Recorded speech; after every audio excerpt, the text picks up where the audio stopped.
Tantor Audio, a division of Recorded Books, presents Captivate Me by Michele. Narrated by Aletha George and Aidan Snow. Chapter 1. Bella. I smile at my phone, seeing Buzz's name flash on the screen. It's been a couple of weeks since I've heard from him. I talked to Breaker, though, who said Buzz is doing club business. Whatever the hell that means. I simply roll with the punches. I knew Buzz would call me when he had time. Over the last few months, he always does, and I'm always excited to see my phone light up with his name. Giddiness and tingles spread throughout my stomach as I slide the bar over to accept the call. "Hey, sexy," I answer in what I hope is a sultry voice. "Get your shit and get to the clubhouse now," he orders. Even though I should think about his words, a thrill races up my spine from the authority in his tone. I've gotten to know a lot about him and loved every damn bit of it. His dominance is something that I've been missing with every other man I've been with. He makes me crave it, desire it. Most of all, I feel this pull to him, not in a sexual manner, that's a given. No, my heart is involved because of the man he is. His strength, his commitment to the people around him, his care for his brother. I fear the moment when this will end. When we are no more. My heart aches at that thought. "Bella!" is snapped into the line, and I pull myself together, focusing on his words. "Yeah?" "Get your shit and get to the clubhouse," he repeats. This time the words click. Why? What's going on? Nervous energy surrounds me at the urgency in his voice. Sure, he's told me to be somewhere naked before, but never has he ordered me to the clubhouse with this type of urgency, maybe even fear, and that scares me. "Bella, fucking listen. Get your shit and get to the clubhouse, now." My eyes dart around my apartment, thinking of what I need to take.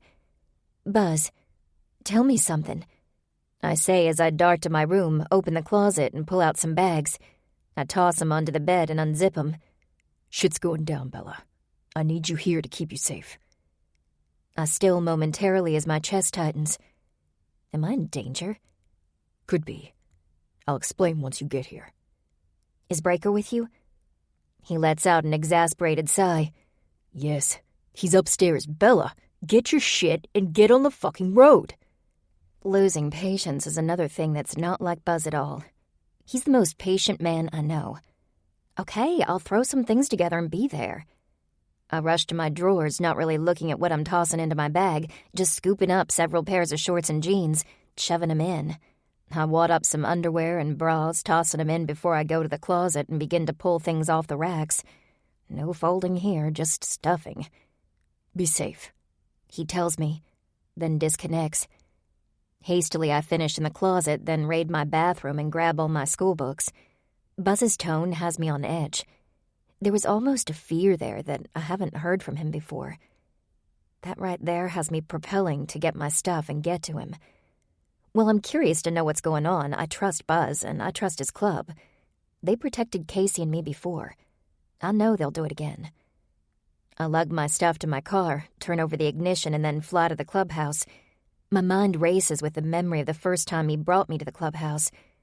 Back when shit went down with Casey and Jace. Spending a few weeks at the club then was a real eye-opener. "Come on." Buzz's deep, sexy voice orders me as we get out of the car. We just pulled up to the clubhouse, which I guess is my new home for a while. The locked gates and barbed wire on top of them do not give me that warm and happy feeling.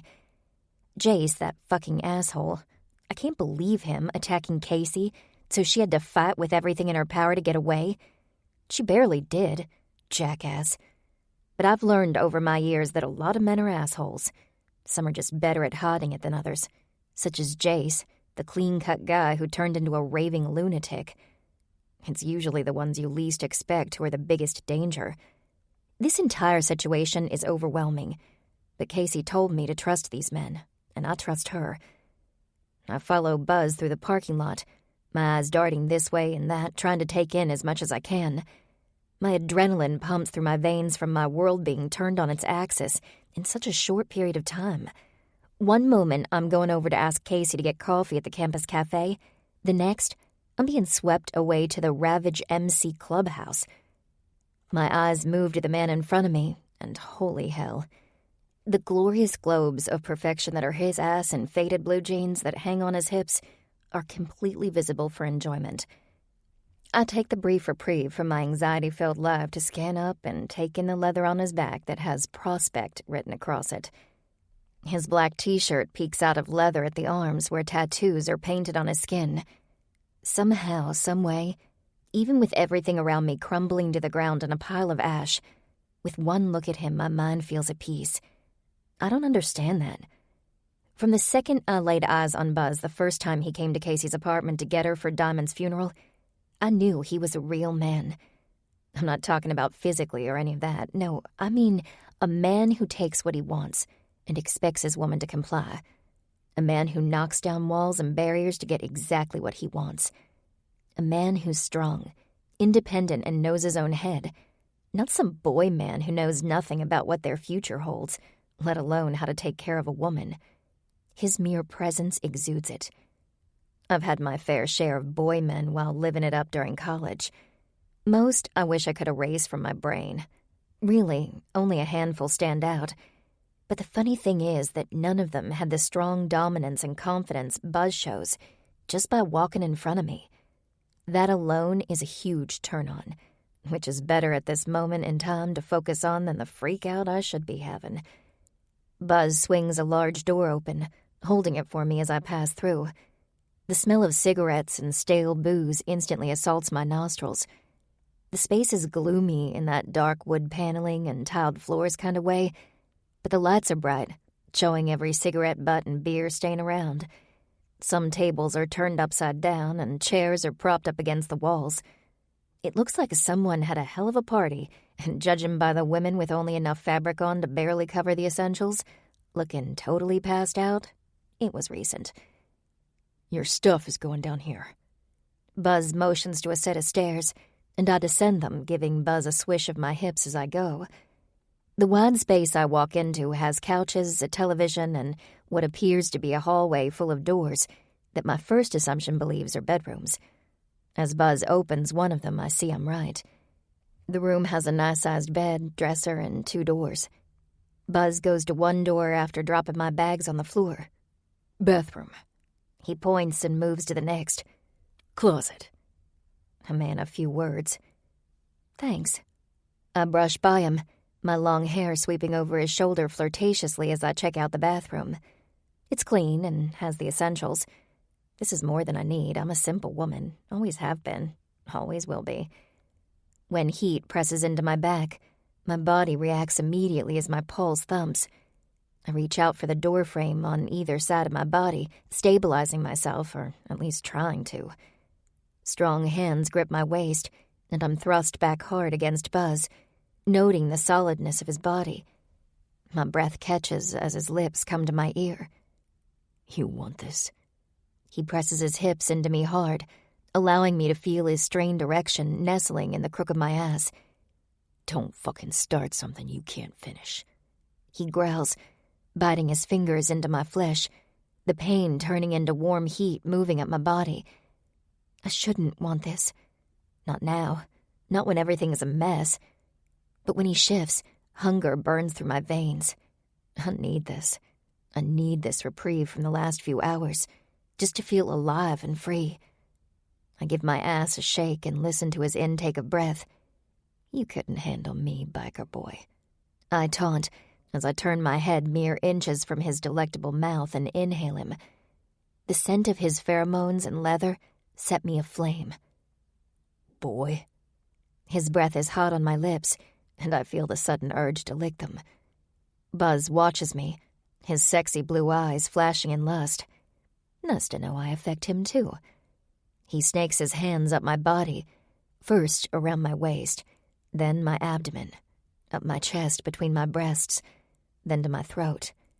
His grip isn't painful, but it's tight and demanding, leaving me no room to move. A twinge of fear hits my gut from the possession I feel in that one touch, but the arousal outweighs it. He pulls my head back so it rests on his shoulder, his other arm coming around my waist as he thrusts into me twice, with a suggestive promise. My breaths elevate as I fight for control, keeping my desire from reaching a fever pitch. The pressure of his hand, the feeling of his large, hard body in erection, and quickening of my pulse has my heart beating fast as I try to contain my lust and fear all in one.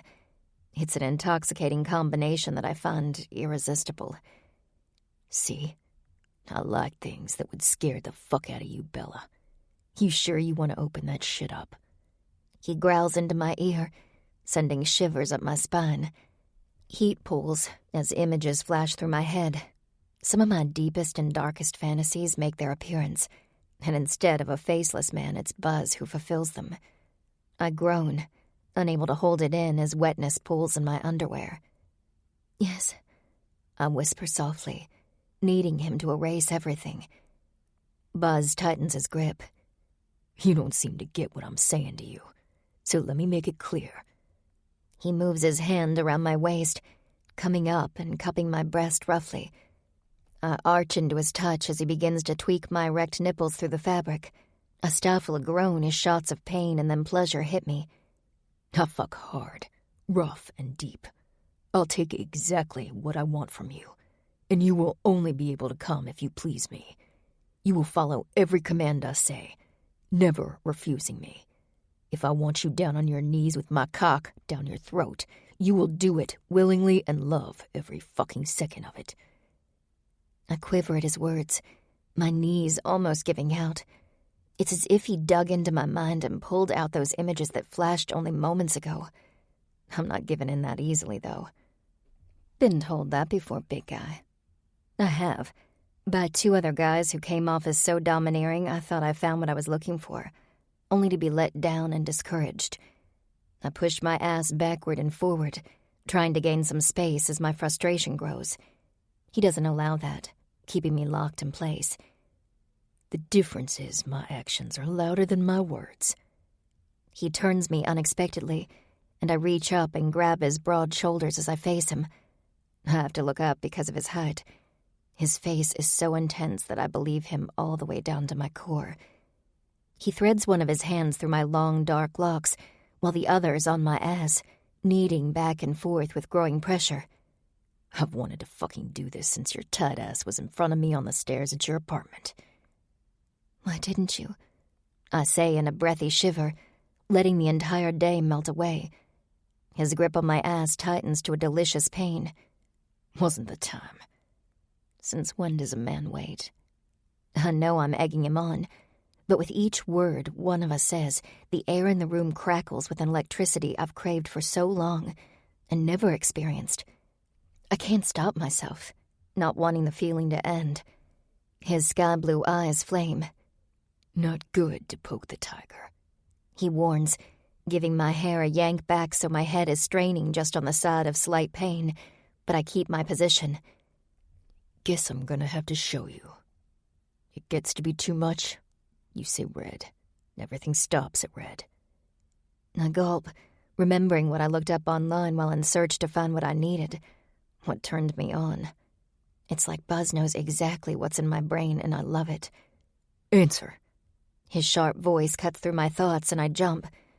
Yes, I whisper as he pulls my hair harder, my head having no choice but to fall back a touch. He crashes his lips hard on mine, stealing the breath from my lungs. His kiss isn't like ones I've had before. There's no uncertainty in his movements. Instead, it's like a well-choreographed dance. He moves, I follow. There's no guessing as he leads. His hand is still laced in my hair, turning me exactly where he wants me, and I fist his shirt at the shoulders, holding on for dear life. He isn't sweet or coaxing when his tongue enters my mouth.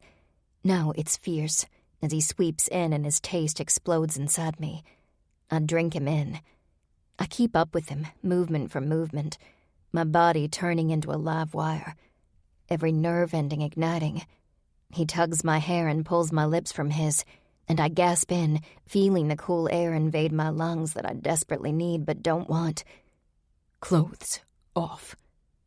I stand there, dazed from the kiss, unable to quite focus on his words. He pulls harder to the point of pain, his eyes dead serious. and a shiver moves up my spine. "Now," he demands. Only when I nod does he release me from his grasp. When my fingers fumble as I try to get the button to my jeans undone, he puts his hand on top of mine, halting me. I look up, wondering if I'm doing something wrong. "Slow," he instructs as he sits on the bed, which means my tits are at his eye level. I suck in deep, trying to find some balance after his onslaught. He wants slow and a show. By all means, who am I to disappoint? I step back, putting a bit of distance between us, his eyes never leaving me. Each swipe of them on my body feels like a hot caress. I kick off my flats, then I place my thumbs in the band of my jeans at my sides and bring them slowly up to the front. The tremble's gone. A flick of my finger and thumb and the pants are unlatched. I slowly draw down the zipper and bring my thumbs back to the sides. I turn around and bend at the waist as I pull my jeans all the way down my long legs, exposing my bare ass in only a thong. Buzz says nothing, but when I turn and look, his eyes are ignited, which only spurs me on. I am a very sexual being. Always have been. I just never found the right guy to open that fully up. Someone who can give me exactly what I crave. I really hope I'm reading Buzz right, and he doesn't disappoint. I kick off the pants and toss them to where my shoes landed. I turn back toward the wall so my back is to Buzz. Gripping the hem of my shirt, I peel it off my body in a dramatic whoosh. Then I reach behind me and grip my bra strap, ready to unhook it. "Stop," Buzz commands, and my fingers still instantly. It's so automatic it's almost scary how my body listens to him. The command in his voice makes my thighs quiver with need. "Turn around." Slowly, I do, and the sight before me is one to behold. Buzz's jeans are open, and he has his hand on his throbbing cock. His strokes are hard, according to the white of his knuckles. There's something about a man touching himself that's one of my triggers. I fucking love it. Wetness coats my pussy as my clit throbs, and the man hasn't even touched me yet. "Like what you see." He smirks arrogantly, knowing damn well I obviously do. But he wants words. I lick my lips, watching the slow, torturous movement of his hand. Yes. "On your knees, in front of me." With the grace of a dancer, I fall, my knees hitting the plush carpet. "Hands behind your back." I don't question because the tone of his voice demands me to listen, and I do. My body and brain are on the same page with this. I hold my hands secure, afraid I'll lose myself and try to touch him. He sits up, his dick hard and ready in his fist. A drop of pre-cum oozes from the tip. I want it. I do nothing except stare at the veined flesh in front of me, waiting for what he says next. "Open." Time passes too slow as my mouth waters to taste him. My body hums in need as my mind wonders if he will be salty. Will he allow me to graze his length with my teeth? What will the taut skin feel like against the velvet of my tongue? My eyes beg. My chest rises and falls sporadically. I want to suck this man as much as I want him buried inside me. The head of his cock enters my mouth, the soft flesh hitting my lips and tongue. Closing my eyes, I inhale his musky male scent while I slowly take in every bit of him. I swirl him with my tongue, tasting what he offers me. It's salty, manly, and I fucking love it. He brings his hands to the back of my head, gripping my hair tight. I know instinctively that Buzz is done playing. He bucks his hips as he pushes down on my head, his dick knocking on the back of my throat. I breathe in deep through my nose, trying hard not to gag. But as he continues to hold me right there, my throat constricts, and a pained sound comes from my throat as my eyes prick with tears. He releases me and I suck in much-needed air. Then he pushes me back down on him, not giving me a full chance to get all the necessary oxygen.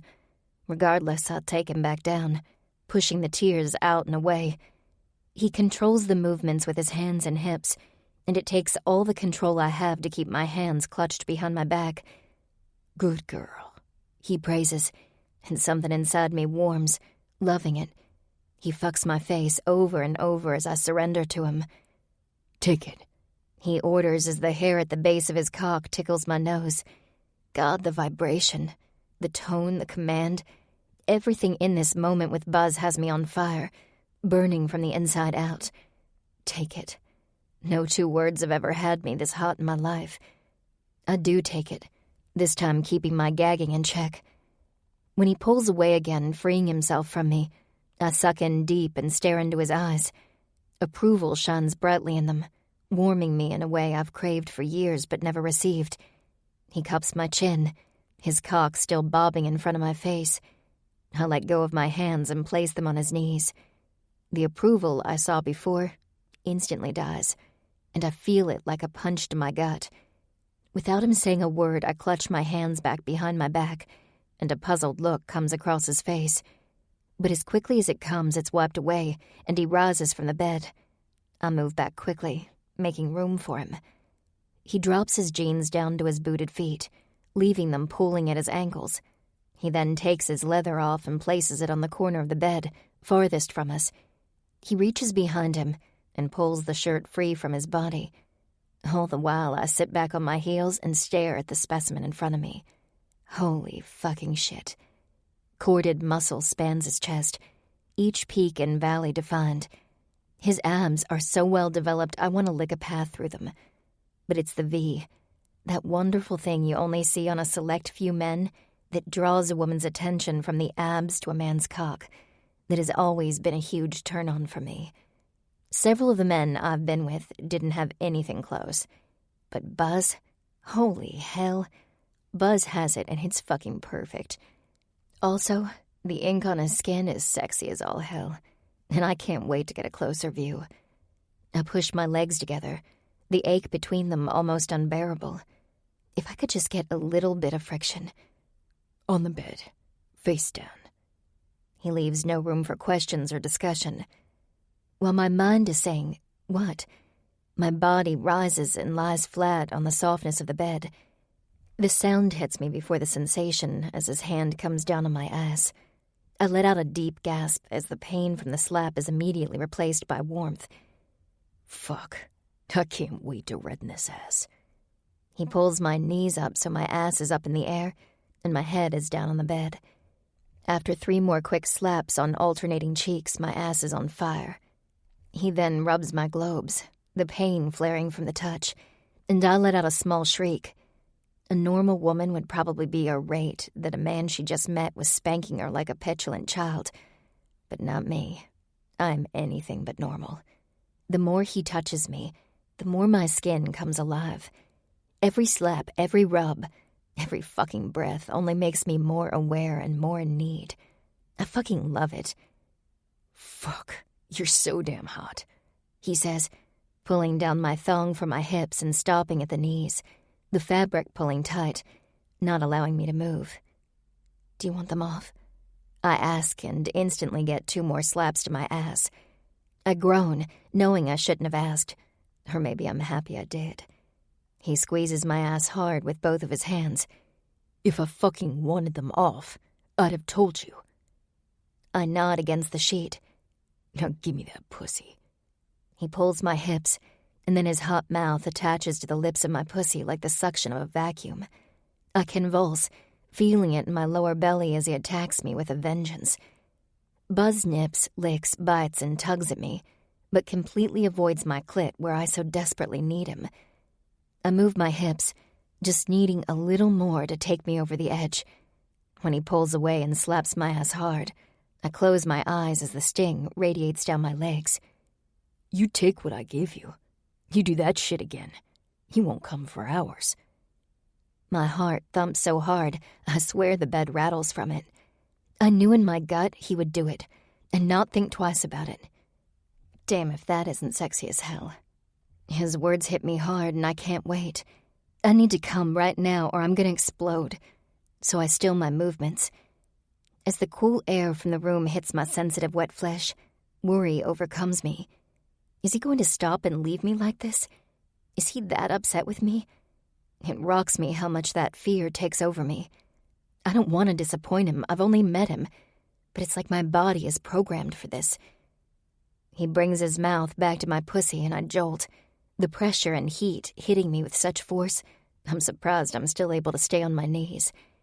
He brings me right to the brink, over and over again, and it takes every ounce of control to hold on and not beg him to give me more.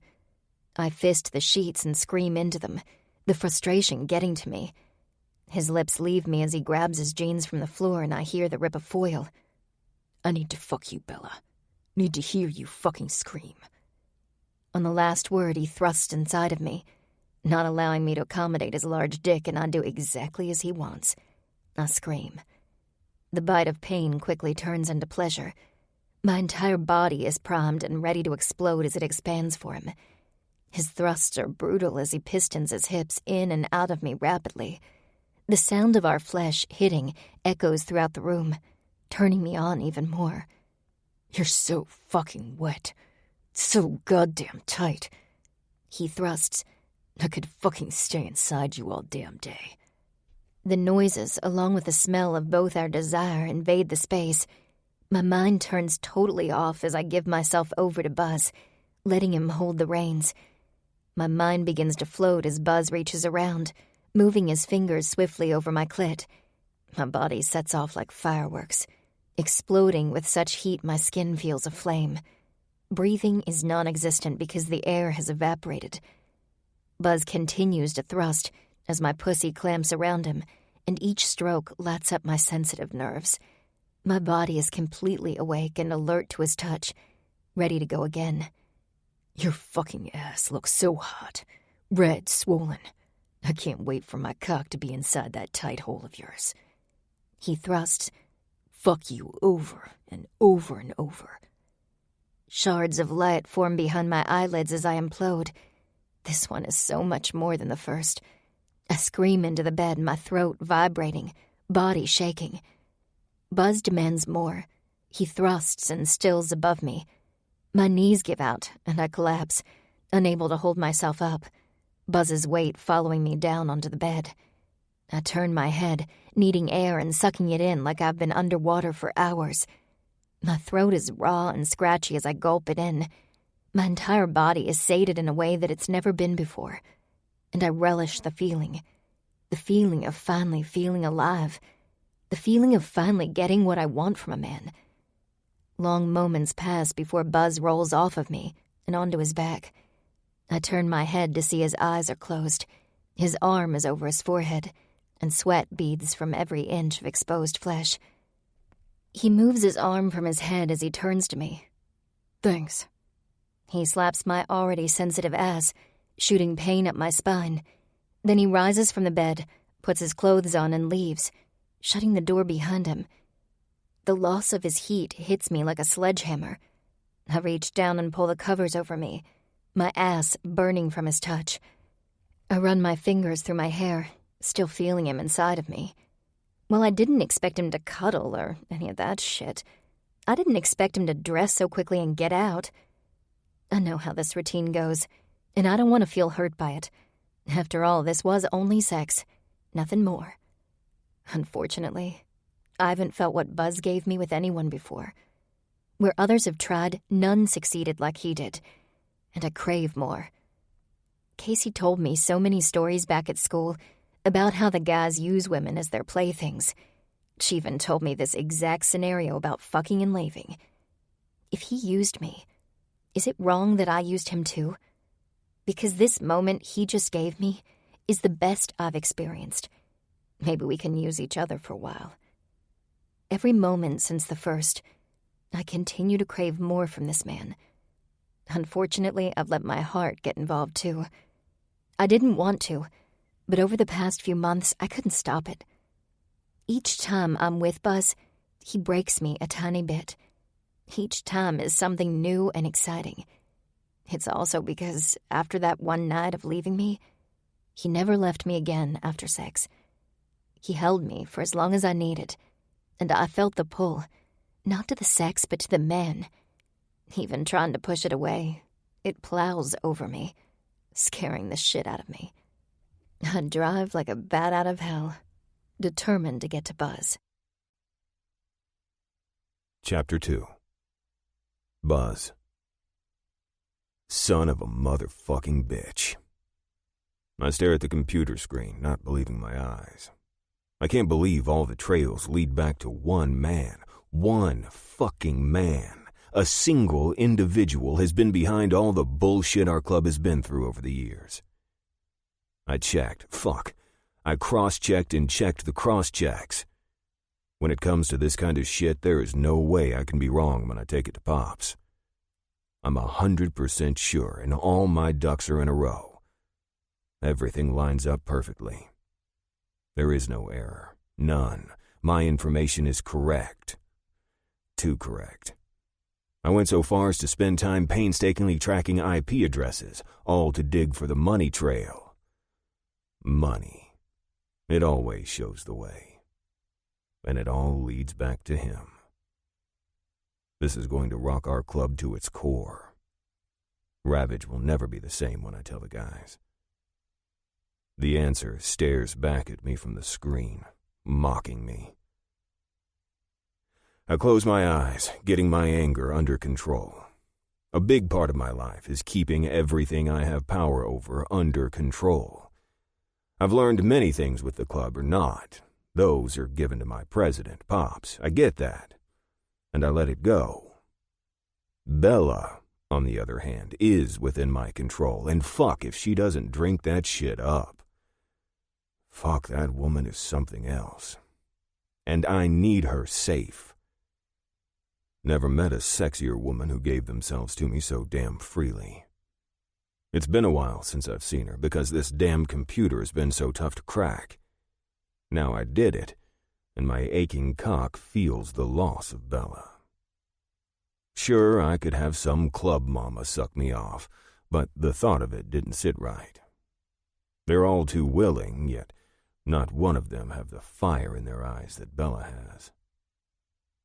Listen to me, turning into a fucking pansy. I shake it off, needing to keep my focus on the club. The floor above me makes a noise.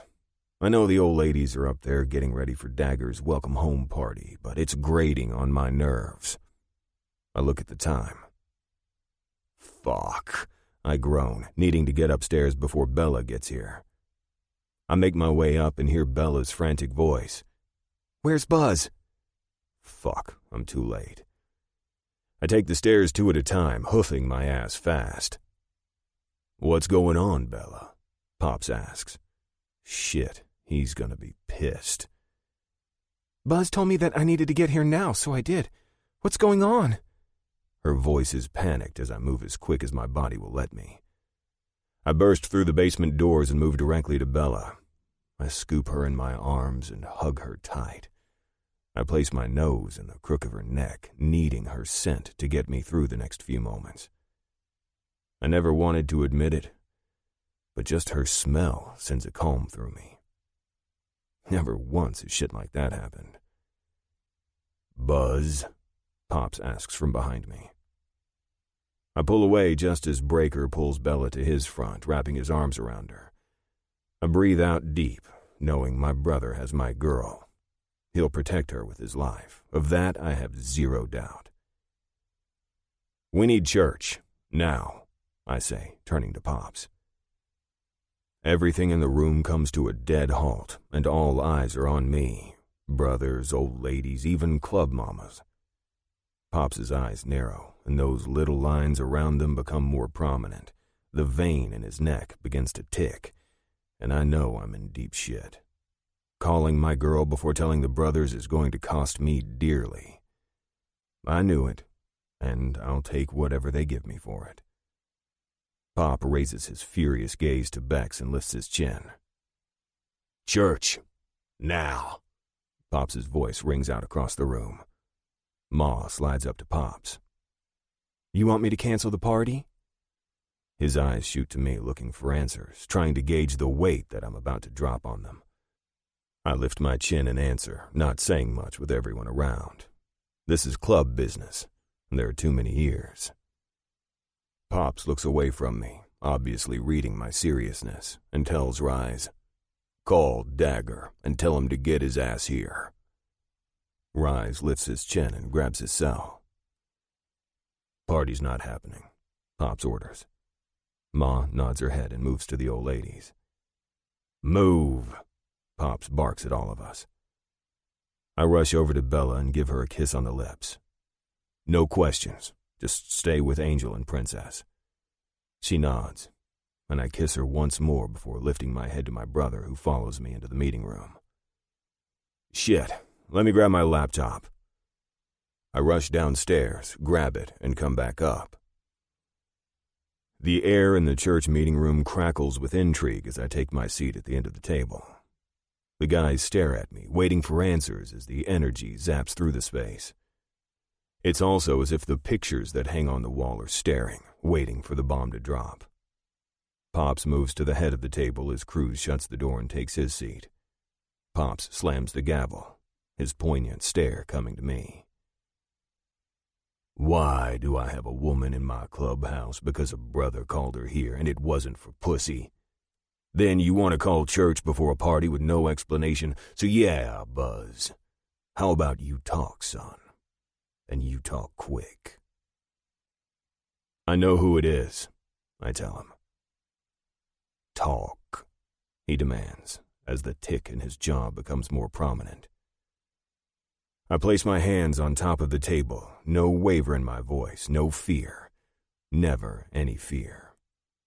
Ravage, we fear nothing. It's Ransom. He's the motherfucker behind everything. The guys all start looking at one another, trying to gauge my accuracy. You know this how? Pops asks, sitting down in his high-backed chair and leaning into it. I open my computer, intent on showing him exactly the information I figured out. Just tell us, Pops orders. I look up at his damning expression and push the computer in front of me, not touching it. I simply look right into Pops's eyes and speak with confidence. Joey's computer system was very fucking sophisticated. So much so, I kinda wish the fucker hadn't killed himself so he could have taught me some shit. Pops clears his throat and I get down to business. Joey's boss was Ransom. On his computer were wire transfers from accounts linked to Ransom and him, and they were offshore. They were buried under so much code that only someone like me would be able to find it. I can pull it up, it's clear as day. Before Joey's death, Ransom paid him over $1 million. Where the fuck did he get that kind of money? Rise asks, with his arms crossed over his chest. That man is always pissed off.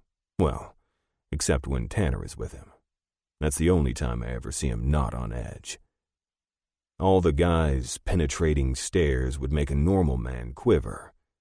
I'm no normal man, so I meet each of them dead on.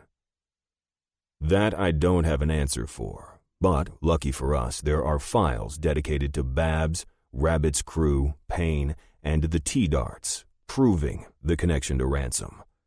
All the pawns in Ransom's game. I look at Pops. Want me to go step by step, or just give you the short version? Step by step, boy. His intensity grows with every word I say. I suck in a huge breath. All right. Joey documented everything on that computer. The why is up for debate. If I had to guess, it was for blackmail later on, because when I say everything was documented, I mean phone conversations, money transfers, screenshots, pictures, videos, actual documents. You name it. He found it and kept it. The guys say nothing, so I continue. The first documentation came from videos of Babs's jealousy over Princess having the brothers of the club talk to Liv about altering the books, those same books that got Princess in prison for over 2 years. Then there are later video clips of the plot to use Mel and Cooper to trap Princess and take her out for good. And this leads back to Ransom how? Cruz growls. Ransom paid Babs several visits where she spent a lot of time on her knees. Cruz stiffens. You're fucking shitting me, he growls, and I can read his mind. Nope. Need to sweep X hardcore and make sure all the bugs are gone. And yes, Babs was fucking Ransom too. There's video of Ransom and that bitch? Rise asks. Yep, and so much more. I turned back to the brothers. Ransom and Babs worked out a deal where she would have Ransom's backing on taking out Princess should she need it. On the flip side of that, there's a video of Ransom ordering his crew not to help Babs in any way, shape, or form. To keep himself clean and under our radar, Ransom talked Babs into getting Rabbit to take out Diamond, stating that if Rabbit took out Diamond, he could have a shot at our territory. I believe those were his exact words, which was all smoke and shit. I suck in a breath. The air in the room grows electric at the mention of the loss. A few of the brothers shut their eyes, remembering Diamond and the moment he passed away. Diamond was our president who was shot to death during a meet with Ransom and Rabbit. It shook all of us to the core. Pops's hands come down on the table hard, shaking the wood. They were fucking with us then, during that meeting with Rabbit and when everything went to hell. Why the fuck would Ransom be there with bullets flying? It was all a setup, a ruse that Ransom came up with to make sure none of this shit fell back on him, I respond. I find it fucking difficult to believe that he was okay with bullets flying at his head, GT cuts in, anger pulsing off him from being shot alongside Diamond. Surely he wouldn't want to risk getting hit with one. True, but according to the tape-recorded conversation between Ransom and Rabbit, it was staged, and the main objective was to take Diamond out. They accomplished that, and Ransom made it look as if he were under attack too. Therefore, none of us would come to the conclusion that he was behind it all. In other words, Ransom was using Rabbit as a puppet? I draw my hands into fists. Him, and Payne, and the T-Darts. All of them. How the fuck did they come into play? Bex asks, rubbing his hand over his head. No doubt all of this shit is way too much to take in. Fuck, it's overloading me, and I've known for a few hours. They're just hearing it, so processing it is going to take a while. Payne was smarter than Rabbit on the money trail. There were only a couple of transactions documented. There were 2 distinct videos, but I was still leery of the connection between the 2 of them. Joey, on the other hand, had birth certificates. What the fuck does that mean, Buzz? GT asks angrily. It was all in the family. Payne is Ransom's cousin, I state. The air in the room compresses as the anger pulses off the brothers. Looks of shock, awe, anger, and even pain of reliving Diamond's death encompass the space. You're fucking shitting me! Cruz slams his fist hard on the table, making the entire thing vibrate. Nope. And since Payne already hated Ravage for taking his father's land from him, Payne was an easy mark for Ransom. Joey had small parts of meetings documented between the 2. GT shakes his head. Then where the fuck did my angel come into play in all this shit? She was fucking kidnapped and almost...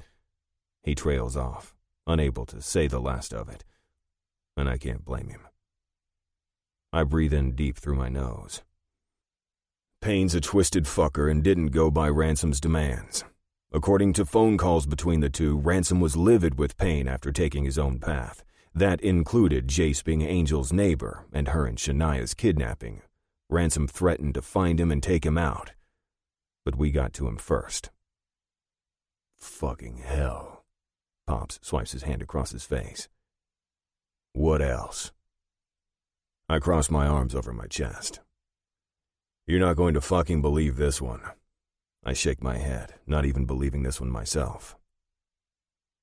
Rocky. Rocky is the fucker who hurt Princess in jail, then showed up on Ravage's doorstep as a prospect. He was an undercover cop. What the fuck? Cruz's anger cascades across the room like a strong wave. He was on Ransom's payroll too. Ransom paid him in-house to keep an eye on Princess. Not only that, but Rocky wasn't only feeding information about Ravage to the cops. He was sharing with Ransom, too. The air in the room feels stifling as all the brothers take in what I said. My eyes dart to each guy, watching as they process. It's a lot of information, and the web is spread so far it's difficult to compute. "Show me," Pops says. I rise from the table and hook my computer up to the large screen I installed on the wall. I proceed to show each of them every bit of proof I have. Tons of cursing and disbelief come out loud and clear. It takes over 2 hours to go through everything, including the audio clips. In the end, it's all laid out for the guys as clear as day. After closing my laptop, I sit back in my seat, unsure where this will go. I wait. "Fucking hell. We just met that prick a few weeks ago," Rise grumbles. "He was doing this the whole fucking time?" "Why?" GT asks. "Why go through all this shit?" The guys look to me for answers, but in all my fact-checking and analysis, I never found an explanation. I can't figure out the history to cause this level of devastation. So many different directions, but no direct connection. The only thing I can think is the one word that stuck out to me like a sore thumb. Does tink mean anything to anyone? Pops sits up. "What, son?" "Tink.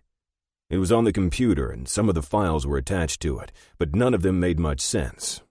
They were vague and undescriptive, like Joey knew something but didn't know. It's the only thing that stood out to me." "Fucking fuck me," Pops says, swiping his hands over his face. "Care to explain?" GT says, glaring at Pops. "Well, son, I can answer that for you." GT's eyes penetrate his father's, urging him on. "Your mother is Tink." I'm taken aback by this information. Never once has it been said that Ma and Ransom had a connection, and by the looks on all the brothers' faces, I'm not the only one in shock. "Ransom had your mother first. He called her Tink. I wanted her, she wanted me. I took my woman. I thought that shit was water under the bridge, considering the knockdown, drag-out fights Ransom and I had back in the day. Apparently, he's not over it. He wants payback for something he already lost a long time ago." He runs his fingers through his hair and pulls at the roots. "Fucking hell. He wants Ma back." "All this fucking time and you didn't bother to tell me?" GT asks, leaping up from his chair, that same vein ticking in his neck like his father. Rise, Dagger, Bex, and Zeb knew. It wasn't something I hid, but there was no reason to tell you guys. That shit was over and done with. GT glares. "Or so you thought." He is no doubt remembering the hell his woman went through. Can't blame him for that. "Son, I didn't know this shit was coming to bite us in the ass. I thought it was fucking over with." Pops' eyes pin his son to the spot, but GT doesn't back down. "You should have told us," he fires back. "This is fucking done with, GT. Not another fucking word," Pops demands. Even though GT is furious, he quiets himself as we wait for Pops. "Last meeting, Ransom told me he was out of town for a few days. Cruz, Rise, and Buzz, you find out if that's true. You find out where he's gone. If he's back, then find out where he went. Bex, Zeb, Tug, and Breaker, find out what we have stockpiled and make sure it's all ready to go. We're taking this fucker out," Pops announces. And I have to say, I feel the relief that this shit will be over mixed with the anticipation of a fight. I'm certain it won't be an easy one, though. The door swings open as Dagger limps into church. "Give me a fucking chair," he groans, and Rise gets one for him. He collapses in it, breathing heavy. He just survived a heart attack and a broken arm from falling off his bike, so it's understandable. "What did I miss?" he asks, looking around the room at our glum faces. Fuck. Buzz, you stay. Pops slams the gavel down. The rest of you have your orders. Do them. The guys rise and exit the room, leaving the three of us alone. Talk, Pops orders, and I tell Dagger everything I told the guys. Pops rises and walks to Dagger, touching him on the shoulder. You won't be involved with this one, Dagger. You have to get better first. No exceptions. I fucking hate sitting out. I want in on the action.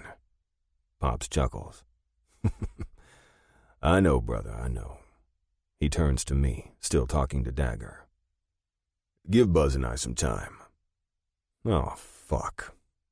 Dagger nods, stands slowly, and leaves the room with a chin lift to me. Here it comes. Pops' hand comes out to the front of my shirt and I rise.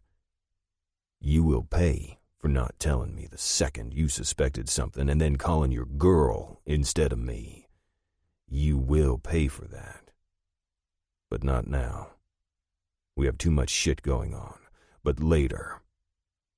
Prepare, brother. I nod in agreement, knowing I fucked up, knowing I will have to pay for it. This is all part of life. I made a choice, and I will live with the consequences. Go, he orders, releasing me. As I exit the doors, laptop in my hands, I scan the room and instantly spot Bella, who leaves her conversation with Princess and Angel, coming directly toward me. Fuck.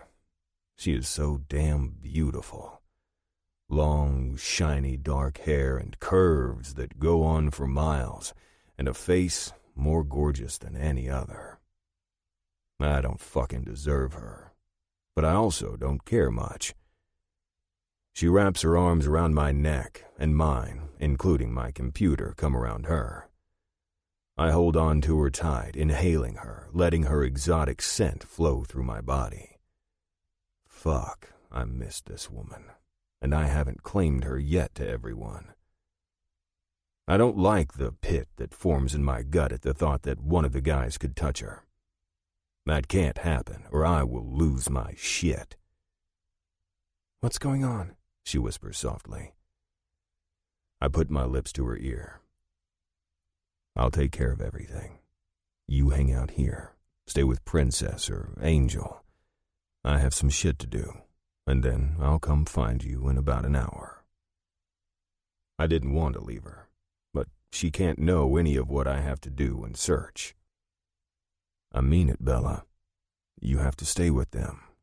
Club life is different than normal life, and I don't have time to go into all that shit, but no one touches you except me. So stay with them. If anyone tries, you tell them you're with me. I pull away then, take her lips hard and fast, pulling away too quickly for my taste. It's been way too long since I've seen my girl. I look back at her dilated eyes and my dick hardens to granite. Fuck. I need to get this shit done so I can get inside her. I look at Princess. Keep her close for me. Sure thing, she smiles knowingly, but I don't have time for that shit. Be back. I peck her lips, then head to the room where I have a bank of computers and unlimited access to just about everything and gear it up. I begin my searches as my mind conjures up wicked thoughts of Bella. How is she going to take this? Bella and I have been seeing each other off and on for months. Each time I demand something new from her, she complies without question. I fucking love that shit about her. Sure, I've had club mamas who just want to please me, but their submission wasn't pure, wasn't true. No, nothing like my Bella. Her complete and utter trust in me is 100% down to her bones. She needs it, like I need to be in control in the bedroom. Not only that, but her soft side is one I want to protect and cherish. I don't know how I got so fucking lucky with this one, but no way am I letting her slip through my fingers. I knock on the door twice, then turn the knob, entering the room. Bella is sitting on her bed, books spread out all over it. She's been staying at the club for the past 11 days. In those few days, she's shown me what a hellcat she is in and out of bed, and I fucking love it, crave it, crave her. She's a fucking tigress. She makes me want, and I want her. Today, I feel the need to test her. I'm going to push her and love every damn second of it. She lifts her head up, and as soon as she sees it's me, a large smile spans across her face. "Hey," she whispers, closing the book in her hands. "Hey." I shut the door and move to the bed. With my index finger, I press her chin up as I lean down to kiss her. Her kiss is the hottest one I've ever experienced in my life. I could kiss this woman forever and never get tired of the taste. She falls into the kiss, and when I pull away, her lips try to follow mine, but she flutters her eyes open instead. "What's going on?" she asks in that sexy way she does when she's aroused. "Books off the bed and on your knees," I order, which makes her pupils contract to points. My body instantly reacts to that fire burning inside of her, but I'm taking my time. This time, she's really going to know what it's like to give up control to me. She gathers the books up, stacking them one on top of the other, then setting them down on the dresser. She moves in front of me, and with the sleek grace of years of training, falls to her knees. Her eyes surrounded by dark lashes lift to mine, her long, dark hair falling in a sheet down her back. Fuck, that's beautiful. Even with clothes on, it's hot. I clasp my hands behind my back as she stares at me with wonder. Fuck. In such a short amount of time, this woman is undoing me. That shit doesn't happen. At least, it hasn't before Bella. Only her. "Bella?" I ask in an even tone, not giving away what she does to me, unless you count my rock-hard dick pressing against my jeans. "Yes." Her voice is so damn sultry it makes the hairs on the back of my neck rise in anticipation. Now that I know what she tastes like, what she feels like, my body can't get enough of her. If I had time to stay planted inside her every minute of the day, I probably would. Today, we're going to have a little fun. Her lips tip up in a sexy smirk. I fucking love how she's up for anything, and not in a way other women have been. No, everything Bella gives me is genuine and pure. It's hard for a man to find that shit, and I'm sucking up every last drop of it. It fuels me. "Okay," she agrees, her full-blown smile coming out and practically knocking me on my ass. "You're sure about that?" I tease, raising my brow. She has no idea what's rattling in this head of mine. Her brilliant stare meets mine full on. "Absolutely." I lean down and take her mouth hard and swift, and she grabs my shirt, gripping the fabric tight. I pull away, making her moan in protest and smile. "Fucking love that you're up for anything." I shed my leather and clothes and stand in front of her, my cock bobbing, telling me I need to move closer. I don't. "Stand and come here." The elegance of her movements is off the fucking charts. It's like she has practiced how to move that gorgeous body of hers for hours. I pull her into my arms and kiss her, our tongues caressing each other. The fabric of her clothes rubs against me as she melts into my touch. After long moments, I pull away, seeing her dazed eyes and bee-stung lips. Fuck, she's beautiful. She shivers as I skate my hands down the sides of her body, coming to the hem of her shirt. I pull it from her, seeing the sexiest fucking black lace bra with hot pink bows. I like. She lights up at my approval. That has to be the biggest fucking turn on a man can have right there, that small fucking reaction. I brush against her waist, unbuttoning and unzipping her jeans. I snake my fingers under her jeans as she wiggles her hips, helping me get them down. Goosebumps rise from her flesh as my fingertips glide down her legs, calves, and feet as I pull off the clothing. She helps by lifting her leg as I bend in front of her. When my eyes lift, her black thong with hot pink bows stares at me, beckoning me. Fuck. I trail my nose up the inside of her thigh as I make my way to her pussy. Her panties are damp, and I can smell how much she wants me. She jumps as I brush between her hot thighs, then groans. Using my teeth, I nip the black lace hard enough for her to feel it through the fabric. She jolts, making me smile, and I squeeze her thighs as I rise. Turn around. I need to see that fine ass. She does instantly, giving a slight sway of her hips. Bend at the waist and pull them down. Her ass rises in the air as the scrap of fabric leaves her hips, gliding down her thighs, calves, and off her body. She tosses them to the floor and rises, but doesn't turn around. Fuck me. Come here. She then turns and saunters up to me, her hands at her sides. I can tell by the clenching and unclenching of her hands that she wants to touch me and is showing great restraint. Knees. Fuck. I have a serious hard-on for her when she's on her fucking knees. Swear to Christ, it's the best fucking position. I release myself quickly.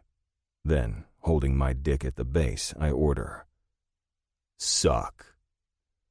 Her hot heat surrounds my cock, and I close my eyes, savoring the feeling. The suction she gives me is fucking perfect. Add in that magical fucking tongue, and this is heaven. Every single chance I get, her lips are around me because it takes me to a nirvana I never want to leave. I grip her hair, loving how damn soft it is against my rough hands as I guide her. She doesn't fight or press against my hand, trying to get loose. No, she does exactly what I tell her. A knock comes to the door and Bella freezes for only a second, then continues to suck. Fucking hell. Yeah, I call out. Brought you some food, Breaker shouts from the other side. I've been working non-stop to tap into fucking Jace's computer. He was a sick fuck and had pictures of Angel everywhere. I traced everything I could, trying to find some connection, but I've been coming up empty-handed. Bella has been the only one I've been able to let out some of my pent-up frustration with. Breaker's my twin brother. I've been through serious shit with him. He takes care of me more than he should. At Breaker's words, Bella gasps, and a new plan comes to mind. I've seen the way she looks at him. It's not exactly the same as me, but I've seen it. The lust, the curiosity. I wouldn't be a man if I didn't give the woman everything she wants and needs. And since it's my brother, I feel comfortable. Had it been another person knocking, this situation would be different. I smirked down at her, my dick still sliding in and out of her mouth. Come in. Bella's eyes widen into saucers, and I hold back a chuckle. I need to blow off steam, and fuck yeah, this will be fun. The door slides open. I brought... His words drift off as he sees Bella on her knees in front of me. Fucking hell, really, Buzz? He chastises, no doubt getting hard from the sight.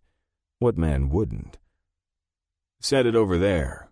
I point at the far dresser, and he does without taking his eyes off Bella. She has her eyes on him now, still sucking on me. I would love to know what's going through that little head of hers.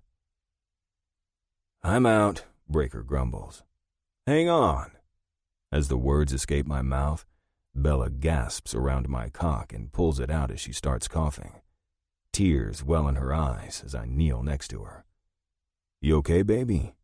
Her hand flies to her lips as she nods. You like adventure. You'll like this. Her eyes brighten, and I know she's going to agree. Damn, this woman is going to kill me.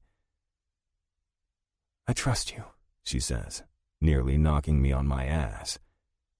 I don't know when the hell I earned it, but fuck me, it's great that I have. Trust is the fundamental key in any relationship, and I trust her as well. Breaker. Strip. Bella's arms tense slightly before she breathes out and relaxes. Buzz, this is not a good idea. No one knows my brother like I do. Breaker is quiet, always has been. When he does talk, it's something that needs to be said. He doesn't mince words a bit. The problem with Breaker is that he locks himself in a box. As we grew older and went our separate ways in the military, the box around him became tighter. We don't talk about our time there, but when my brother came back to civilian life, he was a different man. The walls around him were stronger, almost petrified. When I first suggested we join Ravage, he wasn't up for it. Letting this many guys in wasn't his gig. I got it, I did. But when we started hanging around the brothers, he found a place to fit. He found a purpose that he didn't have after being discharged. Sure, he's still quiet as hell, but he's a man you want at your back. Something is different about him. If anything, I need to snap him out of whatever is going on in that head of his. And Bella is perfect for that. Breaker, shut the fucking door and strip, I order as he crosses his arms. The spark in his eyes that's been dead for so long ignites. He looks down at Bella, who meets his stare. Fucking hell. He slams the door, then pulls his clothes off, and it's like looking in the mirror. We are pretty much exact copies, except for a few different tattoos, and Breaker has a few more scars. I'm not a sick fuck. Seeing him naked doesn't turn me on or any of that shit. What turns me on is Bella's swift intakes of breath, the opening and closing of her fists, and the slightest little tremor that rolls down her spine. The anticipation is coming off Bella in waves as she watches my brother stand naked as the day he was born. She's into this, which means I'm into this. Come here, I tell Breaker. He shakes his head. What the fuck, Buzz? I pin him with a look and he steps forward. You know, if any other motherfucker ordered me around, I'd punch him in the throat. Oh. Brotherly love, I tease, and Bella chuckles. Fuck, even that is sexy. Bella, wrap your lips around his cock. Her eyes jet up to me, questioning, asking permission. Fuck, if my dick doesn't grow harder from that. I nod my head yes, and she turns to Breaker. You want me to do this? She asks Breaker, licking her already well-used lips. His eyes swing to me as his body trembles. No man would be able to resist Bella, not even my brother. Man, he questions, and I cut him with a look. He sighs. Yeah, Bella. She smiles up at him as she engulfs him in her mouth. His jaw drops as she takes him, and a look of utter shock makes his eyes almost cross. fuck yeah. My dick jumps as Bella's hand comes up, gripping me hard and stroking as she bobs up and down on my brother. His hands go to her hair, and his head lolls back, letting the pure joy that is Bella take him over. Fuck. Hopefully, this will snap him out of his shit. I grip Bella's wrist, and she freezes, pulling back. Bed. On your back, legs open and ready for me. She rises. Oh, and take that fucking bra off. I want to suck on your tits while I fuck you and you suck off Breaker. She moans, taking off her bra and getting into position, spreading herself wide on the mattress. Her hair flows in a curtain off to the side as her chest rises and falls with apprehension mixed with excitement. I grab a foil packet and roll the condom on my dick, needing to be inside this woman more than I need air to breathe. Her eyes connect with mine, and damn the fire inside them. I climb between her thighs, her pussy wet and glistening. She moans and gives a soft cry as I plunge into her, not slow. No, I can't go slow. Breaker tries to hide his groan to no avail. I nod to my brother, who touches Bella under her chin, and she turns toward him on the side of the bed. She looks up at him, opens her lips, and he thrusts inside her. I lose it. Fuck, that's got to be the hottest thing I've ever seen. I have done the threesome thing before, but with Bella, it's different in a way I can't describe.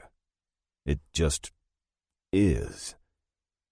Her pussy spasms around my cock as she comes, sucking me deeper inside her. I grip her hips, using everything I have in me to pull her down on me as I push in. Fuck, that's so damn good. Oh, God. Bella tries to scream, but my brother's dick is filling her mouth, so it comes out seriously muffled. I'm going to fucking blow, Breaker growls, looking at me. I know he wants to know if he can come in her mouth. I nod, and he throws his head back. Not to be left behind, I pummel into Bella. My balls draw up, and the tingles at the bottom of my spine cause shards to explode around me. The world doesn't exist. All the shit thrown at us doesn't exist. At that moment, it's only Bella. She's the only one who matters to me. Fuck me. I stare at the computer. I need to get to work so I can get to my woman. Chapter 3. Breaker. How are we on ammo for the Glocks? Tug calls out through the wide room that houses all of our stock. One thing I fully admit, Ravage doesn't fuck around when it comes to preparation. With all the shit on the 30 or so metal shelves, we have enough to protect us from just about anything. I learned this early on in my prospecting for the club when shit started to go south. I knew back then that information was privileged, and I would only get what I need. Now, being a full member in the fold, I like not having to guess the possibilities or the issues. I've never been a man who likes surprises. Those damn things get you killed. I finish counting the ammunition and yell out, "Got plenty." Then I look over at the shotgun shells. Low on shells, though. I don't suppose we'll be using them much. Shotguns are a pain in the ass to manually load. It's why semi-automatics are the way to go. Some of the older generation, like Zeb, love the damn things. Then again, he can hit a moving target from several feet away, so I'm not going to complain. Tug walks up, Bex following. Looks like we're good to go. I rub my hand over my face. With just becoming a full member, I know shit about ransom, except what I've heard from the guys. But what I don't, I'm trying to catch up on. I appreciate my ability to memorize shit quickly now more than ever. I hated school as a kid, couldn't figure out what end was up. But if there was a test, I could memorize the entire cheat sheet beforehand and ace the thing. I didn't really retain that information, but now that I look back, did I really need it? The Army taught me the most. They taught me how to be a man because Lord knows Buzz and I never had one around who was worth a damn. I don't fault my mother for that in the least. I'm actually quite proud of her. She's the mom who had cookies for you when you came home from school, asked us about our day, and sat with us while we did our homework. She worked shit hours as a nurse so she could be home with us when we got out of school. She provided for us best she could. Sure, we didn't have shit the other kids had, but so what? I thought it helped us build character.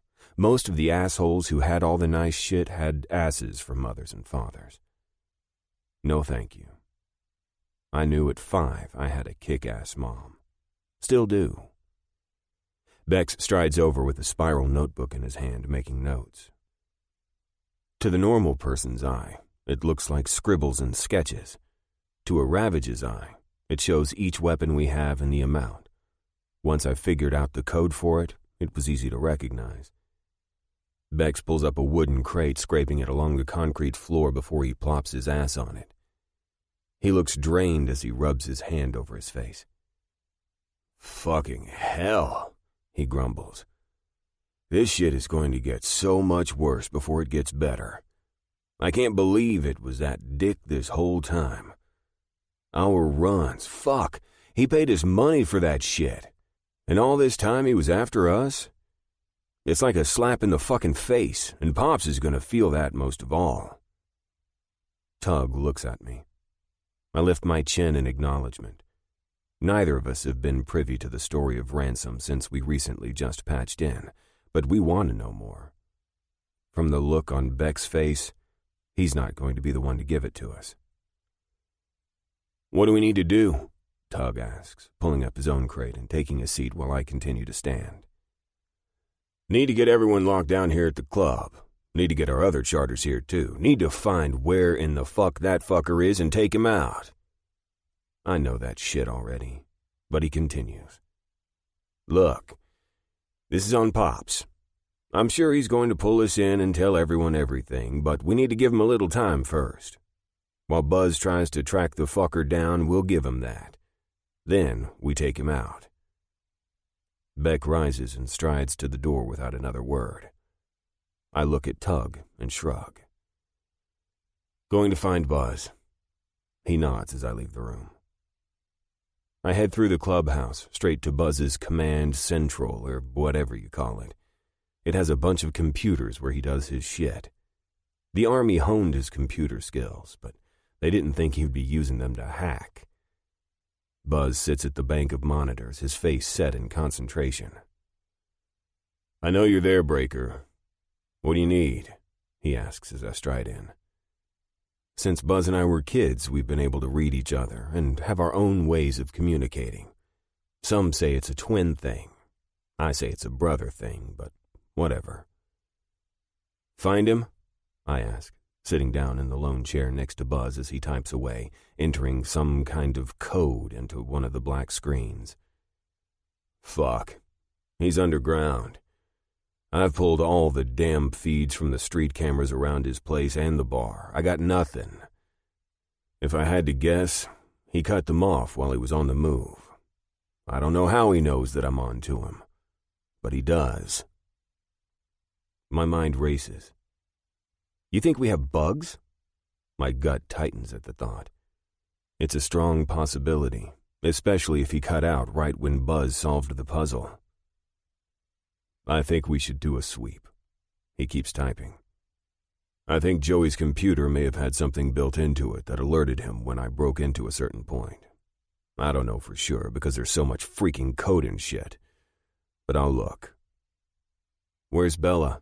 I ask, and my brother's head snaps to me at the mere mention of the woman's name. Damn, he has it bad. But I've known that since he met her.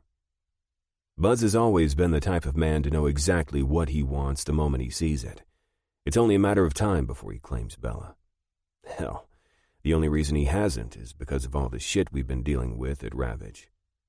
As soon as this is settled, I know Bella will be his. I've never gone after what I want, because I don't get it. She's up with the old ladies. Did you see her in the clubhouse? I shake my head. Fuck, he growls. I'm fucking putting a tracking device on her. I chuckle, having no doubt he would do it. Fuck, he may even go as far as to insert it into her skin. I can't blame him, though. Bella is the thing guys' wet dreams are made of. All that dark hair and those curves. Fuck. But I don't feel the same way that Buzz does about her. Sure, I care about her, and I'll protect her with my life because she's my brother's girl and I actually like her. But there isn't that connection like lovers. Now, friends is a totally different story. I've never really had many of those, keeping to myself most of the time. Sure, I had my team in the army, but I don't talk to them anymore. Seeing each other would only serve as a reminder of what went on in that grainy desert. While we depended on each other out there as bullets flew at our heads, none of us want to relive it. It's why I was so damn apprehensive about becoming a part of the Ravage MC. Yet, somehow, both my brother and I just fit here. I look back now and think, what the fuck was my problem? But when you grow up with only your brother as a friend, it's hard to let others in. I'll find her. Then I'll talk to Pops about a sweep. Buzz goes back to the computers. Make sure she's all right. I scared the shit out of her calling her like that. You know you're going to get your ass kicked for that, right? And there's no way I can save him from that. None. Considering Bella isn't even his old lady, it makes this shit worse. A brother tells the club first, always. He does not call up his girlfriend and have her here before letting the guys know what's going on. I know, I'll take it, he replies, not missing a click on the computer. I say nothing, only leave and search for Bella. I find her in the basement, curled up on the couch with Fight Club playing low as she stares at the screen. This is her norm. When she stayed with us while we were on lockdown because of that ass Jace, I'd find her here in this exact spot watching some Brad Pitt movie. Women. I lift her feet to her surprise and sit down, putting her feet on my lap. She calms the moment she sees it's me. He's going to be in trouble, isn't he? Her eyes flicker with concern. I have to admit that I love the fact that she cares so much about Buzz. He deserves that. Deserves to have a good woman who will stand by him. I place my hand on her leg, giving it a slight squeeze. Club business is my only response. She sighs, says nothing, like my answer is satisfactory, then goes back to the movie. That's another reason she's good for my brother. She doesn't ask questions. She accepts fate and moves on.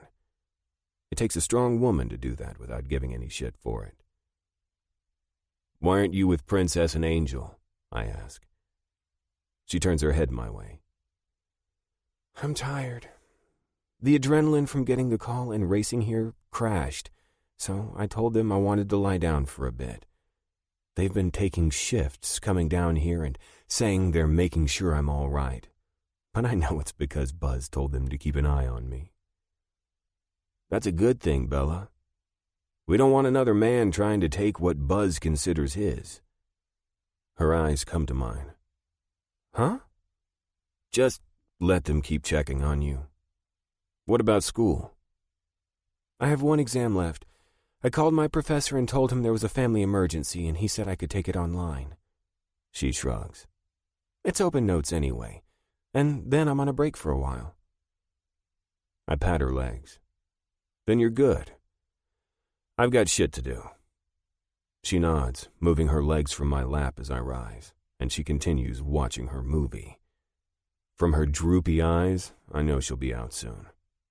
I smile, noting to myself to come back and check on her. You owe me $500, Bella says from across the table in the basement of the clubhouse. What the fuck? I growl. I can't believe this woman roped me into playing fucking Monopoly. I played a few times as a kid, but fuck.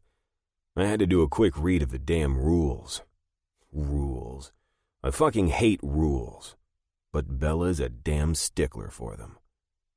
You landed on my park place with 2 houses. Pay up, she says with a laugh that pulls you in. Even if it is a fucking damn game, I don't like giving up my money. Still, I count out the cash and hand it over to her. She snatches the fake money with an award-winning smile. Thank you. You're a pain in the ass, I tell her jokingly. You love me, she retorts. I shake my head, loving the easy camaraderie between Bella and me. I'm down to $50, Bella. It's safe to say you won. I look at all of the cash she has piled up, along with all of her property. I really don't give a shit about the game, so I fully admit that I didn't put much effort into it. You can sell your properties. I look down at my lonely 5 cards, then up at her with a quirk of my brow. Even if I sell, I'm out. I've been trying to keep Bella company while Buzz is doing club business. He didn't ask me to or anything like that. I just thought she would like a change of scenery from being with the old ladies. Fine, she huffs, but I can tell she doesn't mean it. Let's watch a movie, she suggests as she begins to pull the pieces of the game away. Sure. I have nothing pressing that needs to be done, and with Buzz and Tug here, no one is at our apartment. Might as well hang out. What? She finishes putting the last pieces away. Ocean's 11, she answers, which makes me pretty happy. That is so much better than a fucking chick flick.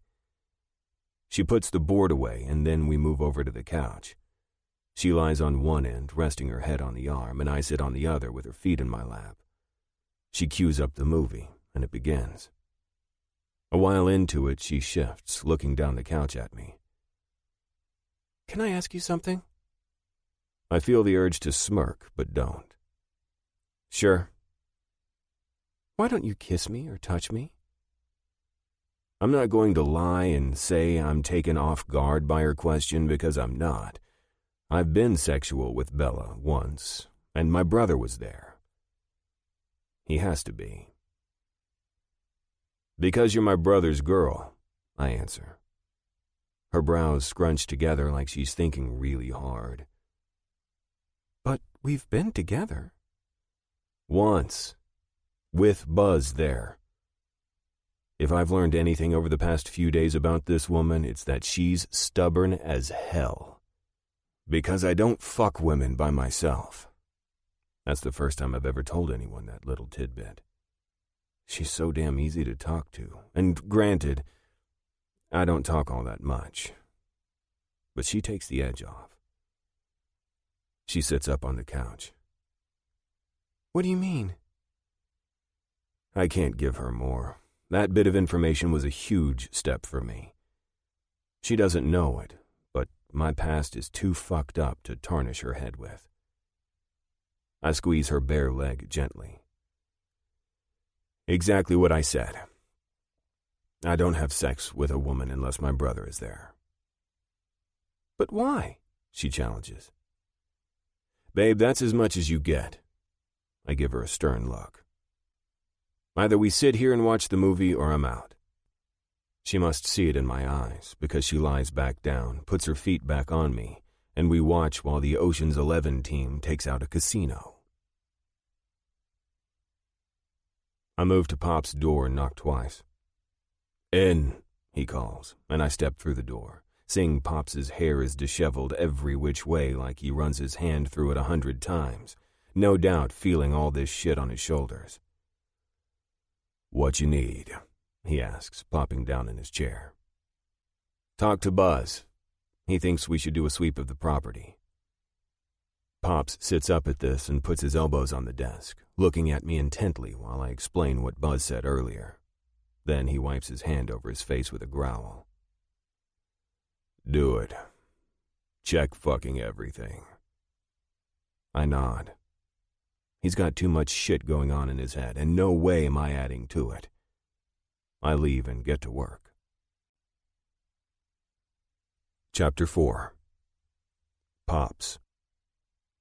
The door clicks behind a breaker, and the lead weight that is on my shoulders pushes me down on the spot. Who would have thought all this shit would come back to bite me in the ass? Work I should have done over 30 years ago has come back to haunt me. Haunt my brothers, my children, my grandchildren, my wife. That motherfucker. We discussed this shit several times, and I thought it was over and done with. I should have known better. I should have known he wouldn't let me taking Charlotte go. And we integrated him into our lives. We've done runs for him, and he's paid us without question. He pretty much snowballed me, and I'm fucking pissed I let it happen. Tink. Motherfucking Tink. I hate that name. Fucking hate it. Growing up, I knew when I turned 18 I would be a member of the Ravage MC. It's in my blood. I fucking love it.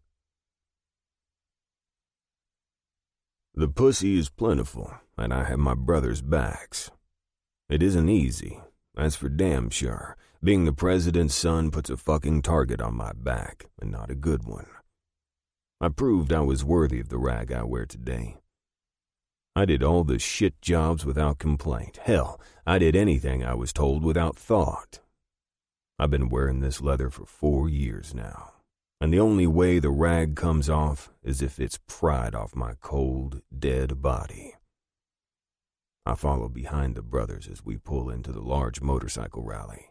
Welcome bikers, it says on the huge banner. Stryker, my father and president, likes to bring us to a couple of these a year. 1, it's good business to meet new people and expand our income. And 2, we can do runs, and it looks perfectly normal. We greet the men we see as we move through the crowds. Well, looky here. A deep voice comes from the side of us and we turn. The Ravage boys came. Stryker's face is unmoving as he walks up to the man. Ransom, good to see you. He holds out his hand and Ransom shakes it. What catches my attention is the woman he has his arm slung over. She's fucking gorgeous with dark brown hair that comes down past her shoulders, tight-ass jeans that hug her waist and flare out around her delectable hips. Her tits are fucking perky, and with her low-cut shirt, I harden. When my eyes meet hers, it's as if time stands still. They're deep blue and tell me of wicked promises. Sure, I fuck lots of women. That's the nature of the beast. This woman, though, is calling to me like something I never felt. And she has another man's arm around her. Fuck me. Eyes off! Ransom snaps at me, and I turn to him with a small smile. Appreciating the view, I tell him coolly, not letting on that this woman just brought me to my fucking knees. Well, knock it the fuck off, Ransom growls, and the woman next to him smiles, knocking the fucking wind out of my sails. Fucking hell. This is my woman, Charlotte. My woman, he reiterates. But I'm already lost. Charlotte will be mine, come hell or high water. I wouldn't change a fucking thing I did back then to get Ma in my bed. She's the best fucking thing that ever happened to me. It just pisses me off that the fucker can't let the fact that she chose me over him go.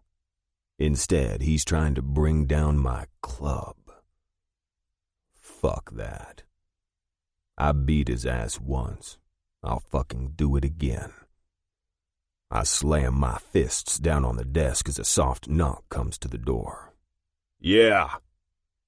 The door slowly opens, and there stands my wife, my old lady, my best fucking friend.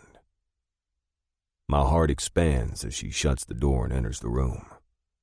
I rise as she comes directly to me and wraps her arms around me, holding me tight. I suck in the smell of flowers on her skin and hair as she rests her head on my chest.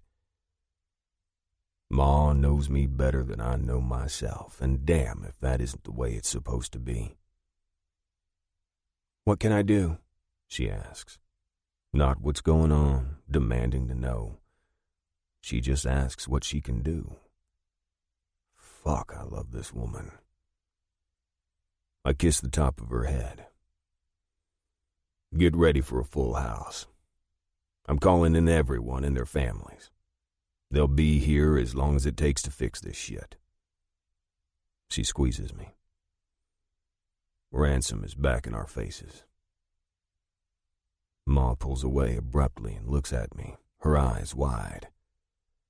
"What?" "Ransom. He's still carrying around the grudge." Ma's hands come to the side of my face. "You mean to tell me that asshole hasn't gotten over me walking out on him? He fucking hit me, for God's sake." My temper boils as I grip her hips tight. "Don't like fucking talking about that." "Baby, I know." Her eyes bore into mine. "I thought he was man enough to get over it." I shake my head. "No. He's coming for us. We need to batten down the hatches." She leans in and presses her lips to mine. I deepen it. Even almost 30 years later, this woman still makes me hard as granite. I will kill that motherfucker. Ma.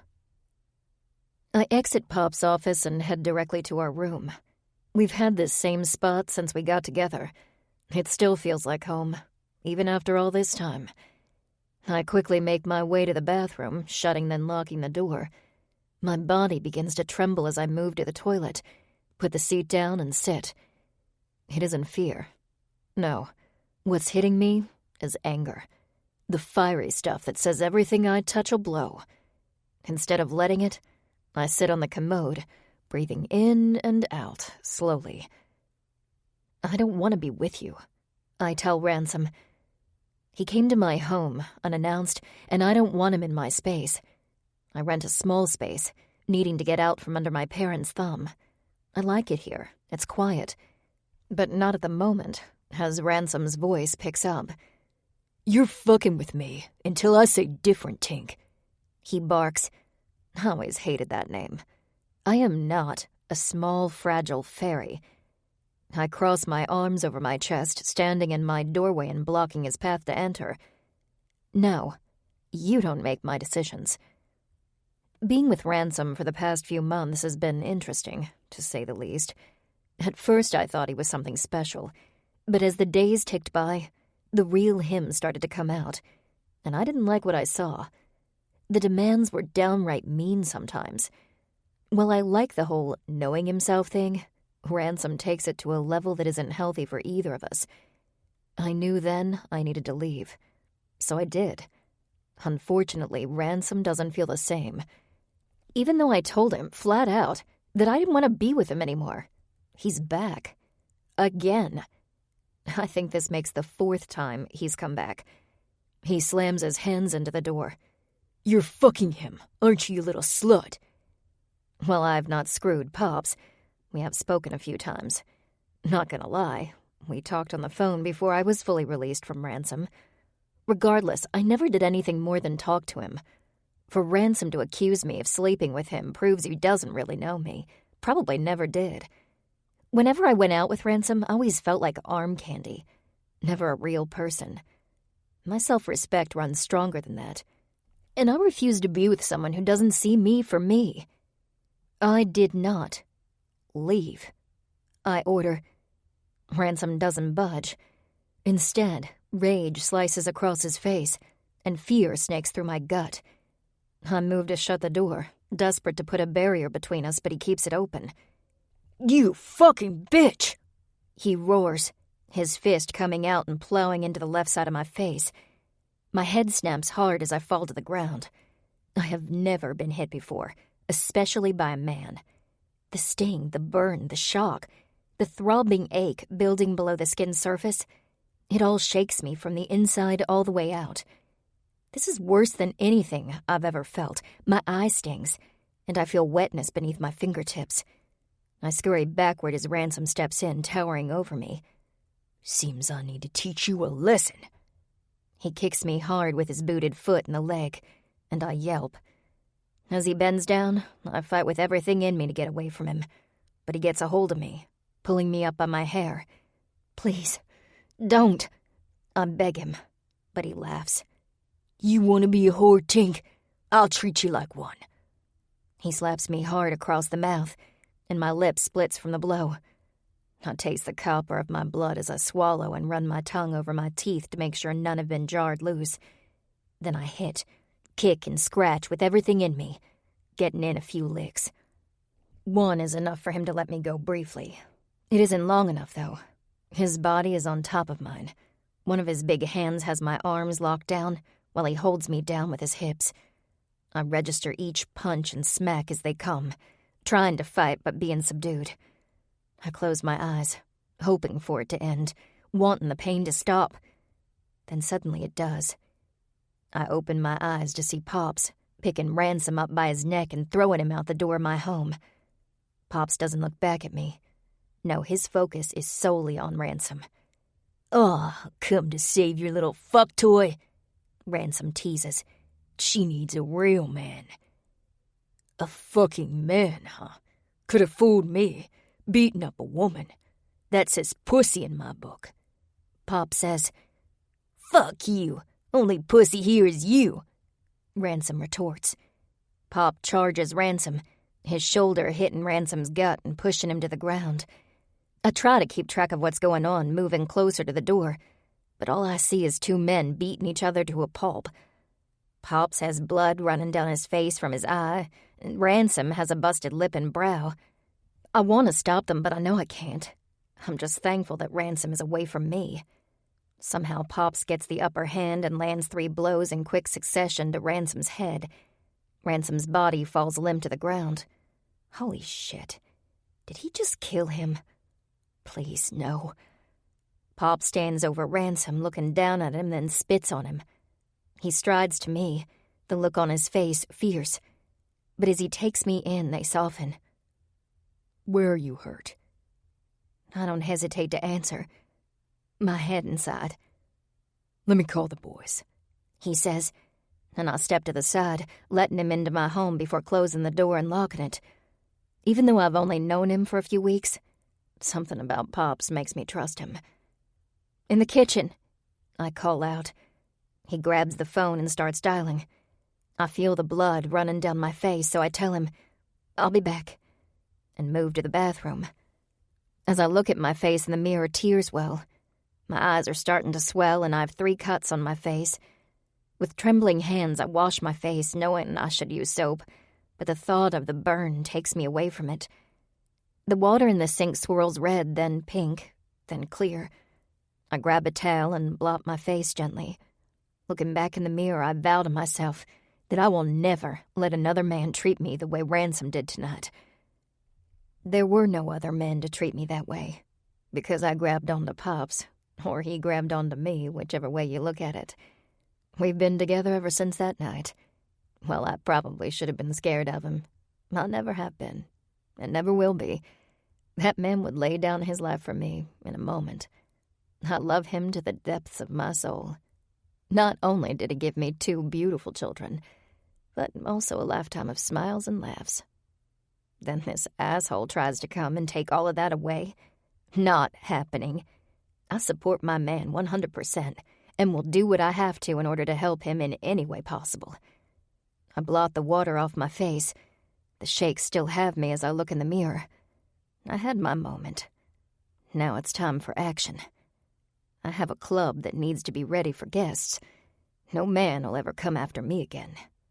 More to the point, no man will ever hurt my family. I straighten my spine and head out to make sure of just that. Chapter 5. Bella.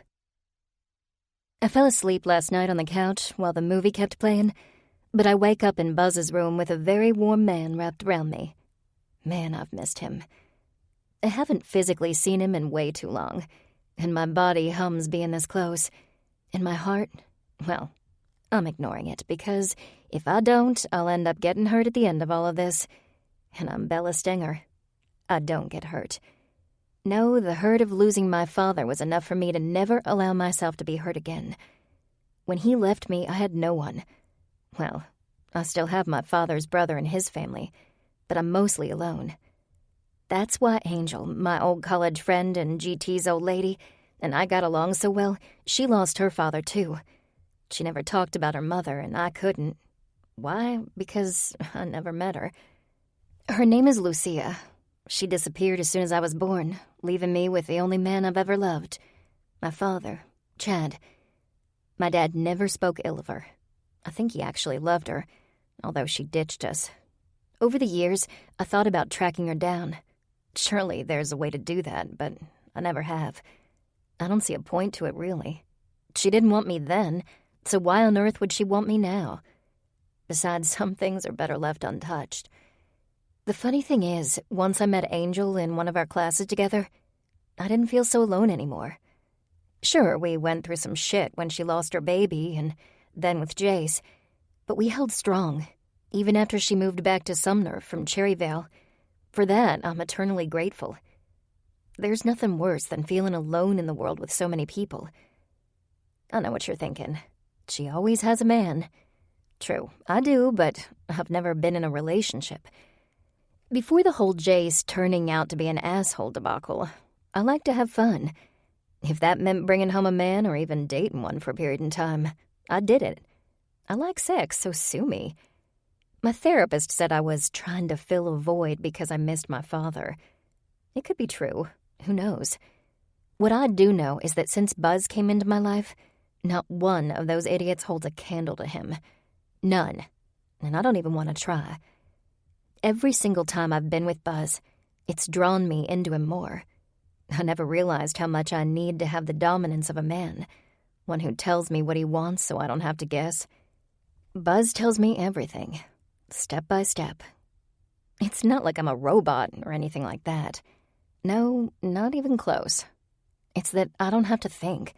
I can put everything else in my life to the side and only focus on the moment with Buzz. I don't have to relive my father's death or feel the abandonment from my mother or even think about the guys who've come and gone from my life, proving they didn't have a clue what they were doing. With Buzz, I can be in the moment, and I love that about him. It's not just the sex with Buzz, though, it's him. The whole package. The best thing that happened to us was me going back up to Cherryvale to school. Yes, truth, our relationship began so physical that having that time on the phone or via Skype is what made me fall for the guy. However, maybe those conversations weren't so good because falling for a man like Buzz isn't a good thing. Damn. I've seen the women around the clubhouse. Angel's told me stories, and I know at any time Buzz could have whoever he wants. The thought of him with another woman slices a hole in my soul. Even if I remind myself more times than I can count that Buzz isn't mine, it doesn't help in the least. If anything, it only pushes the knife in deeper. I have no knowledge of him with anyone else, but that doesn't mean it isn't a real possibility. My chest constricts. The arm around my waist tightens. What are you thinking about so hard? Buzz's sleepy, rough voice is so damn sexy. How he knew I was awake, I have no clue. I haven't moved a single inch. You? I answer honestly. One thing I've never done with Buzz is lie to him. Even if we're in the middle of heated sex and things aren't working out for me, I tell him. He says communication is the most important thing in our relationship. And I agree. What about? He presses, shifting his body and pulling me more securely to him. I wiggle, getting comfortable.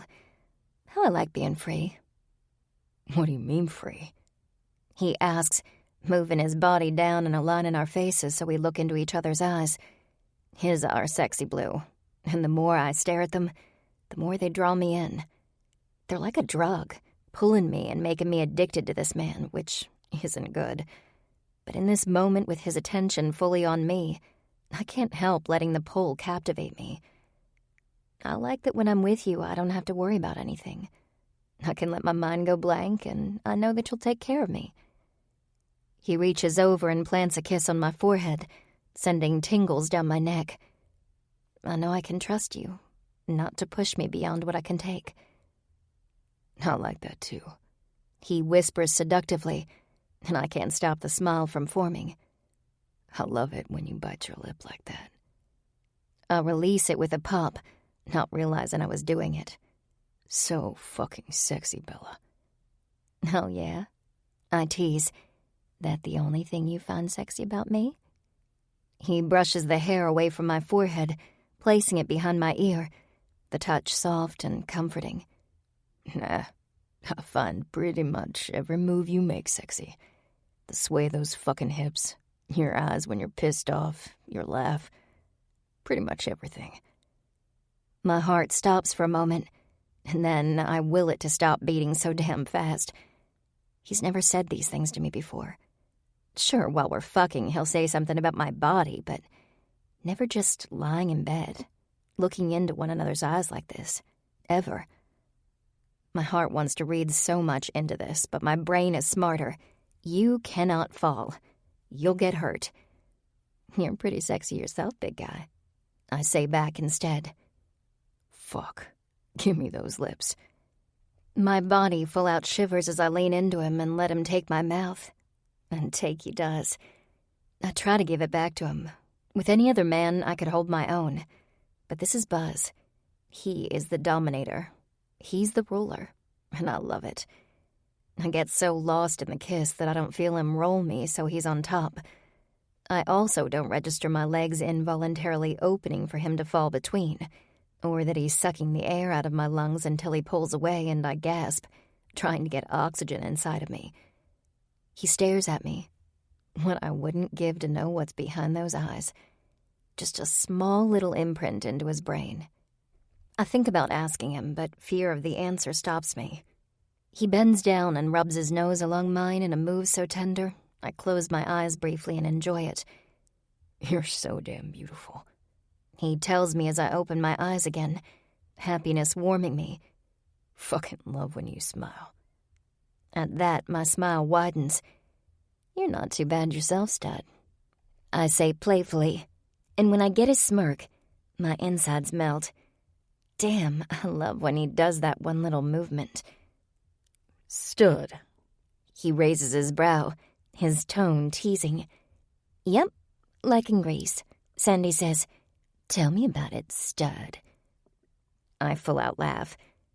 He brushes hair away from my face. I know something that needs to get dirty. The smile is sucked from my face as his lips come down in a penetrating kiss. I meet him as best I can, following his lead. But each second his lips are on mine, my heart squeezes more than before. God, this man can kiss. The best I've ever had, bar none. My body ignites, but he goes no further than his lips and hands on my body. Buzz is always demanding. Tender comes afterward. In the moment of us coming together, he's fierce. This kiss, though, is a different definition of fierce. He's taking and taking, but he's giving me so much more. Tenderness, caring, caressing. I realize without a doubt I'm in serious trouble where Buzz is concerned. He tears his lips from mine, his eyes blazing with fire. My insides quiver. I know that look. Know what's coming. I have no worries that he'll take care of me. Arms up, he orders, and I listen with no reservation. Hold on to the bars, or I'll tie you to them. My body shakes at the thought. Buzz cascades his rough hands down my neck to my chest as he massages my breasts, each touch getting harder, rougher and more intense. He leans down and pulls a nipple into his mouth, nipping the tip. The pleasure and pain cause my clit to throb.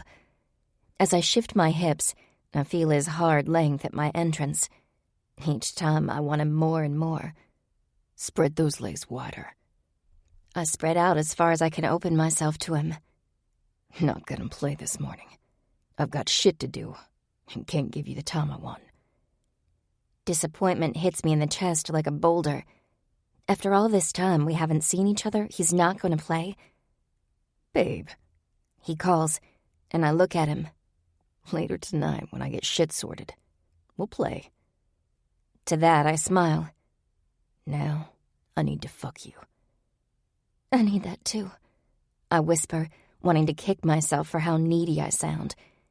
He reaches over, grabs a condom, and then plants himself inside me to the root. With my hands still on the headboard spindles, my knuckles turn white from my grip as he thrusts inside me hard, deep, so damn deep. He reaches down and pinches my clit, and my need grows, waking up my nerves from their slumber. The more he pummels into my body, the more I want, the more I crave. Everything in my body tightens as I explode, clamping around his cock. Damn, babe, he says, still moving. He pushes in and stills, grunting my name, which is the sexiest word that comes from his lips. My entire body trembles as I crash back down to earth. Buzz falls onto the bed beside me, wrapping his arms around me, putting his front to my back and pulling up the blankets. It doesn't get past me that his breathing is quite labored as well. Bella? He asks into my hair. Yeah? The word comes out so breathy it's laughable. But he doesn't laugh. There's shit going down, and I need you here. Need you safe. You've got to stay here until it all gets handled. Out of all the words that just came from his lips, the ones I focus on are the unspoken. After it's handled, I want you out. I pushed the thought away and try not to let the hurt penetrate. Can you tell me what's going on? I've never asked Buzz about club business because it's none of mine. But since he did call me on a whim, having me haul my ass here, I figured this is my time to ask. Just know that it's not safe for you outside these gates right now. We're gonna have a full load coming in. I'm gonna need you to help Princess and the rest of the old ladies get shit sorted. I'm gonna be busy trying to fix this. My stomach falls a bit at the thought of being here and not being with him. But I'll make it a point to see you. That makes me feel a little better. At least you can carve something out for me. And it'll be nice to catch up with Casey. When she became GT's old lady, she got the name Angel. Some sort of rite of passage or something like that. I still didn't understand everything. Hell, I barely understand anything, but I roll with it. All right, but I'm a little scared that I can't leave here. Is whatever's going on that bad? Babe, I wouldn't fucking make you stay here if it wasn't. The punch to the gut hits hard. He wouldn't make me stay here if he didn't have to. Shit. I need a reality check. Sex, great, fantastic sex, but just sex nonetheless. I can actually feel the small bits of my heart cracking and falling to the ground, then shattering like glass. He wants me here to protect me, but that's all this is. And I'm gonna end up the one hurt. Okay. I breathe out, and he kisses my lips quickly, rolls out of bed, and then heads into the bathroom. I stare up at the ceiling, wondering what I'm gonna do, and trying to hold back the tears. Chapter 6. Breaker. My pulse drums as hands touch me. The blood, the tears, me being held down. Pressure on my back won't allow me to move an inch. Even when I kick my legs, they're halted immediately. I feel trapped, caged. I try to stay strong, but the pain is intense, and I'm unable to keep it at bay. As I press my head into the pillow, a guttural noise comes from my throat. I can do this. I'm doing this to protect him. I will always protect him, no matter the cost. I pop up from the bed, covered in sweat. The cool breeze from the fan gives me a slight chill. I look around the room, noting the dresser and chair in the corner. My room at the clubhouse. Breathing out, I lie down and stare up at the yellow, discolored ceiling. After all these years, it still haunts me. The day when my life changed forever. The day when the bad destroyed me. Chapter 7. Bella. I'm not sure where all the food came from, but boy did it come. I helped Ma, Myrna, Angel, and Princess stack canned foods in the huge pantry off the kitchen, already having filled the freezer and refrigerator with Tanner and Blaze's help. I don't know if I should admire these women or be scared that they can do this so well. They need little time or effort to get everything in its place. How many people are coming? I asked no one in particular as I put an enormous can of green beans on a shelf. I swear the thing could feed a couple dozen. About 100, maybe more. Princess answers, stacking 2 cans to my 1. I really need to work out more. I stop my movements and turn to them. Really? That many? I've been alone for so long that even thinking of 100 family members is beyond my realm of comprehension. Oh yeah, it'll be chaos for a while, especially with all the kids raising the ruckus. Princess adds, but it'll be fun too. Ma says, looking between the two of us. She's been quiet, only speaking to give instructions. I have a feeling that something more is going on here than anyone tells me. We'll make it that way. She clears her throat and grabs some plates. I look at Princess and Angel. I have to admit that I didn't even think on my drive here about what it would be like with these ladies. Now that I'm here, part of me is surprised of how they brought me into the fold. I don't feel like a stranger, or like I don't belong in the slightest. I don't know if that's because of my friendship with Angel or whatever Buzz and I are. Yes, we will. Myrna, Tanner's mom and Dagger's old lady, says boldly, putting her arm around Ma, who gives her a slight smile. They both take off. It doesn't slip past me that the family ties here run deep. There's a lot going on. Princess says vaguely, I sure do love everyone's openness, I retort, causing Angel to laugh. You have no idea. She shakes her head. What are you doing with X? Angel asks Princess. She shrugs. Sucks. But since Blaze, you and I all have to be here, we're shutting down. Wish we had someone we could trust, but... Her words trail off, and I look at Angel. I get it. I didn't really. When Angel looks at me, she sees it. Princess is very picky about who she chooses to run her business. That's putting it mildly. Tanner says, popping in, then leaving again. Both Princess and Angel chuckle. I'd be picky, too, if I had my own business. Princess claps her hands. We need to start prepping for lunch. I nod. Tell me what to do. Since I'm bound to be here, I need to earn my keep. Angel and I get started on potato salad by peeling and cutting as we sit in the back prep area of the kitchen. So, you and Buzz. Or you, Breaker, and Buzz. Angel asks nonchalantly. I pull the peeler over the potato, slicing the skin off. Really neither. I hate saying that, but it's the truth and I refuse to lie. I hate liars. What? Angel's hand falls from her work and I look at her. I shrug. It's just for fun. When whatever this is settles down, I'll go back to my life and Buzz will go back to his. I go back to focusing on the food, both loving and hating the fact that our contact will be only through electronics, maybe even cut off for good once this is over. Is this fun like the other ones or different? She challenges me, and I smile. She's been around for the revolving door of men. Some may consider me a whore, but I don't feel that way about myself. How is it that a man can sleep with whoever he wants and it's fine, then flip it around and the woman's a whore?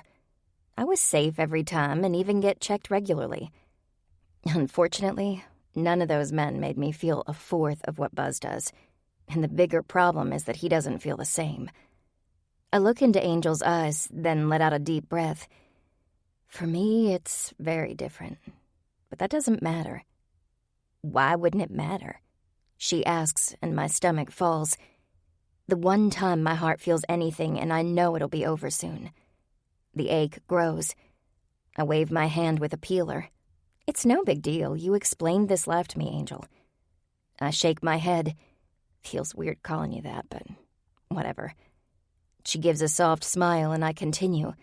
I get it. It is what it is, and I'm not going to spend what time I have with him worrying about when it'll end, and I'll need to head back to Cherryvale. I'm going to enjoy him and stock every single moment in my memory bank. I don't like this, Angel says, going back to the food. You need to talk to him. Yes, Mother. I mean it, Bella. You don't want to fuck up like I did with GT. Almost ruined us for good. I look back now and I just did everything so wrong. So terribly wrong. The history between Angel and GT is complicated. She explained the loss of their baby and her thinking GT cheated on her because he made it look that way. I got what she said. I didn't want to screw it up either, whatever it was.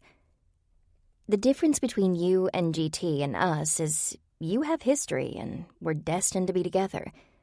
Buzz and I met because he came up to school and got you. It was a whim, and I'm not going to make this out to be something it's not. Even as I say those last words, my heart aches. It's true, and I don't like the truth. I would rather have a slap to the face than feel this. Bella, you have no way of knowing anything. Princess and Cruz met when he held a gun to her face. Crazy shit happens. It's a part of life. Don't give up so quickly, or be so quick to judge. I shrug. Only time will tell. I fear time will tell me something I don't want to know. Chapter 8. Buzz. The door opens to my computer cave, and I look over to see Pops walking in, his face a mask of disapproval. "Hey, Pops," I call out. He nods toward my bank of computers. "Have anything on ransom yet?" His voice is firm. Fuck, I wish I had more to give him. He cut the feed and looped it at 9 p.m., then he restarted it at 10:30. That gave him an hour and a half to get whatever he needed out of that place and get gone. "I want in there," Pops demands, and I pull up Ransom's property on my screen. Pointing to the photo, I tell him, "There are 2 entrances. I have infrared cameras telling me there are 3 guys." I show him their locations. "But I'm not sure if the place is rigged to blow if we show up." "Find out," he orders. I decrypt the code for 2 computers at the same time, hoping to gain access to their system while Pops hovers over me. While I don't fucking like it, I take it because I fucked up by calling Bella first. I'll take that heat. If part of that is him over my shoulder, then so be it. "Anything?" he asks after 15 minutes of me meeting roadblocks. "I have another way, give me a sec." I tap into the computer. There. I look up at Pops, who hasn't moved an inch. These are the underground wires that are secondary to the wireless network they have going on. I already tapped that and can control it at any time. The wires, though, will be set to blow, and that can be accessed remotely. If Ransom's watching and we step in, he detonates it. "Fuck," Pops growls, crossing one arm over his chest, the other hand coming to his lips. "Do you think there's anything there?" I turn to him. "No, I don't. Whatever he had, he took it with him. Computers, phones. At least that would be what I would do if I were as fucked as he is." "I want to blow it," Pop says. "Round up the guys and meet in church." He turns and moves away. 3 hours later, we watch as Ransom's compound and the men inside burn to the ground. We pull up to our clubhouse in the van, parking it in the lot. "Lock this place up tight, boys," Pops orders, and we do what he says. It won't take long because everyone's already on alert. "So, brother, you sharing Bella with everyone or just your brother?" Dagger asks mischievously. He has a woman, Mierna, and she would cut off his balls if he touched another woman. Still, the question pisses me off. "No one fucking touches her." Dagger laughs as we move toward the clubhouse. Then he nods his head to the courtyard and I follow his gaze. Two brothers from the Clayton charter sit on either side of Bella at the picnic table. It's like a punch to the gut that takes my breath away as the cards of my life fall into place. Yes, we're in a bunch of shit, but having her here with everyone else, they need to know she's mine. Bella's soft laugh can be heard as the two men try to get my fucking woman. Son of a motherfucking bitch, I growl, marching toward her. Her eyes light up when she sees me, but then the spark dies when she obviously figures out I'm pissed as shit. She rises, coming toward me. Buzz? I move past her and get in my brothers' faces. See this woman? I motion to Bella, and they nod. Off fucking limits. I feel Bella jump beside me. Both men put their hands up. Didn't know she was yours. I told you I was staying with Buzz, she says, pissing me off more. You told them you were with me? She hesitates. I said that while I'm here, I'm staying with you. I look at the guys. She tells you she's my woman and you hit on her? Just thought she was fucking you, brother. Didn't know it was something more, Singer says. Bella's breath hitches, but I ignore her. Spread this shit. Bella is off limits to everyone. I growl before turning to Bella. I grab her arm and haul her toward the door to the clubhouse. My temper flares and I take some calming breaths to get it under control. By the time we march through the main room, down the stairs, and into her bedroom, the calmness begins to set in. Bella tugs on her arm, wrenching it hard, and I let go. That hurt, she screams at me. I close my eyes. That is the last thing I want to do. I never want to hurt her. Damn it. I'm sorry about that. I pointed her arm. Didn't mean to hurt you. Can you tell me what the hell that was back there? I was just talking to those guys. She crosses her arms over her chest, pushing her tits up into the V of her shirt. My cock jumps to attention. They were ready to fuck you, I say, shutting the door to the bedroom. Well, nice for them. That doesn't mean I would have let them. Since I met you, I've only been with you, and once with Breaker. The tension in the air thickens like a cloud. For the briefest of moments, her face flashes hurt, but she quickly masks it. I don't like it one fucking bit. That's good. Then I don't have to kill them. Her eyes widen in surprise. Why would you say that? I'm not playing this back and forth game anymore. We've been doing it for months, and I'm over it. I step closer to her and wrap her in my arms. Because if any motherfucker touches you, Bella, I'll fucking gut him. But, Breaker, I shake my head, silencing her. That was once. Never again. All mine. No other cock will be anywhere near you ever again. I give her no time to process the words before I capture her lips and press her soft body against mine. I grip her neck firmly, not allowing her to move as she kisses me back, trying to keep up. Then I push her away, not hard, but she stumbles a bit before gaining her balance. Strip, I order, and her pupils dilate as she licks her plump from my kiss's bottom lip. Something sparks in her eyes, and my first thought is she going to comply, or is she going to fight back? The more I watch, the more I see it. The moment when she allows her body to surrender. She tosses her clothes to the floor, giving me a fantastic view of all her curves. Bella is all woman. No skin and bones here. I have something to hold on to and keep me warm, and I love every damn inch. Her damn ass is to die for, round, pert, and fucking perfect. She stands in front of me, unmoving, waiting. I love that, too. On the bed, face down, arms up, legs apart. The hitch of her breath tells me she heard me, but she doesn't move. I raise my brow in challenge. It takes her a moment when it normally wouldn't, and I see a bit of fear there. But she finally complies, getting into position. Then I move to the top drawer of the dresser where I stashed some toys for us to play with. I grab the cotton rope and move to her hands.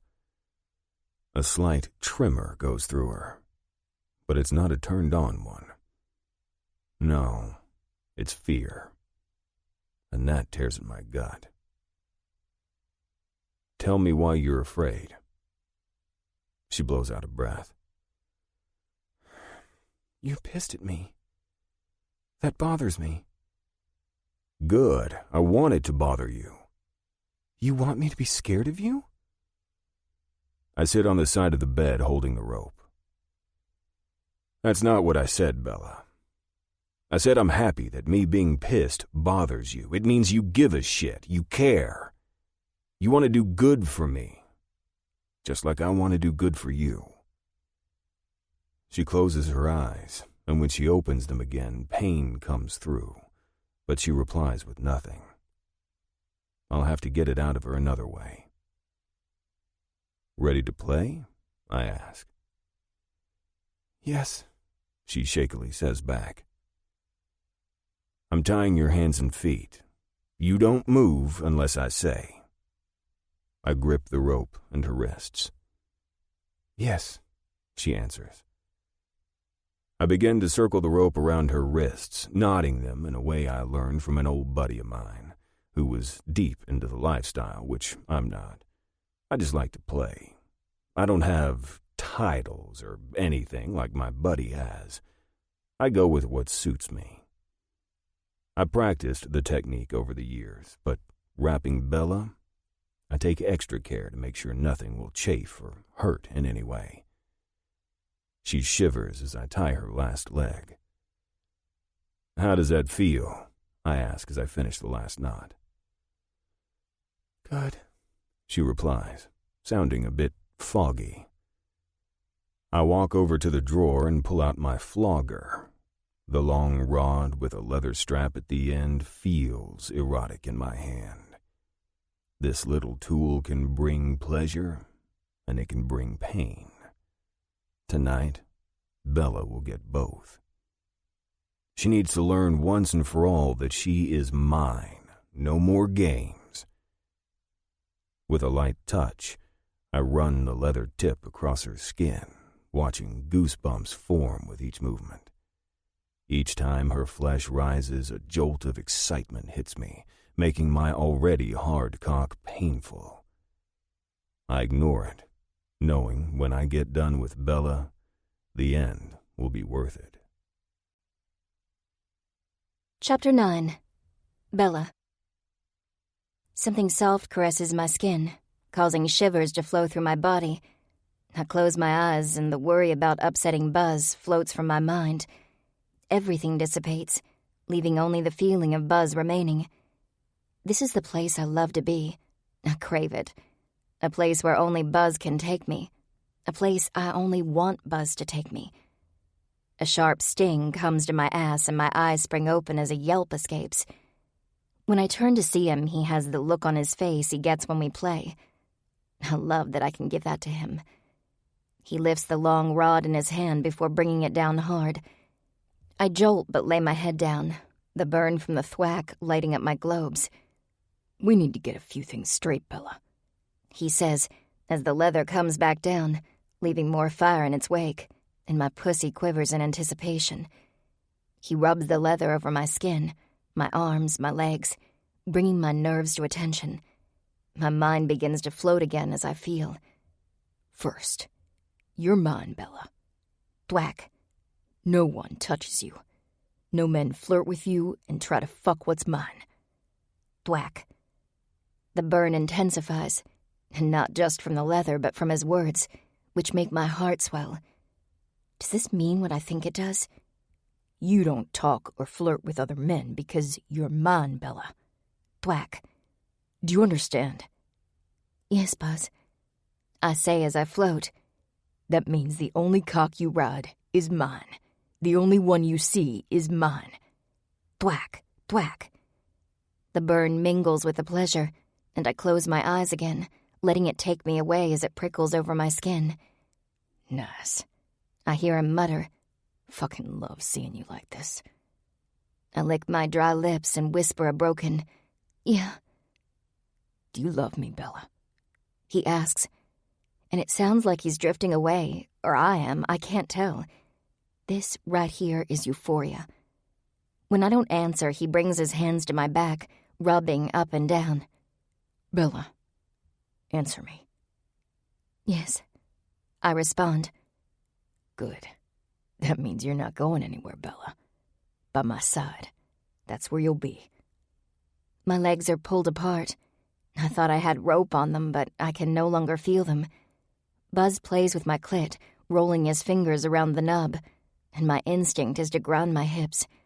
He squeezes my ass, the fire from his blows coming back to life, and I moan. Don't move, Bella. You get what I give you. I don't like that idea. His hand comes back and he plays, moving his finger around inside of me. The ball of wire inside tangles up, sitting on the cusp of blowing. Then he pulls back, only stringing me tighter and tighter.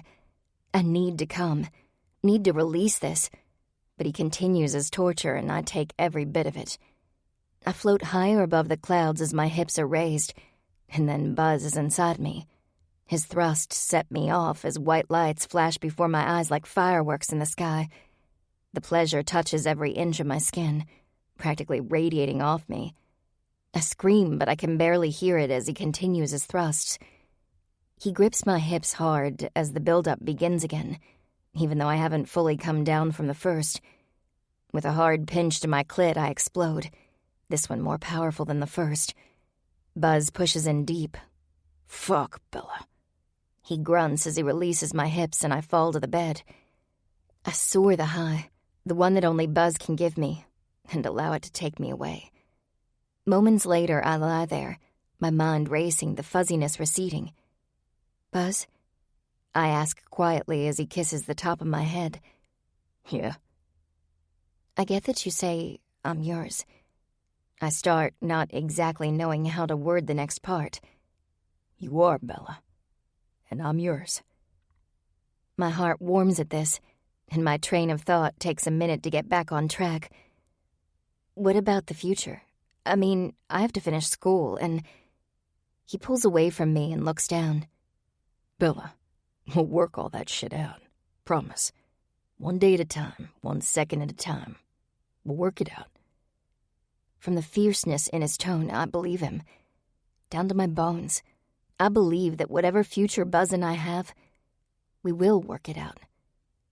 For the first time since my father's death, I feel truly happy. Chapter 10. Buzz. I pull Bella against me and mold my body to hers.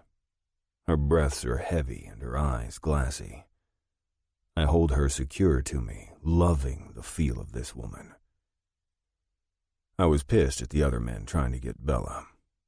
I hope now she understands I'm not letting her go. This is real.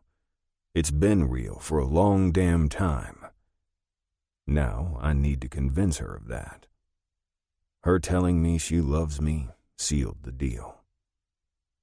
I wake to loud thumps on the door. Bella doesn't rouse as I slide my arm out from under her, grab my jeans and pull them on. Opening the door, I find Cruz standing there with an unreadable look on his face. Pops wants an update.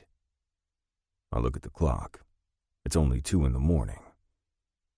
I rub my hand over my face. I haven't had a chance to go down to the computers after we got back, which will only piss Pops off more. Give me 15.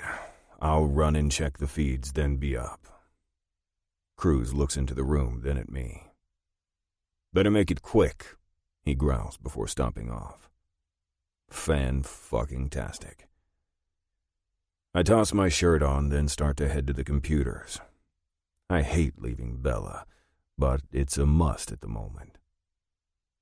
I grab the key to her room and lock her door, knowing she's safe is my only comfort. Walking into the room, I find Breaker in my chair looking at all of the feeds. He always has my back. Now isn't any different. "Anything?"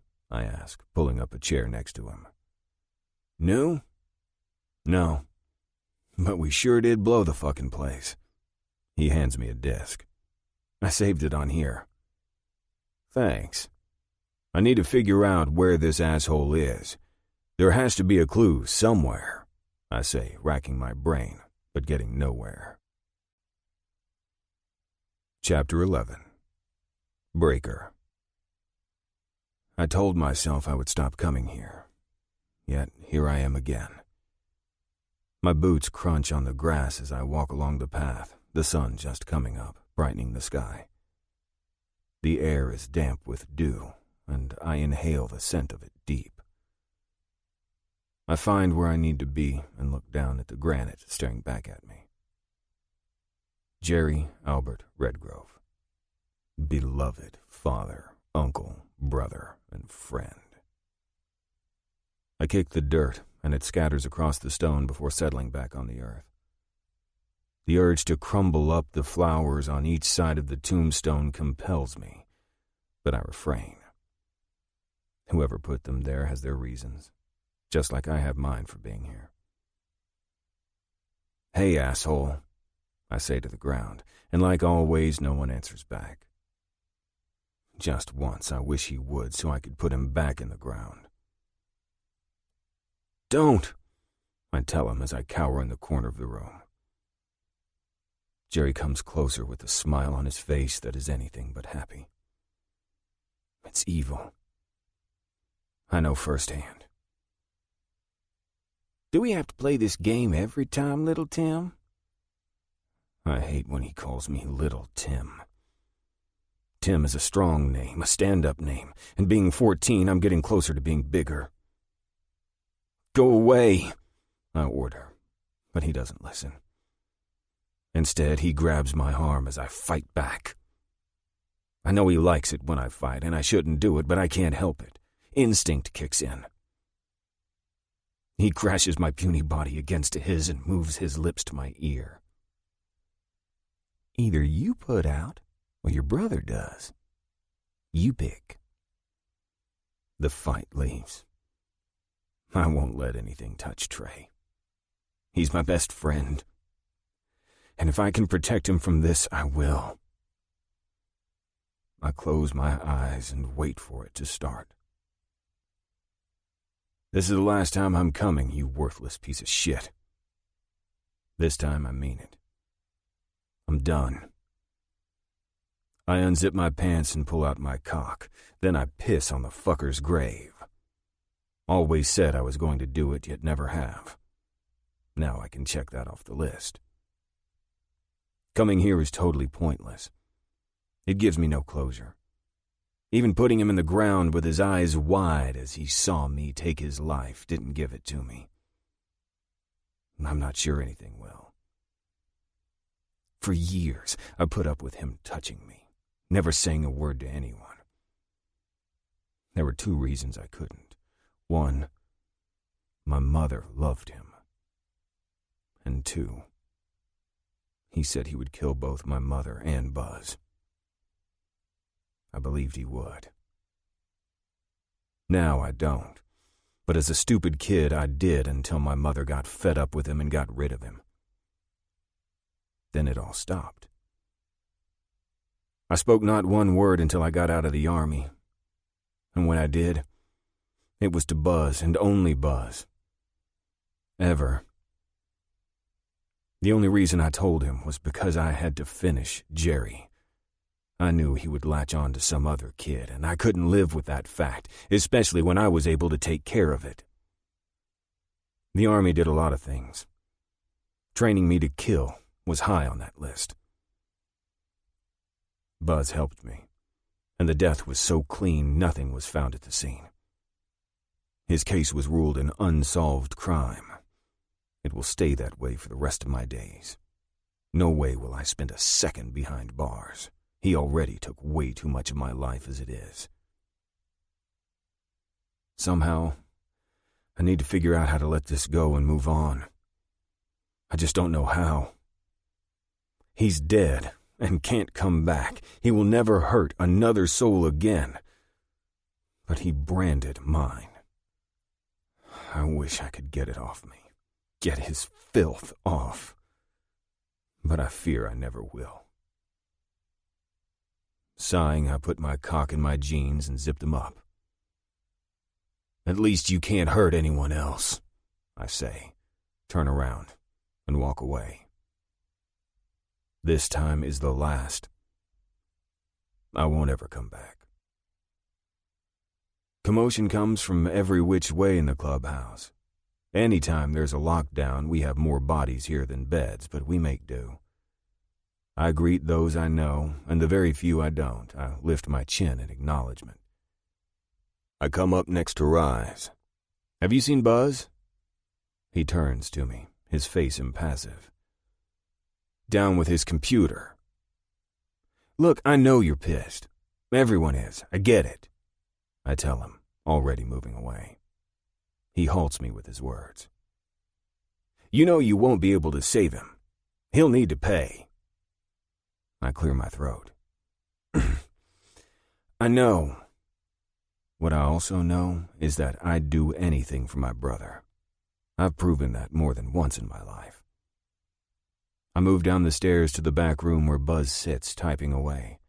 I knock on the door and he turns to me, lifting his chin. Anything?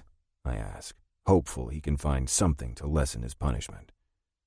Buzz points at the screen as I move closer. What is that? It's a cabin. Very secluded. About 2 years ago, Ransom went there on a vacation. He shrugs. Don't know if it's anything, but since I've got nothing, I'll take it. He slaps me on the shoulder. I've got to go get Pops. I nod as he takes off. The building looks as if it's one room, maybe two at the most. The boards are old and warped from years of no one taking care of it. The roof looks as if some of the shingles are completely gone, while there's a hole in it on the other side. Weeds have grown up around it. I'm pretty sure it's a dead end. Show me, Pops barks, making me spin in the chair. I rise and move back, not knowing if he wants to take a seat. Here. I don't think it's anything. It looks like no one's been there since Ransom 2 years ago. But it's a crack. We need to widen that crack. 15 minutes later, we're holding an impromptu meeting in Buzz's small computer space. The room is seriously small with all these men in it. Found a house. Pops points to the screen. Buzz. It's about 35 minutes from here. Secluded. And as you can see in the picture, I'm pretty sure nothing is there. Need to check it out, Pop says, eliciting grunts from the brothers. Everyone but Dagger, so saddle up. We ride in 15. Fucking hell, Dagger grumbles. One fucking rod in my arm and stent in my heart, and I'm missing all the fun. Yeah, you're gonna sit on your ass by the screen and give us a heads up if we need it, Pop says, an order that makes Dagger begrudgingly back off. 15 minutes later, we are rolling out. Chapter 12. Buzz. After 35 minutes, we arrive at the dilapidated cabin, and a stark feeling hits me in the gut.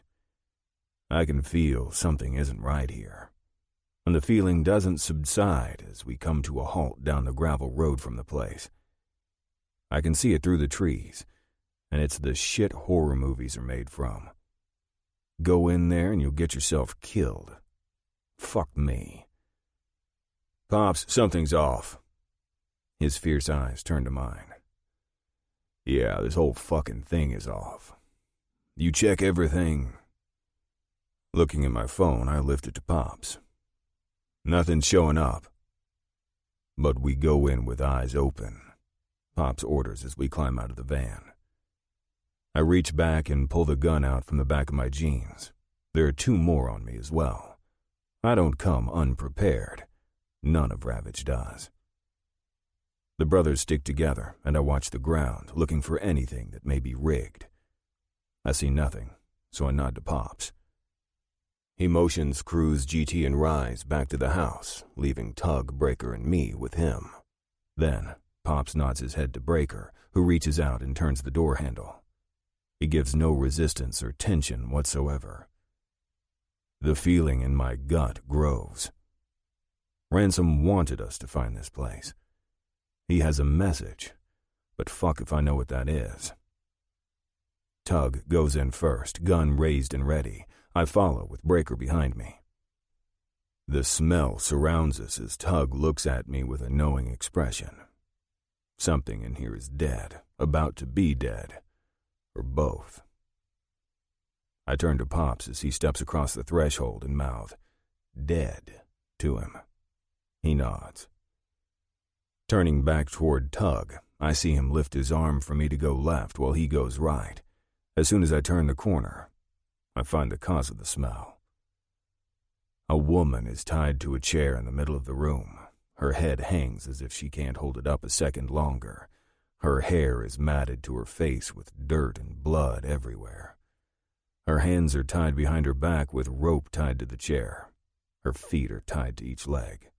Her entire body is battered and bruised and maybe even burned a bit. Not to mention, she is skinny as hell. I wouldn't be surprised if she didn't have any food while she was here. I scope out the room. Dingy walls that were probably white at one time now are caked in dirt and mud and what looks like bloody handprints. Fucking hell.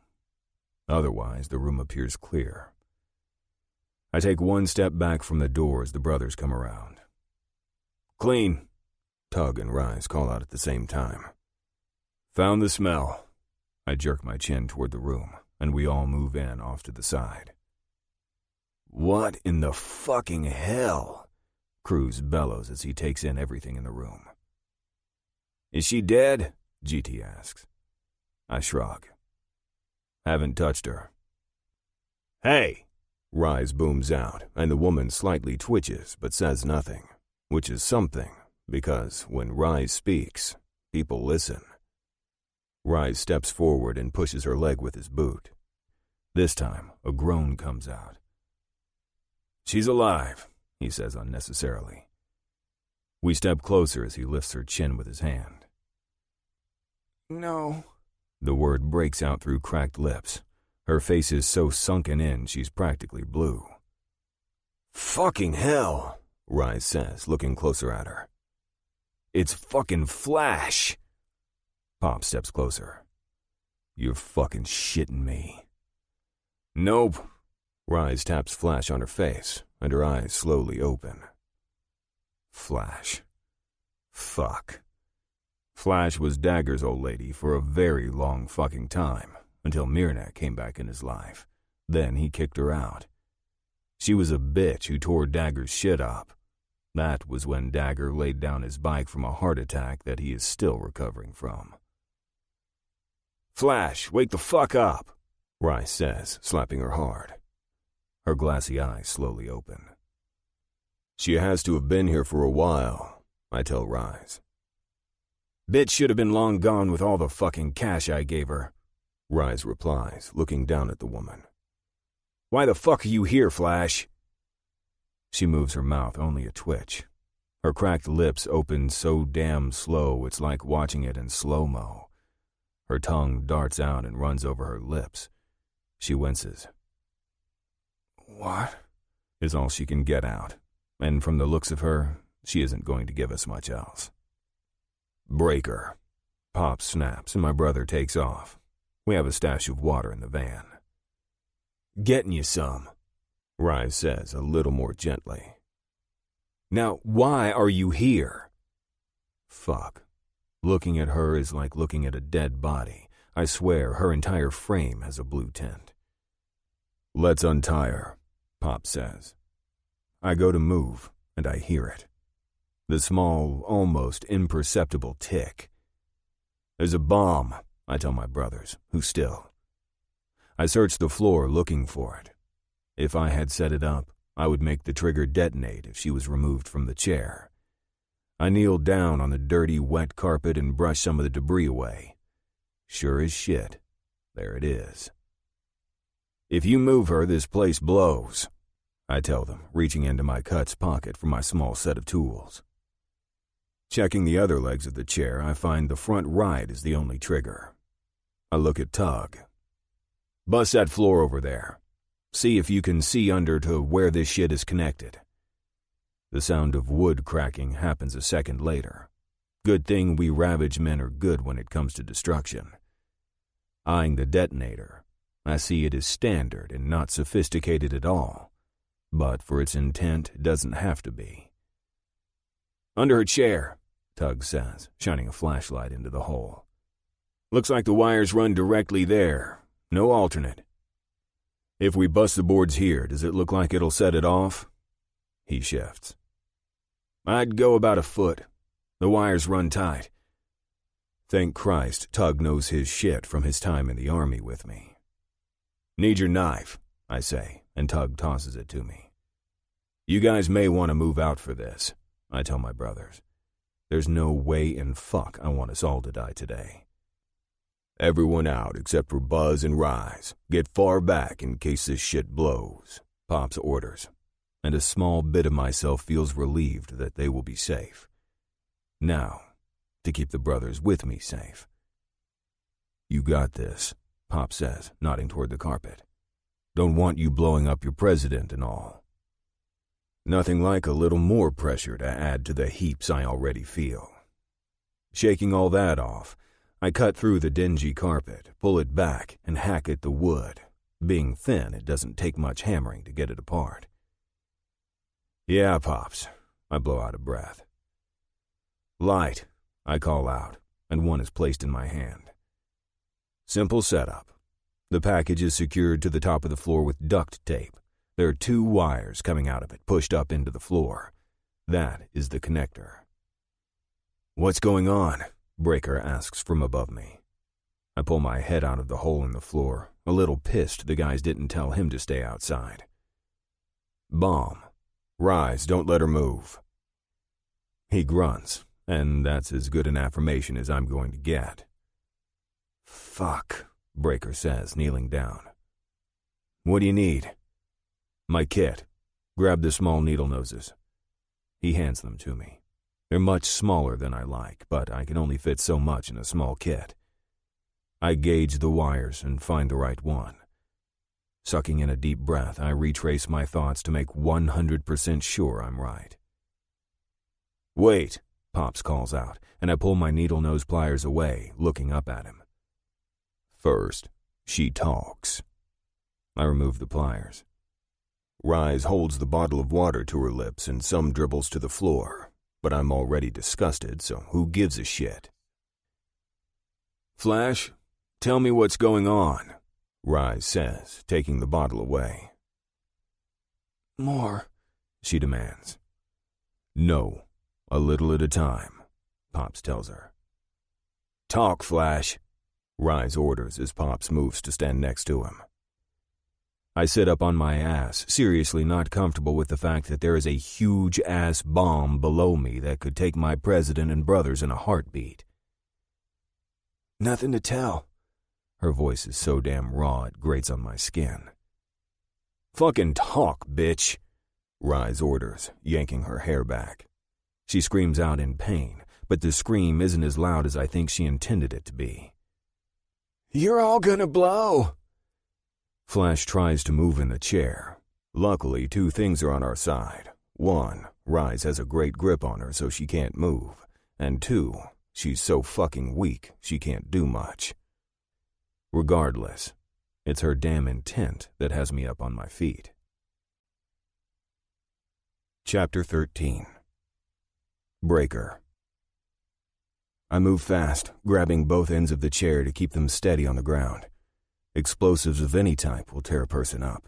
No way am I letting my brothers or president go out like that. You fucking bitch! Rise roars in Flash's face. The side of her lip tips up as I look over at Buzz next to me. His jaw tightens, so I know he saw it too. I turn back to Flash. Her clothes are so tattered and dirty, there's no telling what she had on when she started this. It's barely there, exposing many cuts and bruises. She had to have been tortured. You think you're gonna kill my brothers, you fucking whore? Rise screams, spittle flying.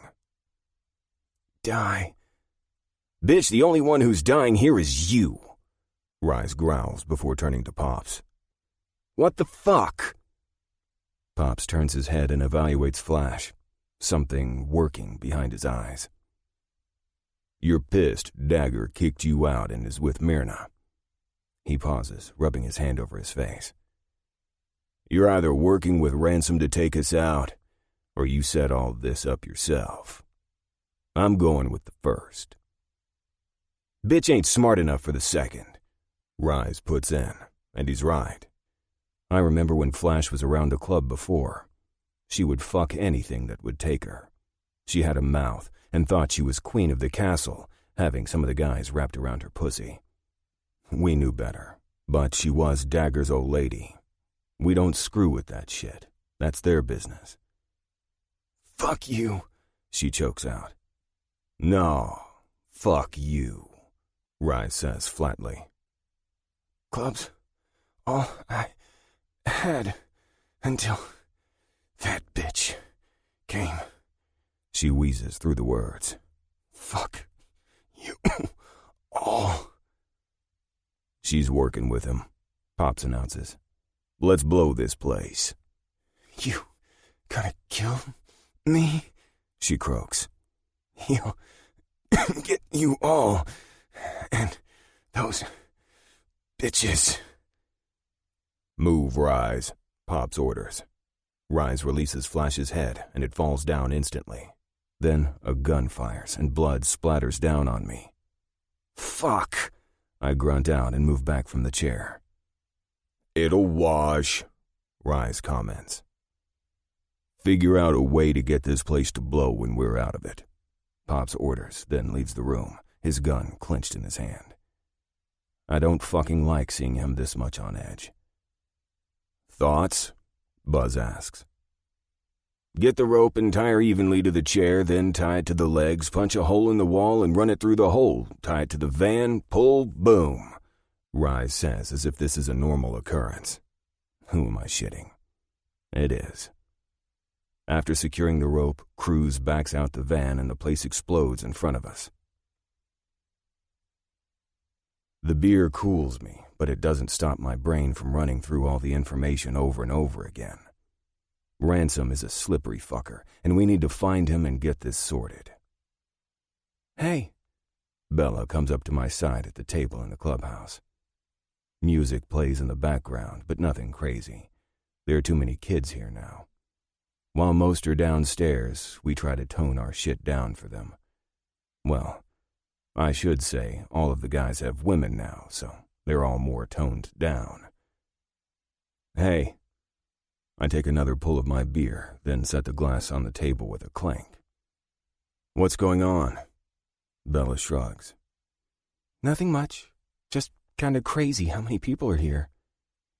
I want to laugh, but give a small smile instead. Yeah, there are a lot. I look around the room, noting all the brothers and their old ladies moving around the place. Ravage built a bunk area just in case these things happen for everyone to fit. For some shitty reason, they happen way too often lately. I've got to admit that I'm glad I'm now a member and not a prospect. Yeah, she twists her hands. I don't know many of them. Give it a few days. You'll be like old family. She chuckles. Right? It's true. You'll be surprised. The door to the clubhouse slams behind us, and out of habit I look up to see who it is. The room gains a silent hush as she strides into Ravage with Derek, our prospect, on her heels. A little pixie of a woman with long chestnut hair and an hourglass figure, She pulls her sunglasses from her eyes apprehensively, her hand shaking. Her eyes show a bit of fear in them, as they should. It is a total contrast to the last time she made her appearance on Ravage Ground. No. That time she came to give GT shit for supposedly killing her father, which he didn't do. And then she demanded money.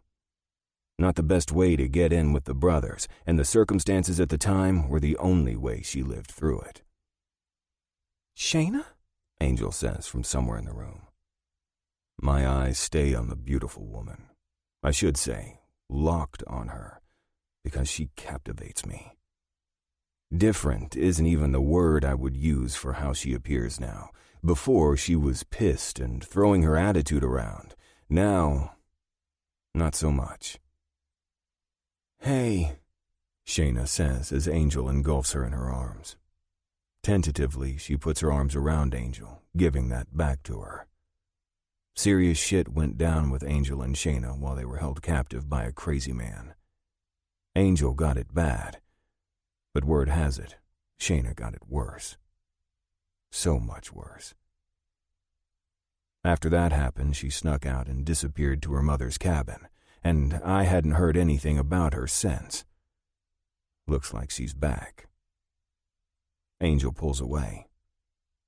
"How are you?" Shayna's eyes dart around the room, then connect with mine. Some type of energy passes through the glance, the same as the last time I saw her. But she breaks it quickly, turning to Angel as my heart picks up speed. "Ma called. She said I needed to come and stay here." She shakes her head like she's trying to get thoughts to escape her head.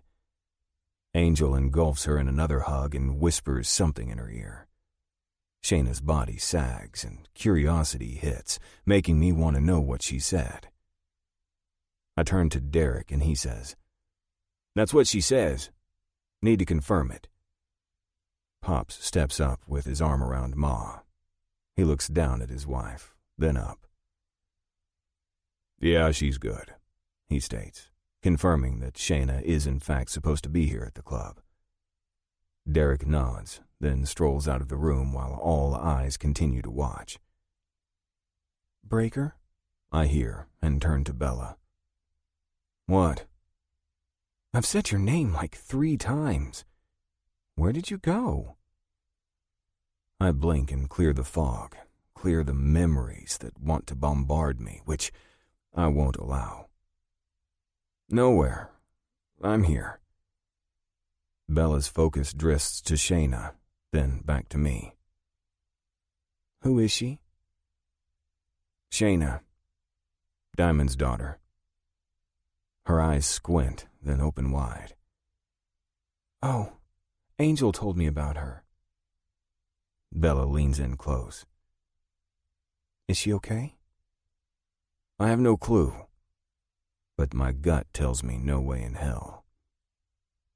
"Something tells me you're gonna find out, though."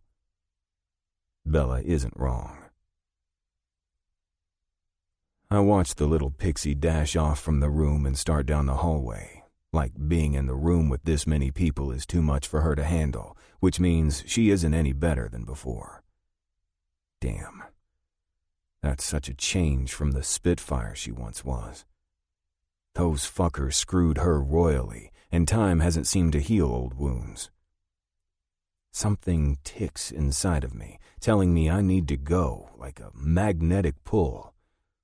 And like always, I listen to it and move. The clubhouse noise level goes back to normal. Hopefully everyone has gotten over the shock of seeing Shayna. At least those who saw her. GT won't be happy when he finds out. Shayna darts into the bathroom, and I wait against the wall outside of it. I have so many questions for her, and as the seconds tick away, I try to keep myself in check and not let the anger of some of them take over. After 15 minutes, I'm impatient. Not a single woman has come by to use the bathroom so I can ask if Shayna's okay. Fuck it. I open the door and see nothing. I look under the stalls. Nothing. Where the fuck did she go? One by one, I push the stall doors open, checking them. No way she got past me. It's just not possible. I push on the last door, and it sticks. Looking through the slats, I see Shayna sitting on the toilet with wide eyes and tears running down her face. I should go. I should get the hell out of here. I should not get involved with this. I shouldn't. It got me nowhere last time. She has her demons, and I have mine. I feel it in my bones that if I stay, this will change my life forever. And if I go, it will do the same. The shock and fear slice through me, though, and I can't stop myself. Shayna, open up. Let me help you. Fuck, what am I saying? Here's to cracking open a new can of worms. What do you want, Breaker? Hearing my name on her lips feels like sunshine shimmering down on me, warm and bright. I missed that word coming from her. Let's talk. She gives out a harumph. Yeah. Talk and talk and talk until I'm blue in the face and can't breathe. Talking doesn't help, Breaker. Didn't help then, it doesn't help now. While I know this is true, I reach in my pocket, pull out my knife, flip it open, stick it in the lock, and then turn it slowly to disengage the lock. Shayna leaps from the toilet, crossing her arms over her body. What are you doing? Her words are rushed and frantic as she bats the wetness away from her face. I place my knife back in my pocket and hold my hands up in surrender. I don't want to hurt her. I never want to hurt her, ever. Relax. You're safe here. She makes some noise in the back of her throat, the same one I remember she makes when she's frustrated. You think I don't know how much they hate me? How much they should hate me? I was a bitch, a horrible one. I said shit to GT that I haven't ever apologized for.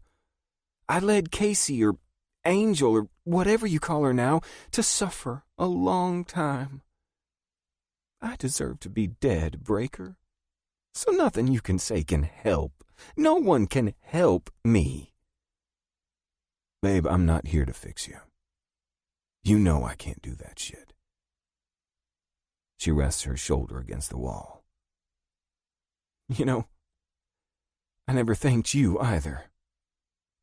The words are like a punch to the gut, but I don't show it. Nothing to thank me for. She chokes a bit. Right.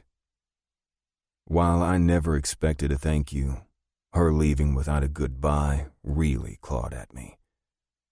I step back from the stall. Come out of there.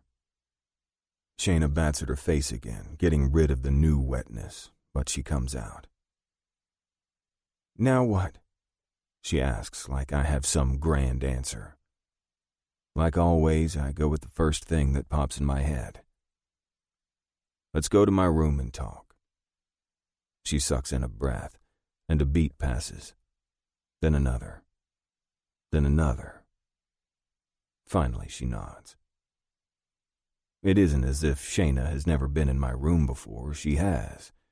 She and I know far too well the time we spent together in that space.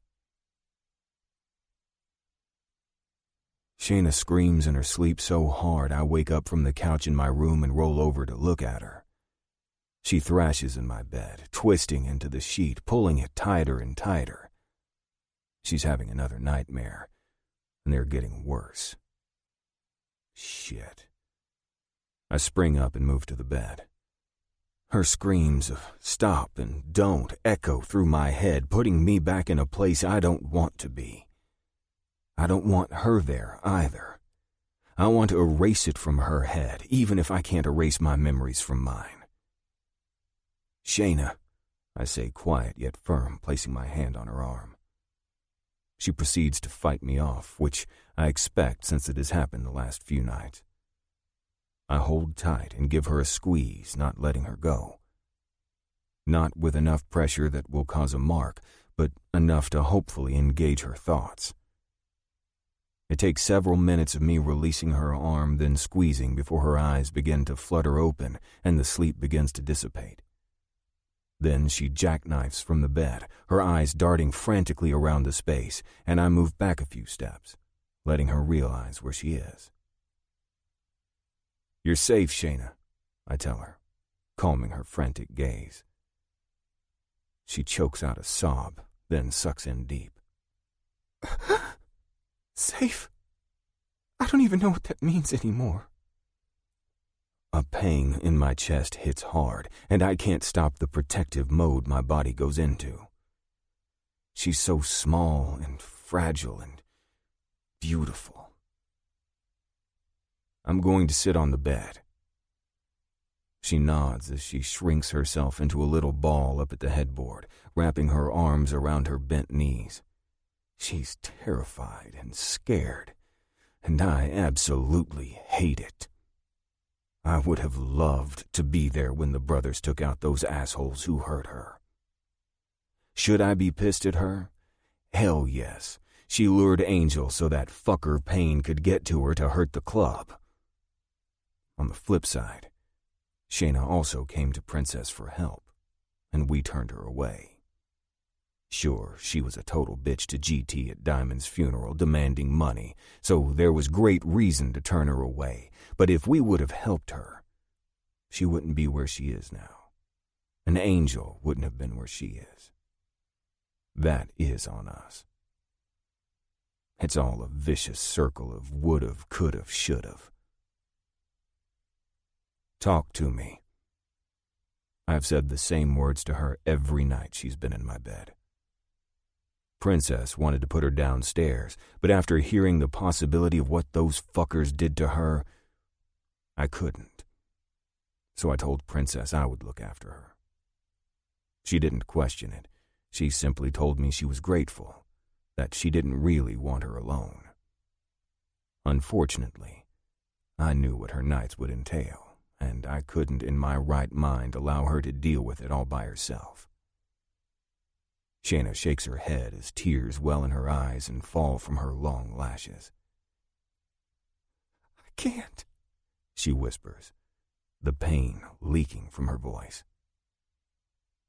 "I get that. What can I do?" She wipes her face roughly, turning it even more red from the brutality of the swipes. "Nothing. There is nothing you can do. There's nothing anyone can do." I know exactly how she feels. Alone. Broken. Beaten. Fuck. She looks like hell, yet doesn't. At least, I don't see her that way. Regardless, she's not at a place for me to tell her any of that. Hell, I'm not at a place for that either. "You haven't really slept in a few days, Shayna. Can I hold you? Will that help you sleep?" Yeah, dumbass. A man holding her is really going to help. Men did this to her, hurt her, and here I am, telling her I will hold her while she sleeps. Sometimes I stupefy myself. "No," she says shakily. I have no clue if it will help or won't, but it's the only thing I can come up with because she needs to sleep. The bags under her eyes are getting worse and worse. Her battered body needs the sleep to heal, at least physically. Mentally is an entirely different animal. Just to sleep, Shayna. I don't fuck women without my brother around, so you have nothing to worry about. For a man who doesn't speak much, I sure have a lot to say to Shayna. Some of it I'm ready to kick my own ass for. Her brows furrow when she looks at me as if she doesn't believe a word I said. Unfortunately, I told her the truth. I've never evaluated why I need Buzz in the room with me when I'm with a woman. He says I need to get my shit sorted, and he's right. Even with him in the room, not participating, that shit is fucked up. I need to pull my head out of my ass. Seeing Shayna like this only drives that point home. Why? She asks. Not talking about it. I don't have an answer, and I refuse to talk about my childhood, which I'm sure it leads back to. That door is closed. So let me get this straight. You want me to tell you all about the shit that happened to me, but you won't talk about you? What the fuck? Her tone is clipped. She's pissed. I like this much better than the broken shell of a woman in tears. I'm just going to lie here, and if you'd like to lie down too, you can. I try to throw her off the subject. Oh no, you talk. The damn woman is as smart as her father, calling me out on my bullshit. My gut twists and turns as the bile starts to come up. I haven't talked about this in years, and I'm not about to open it back up. I just can't. I look her dead in the eye so she knows I mean every single word. I know what it feels like. That's all you're getting, so don't ask for more. Fuck. That is the most I've ever told another soul besides my brother. Part of me feels a bit of panic for revealing it, while another feels a small bit of relief. Oh, Buzz is right. I need to get my shit sorted. Her eyes flash in some sort of recognition as the anger leaves her and tears shine in her eyes. I do not need her sympathy or her pity in any way. I lie on the bed and put my hands behind my head, resting on a pillow, not saying another word. There is nothing to say. I wait. And wait. And wait. Finally, what feels like an hour later, she slides down and lies flat, her face to me, her legs tucked up to her chest. She says nothing, and neither do I. We simply lie there. I stare at the ceiling. She stares at me. I know because I can see her out the corner of my eye. Part of me wonders what she's seeing, but the other part wants to kick my own ass for even bringing this shit to my doorstep. Her breathing slows, and I no longer feel her penetrating stare. I look over to see she's sound asleep, her face soft and relaxed, her breathing paced evenly. Her long hair is swept behind her with her hands tucked under her face. She's peaceful. I don't move because the sight before me clutches something inside of me. Something I have never had happen, ever. She's beautiful. Totally beautiful. I turn away and look back at the ceiling, shaking off that last thought. I'm too fucked up to ever have or even think about having another person, no matter how pretty or how much this woman pulls at every instinct I have. She doesn't need my demons, too. She has enough to deal with. However, if I can give her some peace, even for a little while, I will do it. I lie there for hours. At some point, I finally fall asleep. That morning when I woke up, she was curled against my side, her head resting on my chest, and a hand on my abs. I will never forget that moment in my life, no matter how much I want to, because for once in my pitiful life, I felt whole, something I never knew could exist for me. I open the door to my room and Shayna follows me. Shutting it, I turn to her, and as much as I know she doesn't need more shit, my anger slips a bit. Care to tell me why the hell you just took off and I didn't even get as much as a fuck you very much? Her eyes widen, as they should. Disappearing from a man's bed without a word isn't something I can let go of just because she walks back in the doors of Ravage. Chapter 14. Shayna. I should have just ignored the call from Ma. I shouldn't have picked it up. Why do I keep making mistake after mistake? First, I should have never stormed into this place after my father died. Scratch that. My first mistake was never getting to know my father in the first place. Should've, would've, could've, and all of that. It's all water under the bridge now. He's dead, and I can't change that. I have those actions on my soul, and they're seared in there like a brand. When Ma called, I was shocked and surprised. After the shit I spewed out, calling GT a killer and demanding money from the club, then getting Casey jacked up with those fuckers, I was surprised she even wanted me here. That they would want to protect me in the first place. While I regret what happened with Casey, I don't know what I would have done differently. Those assholes threatened my mother, the only person I have left on this planet.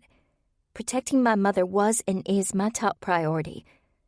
Still, bringing Casey into the whole mess was a really shitty thing to do. GT hates me. Hell, this whole club hates me. Except maybe Casey and possibly even Ma. Her calling me totally blew me out of the water. I felt like she was extending an olive branch, and with my mom out of the country with her boyfriend, I was all alone. Honestly, I was also scared since she felt the need to call to warn me.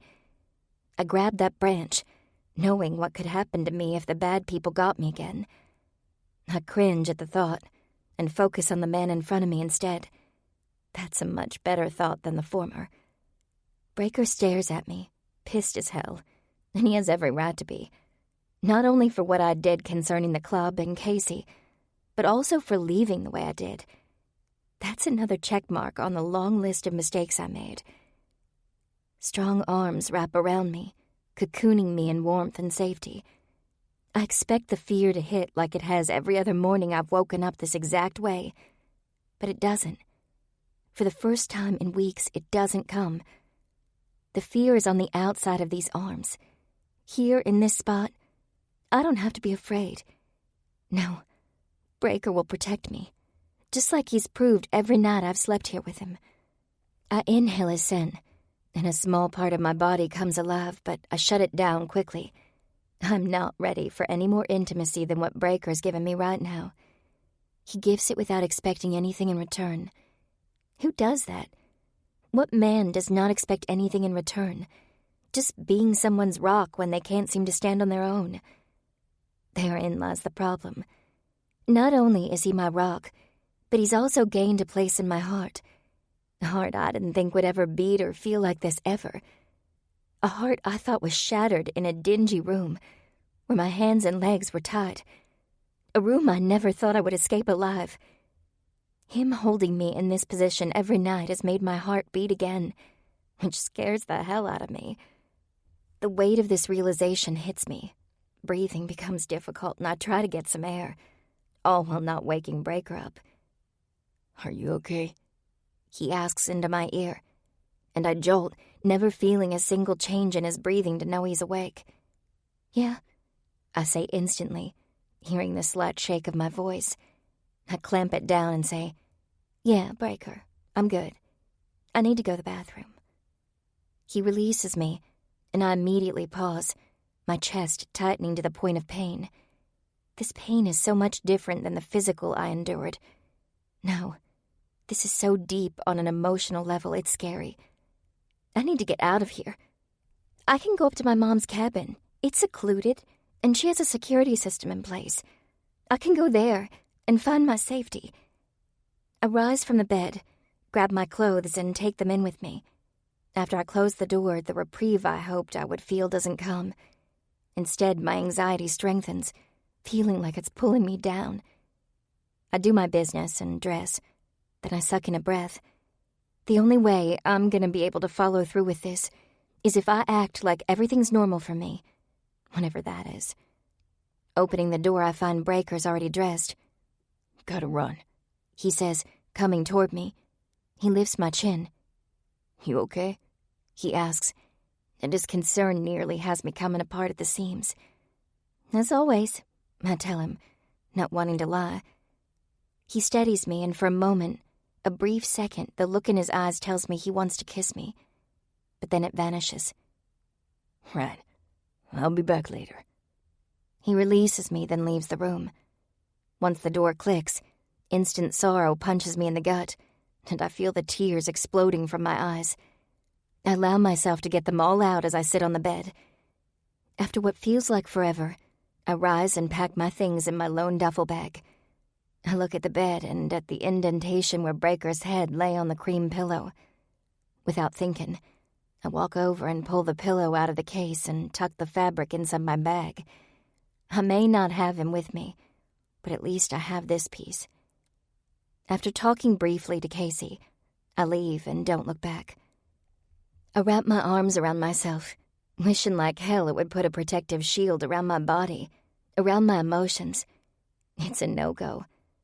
The air in the room grows thick, and I can feel the bad waves floating off Breaker, making my heart hurt.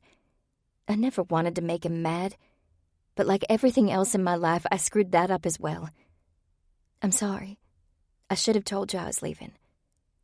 He stays silent. One thing I learned about Breaker is he doesn't talk much, at least to others. To me, he did. I found it odd, but I never asked him about it. Now, with the silent treatment, the question is on the tip of my tongue. I fight it back, hold it in. Thank you for helping me sleep, Breaker. I tell him, looking him straight in the eye. I'm sorry, but I needed to get away from here. That is the absolute truth. You needed to hide, he says quietly, and I close my eyes. Breaker can read me. He proved that night after night, knowing what I needed more than I did. No one else could. My mother always said I had some shield around me protecting me. She never knows how I feel from one moment to the next. Breaker, though, he sees through it. He sees too much. Yeah, I answer honestly. The time in the cabin helped me. No one was around, no one to ask me questions, no one to hurt me. Did I feel the loss of Breaker? Hell yes, daily, every second. I added it in with every other loss I felt in my life and just tried to deal. Did you sleep? I shake my head. Not much. I lay down with a gun in my hand. I walked around the cabin with it on me at all times. I reach for my purse and pat it. I have it in here. Every time I shut my eyes, I thought of them and what they did to me. On those rare nights when I could think of Breaker, just to get me to the point of sleeping, I would wake up screaming. Those men are dead, Shayna. He reminds me, a fact that doesn't really matter. I close my eyes and whisper, I know. It doesn't mean that there aren't more out there who want to come after me. After all, I am Diamond's kid, something that I will never not be. Breaker's shoulders sag a touch, and I feel as if I kicked a puppy. Come sit, he tells me, going to the bed and patting it. He then walks over to the chair in the corner and pulls it up to the bed. I sit and place my purse right next to me as he drops into the chair. I try stopping my foot from bobbing up and down, but I can't. Instead, it bounces like I'm on drugs of some kind, but the only drugs I take now are the calming kind. This bobbing is uncharacteristic. Shayna, how are you? Another thing about Breaker is he's steady. Somehow, whatever he says has a purpose, and the fact that he can diffuse his anger so quickly and move on to other things is what makes Breaker who he is. It's what made me want to stay in his arms instead of leaving. It's what makes me confused now. I let out a huff of air. Oh, just peachy. He gives me that do not fuck with me look, and the kid in me wants to stick my tongue out at him. Not that I ever would. I'm fine, except for the sleep part. Every day it gets better. Well, kind of gets better. Who am I kidding? No, it doesn't get better. I'm just learning how to live with no sleep and moving on. That's all one can do in life. Move on.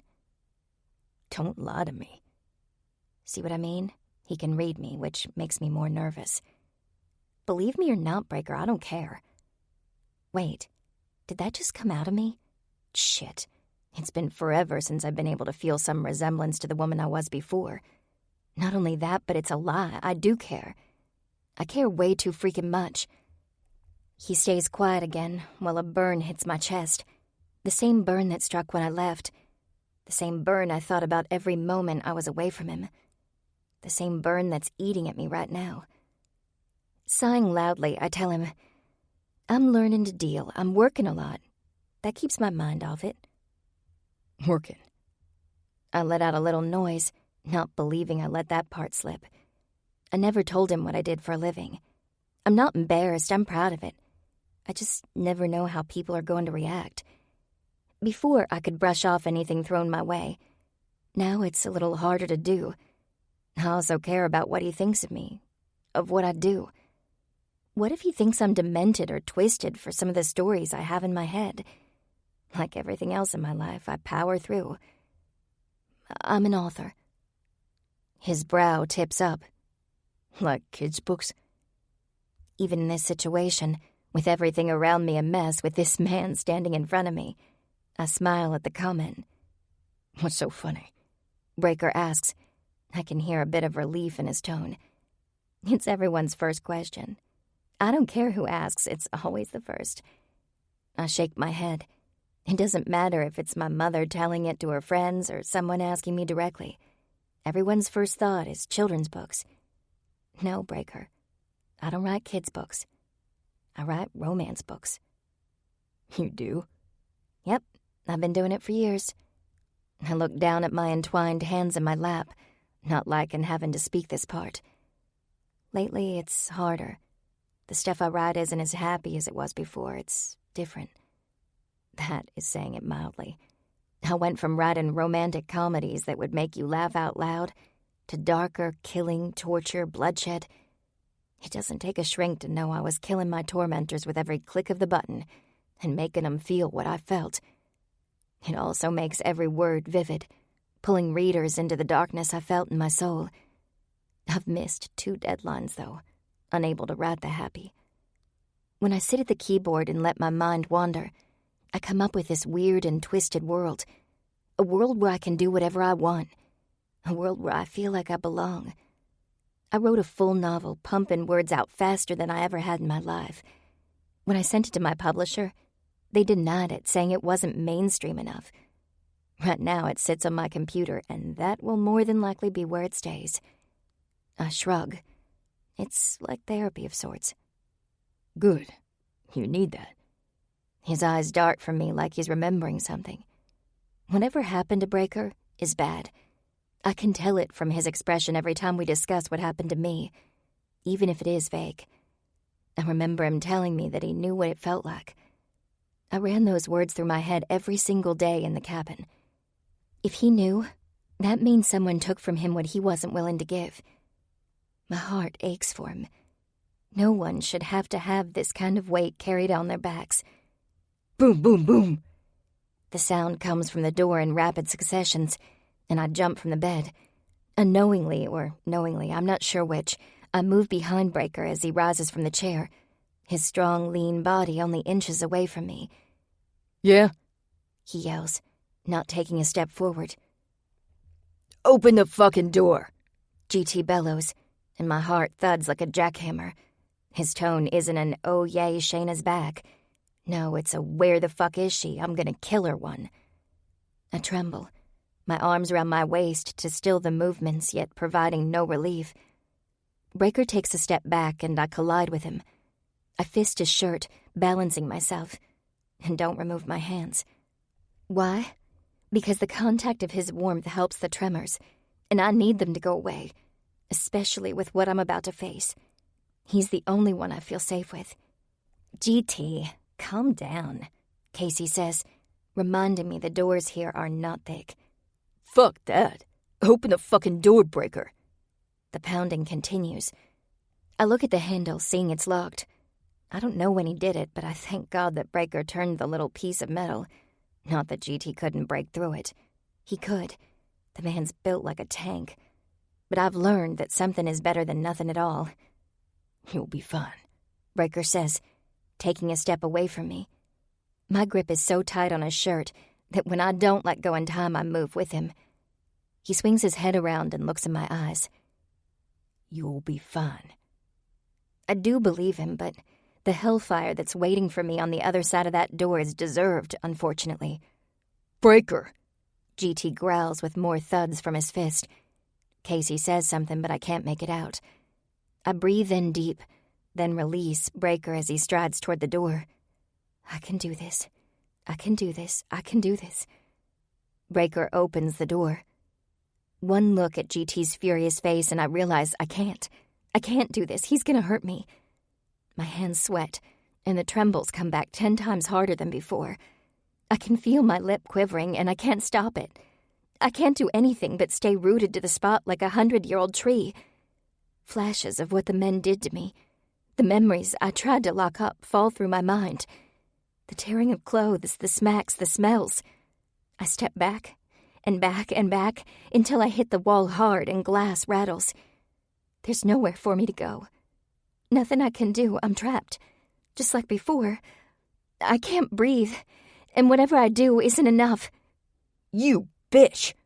What are you fucking doing here? GT yells, pointing in my direction as he strides to me. Luckily, Breaker steps in front of me, blocking GT's path. GT looks at him. What? You fucking this? My heart thuds, and my stomach falls as my skin heats and prickles while bile pushes up my throat. Brother, calm down, Breaker says quietly as Casey runs in front of GT, putting her hands on his chest and pushing him, yet getting nowhere. GT, stop it! GT's eyes dart from me to Casey. Do not tell me to stop it, Angel. That bitch, he points at me with fierceness, almost got you taken away from me, away from our future. She's the reason you were hurt. Each word is like a slash of a belt with a knife on the end. Hard, fierce, and cuts deeply. The sad part is everything he said is true. I did that. All of that. Casey starts. He's right. I did. Casey turns to me. Don't add fuel, Shayna. Not now. She warns. But she can't save me from this. No one can. I have to take this. I know Breaker will protect me from the physical. But the words, those are on me. It's okay, Casey. I deserve it. Fuck yes, she deserves it. Bitch needs to fucking pay. GT charges as Breaker puts his hands up on GT's chest. Breaker braces his leg, and even with the force that is GT, halts him. What the fuck? GT asks Breaker. This situation is becoming more volatile by the second, and my anxiety climbs. I breathe in and out, trying to control it, but I feel it coming. There's no stopping it. My head starts to feel light as fear takes over, and my mind is bombarded. Then my breaths become non-existent. Fog falls over my eyes while I heave and heave as my chest contracts. I crash to the floor. Shayna! I hear Breaker yell as I'm shaken. Slowly, I open my eyes, and dizziness hits me again. Curious and furious eyes look at me. My stomach roils. Using every bit of strength I have, I rush to the bathroom, swaying and stumbling as I go. I fall hard to the linoleum of the bathroom, open the lid of the toilet, and puke my guts out. My hair is pulled back from my face as a wet cloth is put on the back of my neck. I haven't eaten much, but the fast food sandwich is all gone now.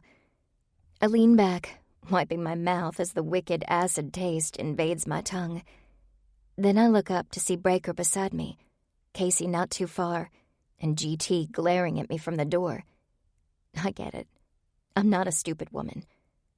I lean over and spit in the toilet, then rest my head against the wall as I breathe in and out, getting my bearings.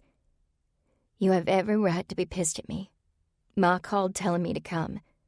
I should have said no. I shouldn't have come. Once I get myself together, I'll leave. You're not going anywhere. Breaker puts in demandingly. The fuck she isn't. I'll show her the goddamn door myself. GT snaps. There's no point in talking to GT. His mind is made up about me, as it should be. He, along with everyone else in the club, hates that I'm here. I need to go. Add this to the huge mistake list that is my life. GT, leave her alone. Casey gets up from the floor and gets an inch away from GT's face. You don't think she's suffered enough? You don't think she paid for what she did? You don't think she hurts? Because GT, I can guarantee she does. I was there. She lifts her hands and points at herself. Me, I was there. I saw it. I heard it. I'd dream it. What the hell do you think she sees when she closes her eyes? What the hell do you think she hears night after night? What do you think she dreams about, if she even sleeps? Tears fall from my eyes in rapid succession as my heart cracks in two. I don't want Casey to have to relive this night after night. She deserves to be free from all of it. You don't think she sees it in the mirror every time she looks into it? This is enough. She's paid for her crimes. It needs to be laid to rest.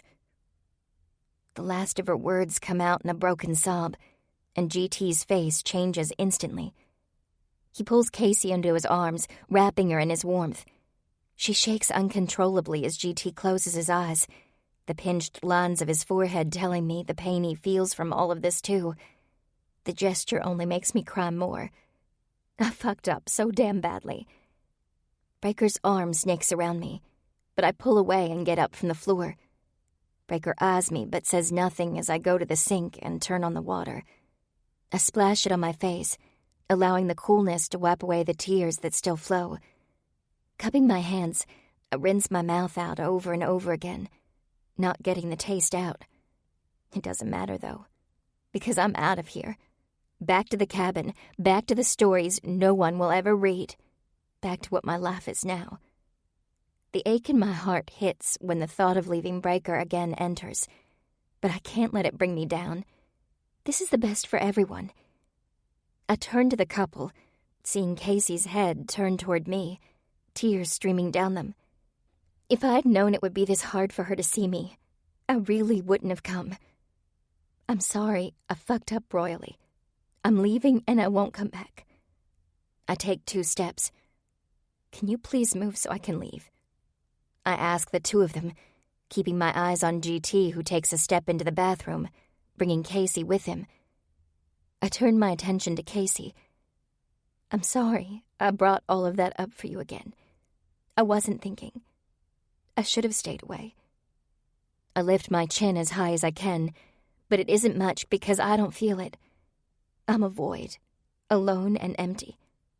Time to go back to me and my computer. At least there I can get how I feel out on paper. It'll be my outlet, my penance for the mess I caused. Shayna! Breaker calls out and grabs my arm. You can't go. It isn't safe. They'll get to you. His words make my spine crawl with spiders. They? I ask stupidly. Ma didn't say what was going on, Breaker. Who are they? We have some trouble. It's in your best interest to stay here, where you're safe. That nervous roll makes me want to heave again, but I choke it back. They could be anyone. Anywhere. They could find me. I would rather take my own life than ever go back to that again. I won't. I can't stay here. This isn't the place for me. I hate that it isn't. I hate that I can't have Breaker's arms around me.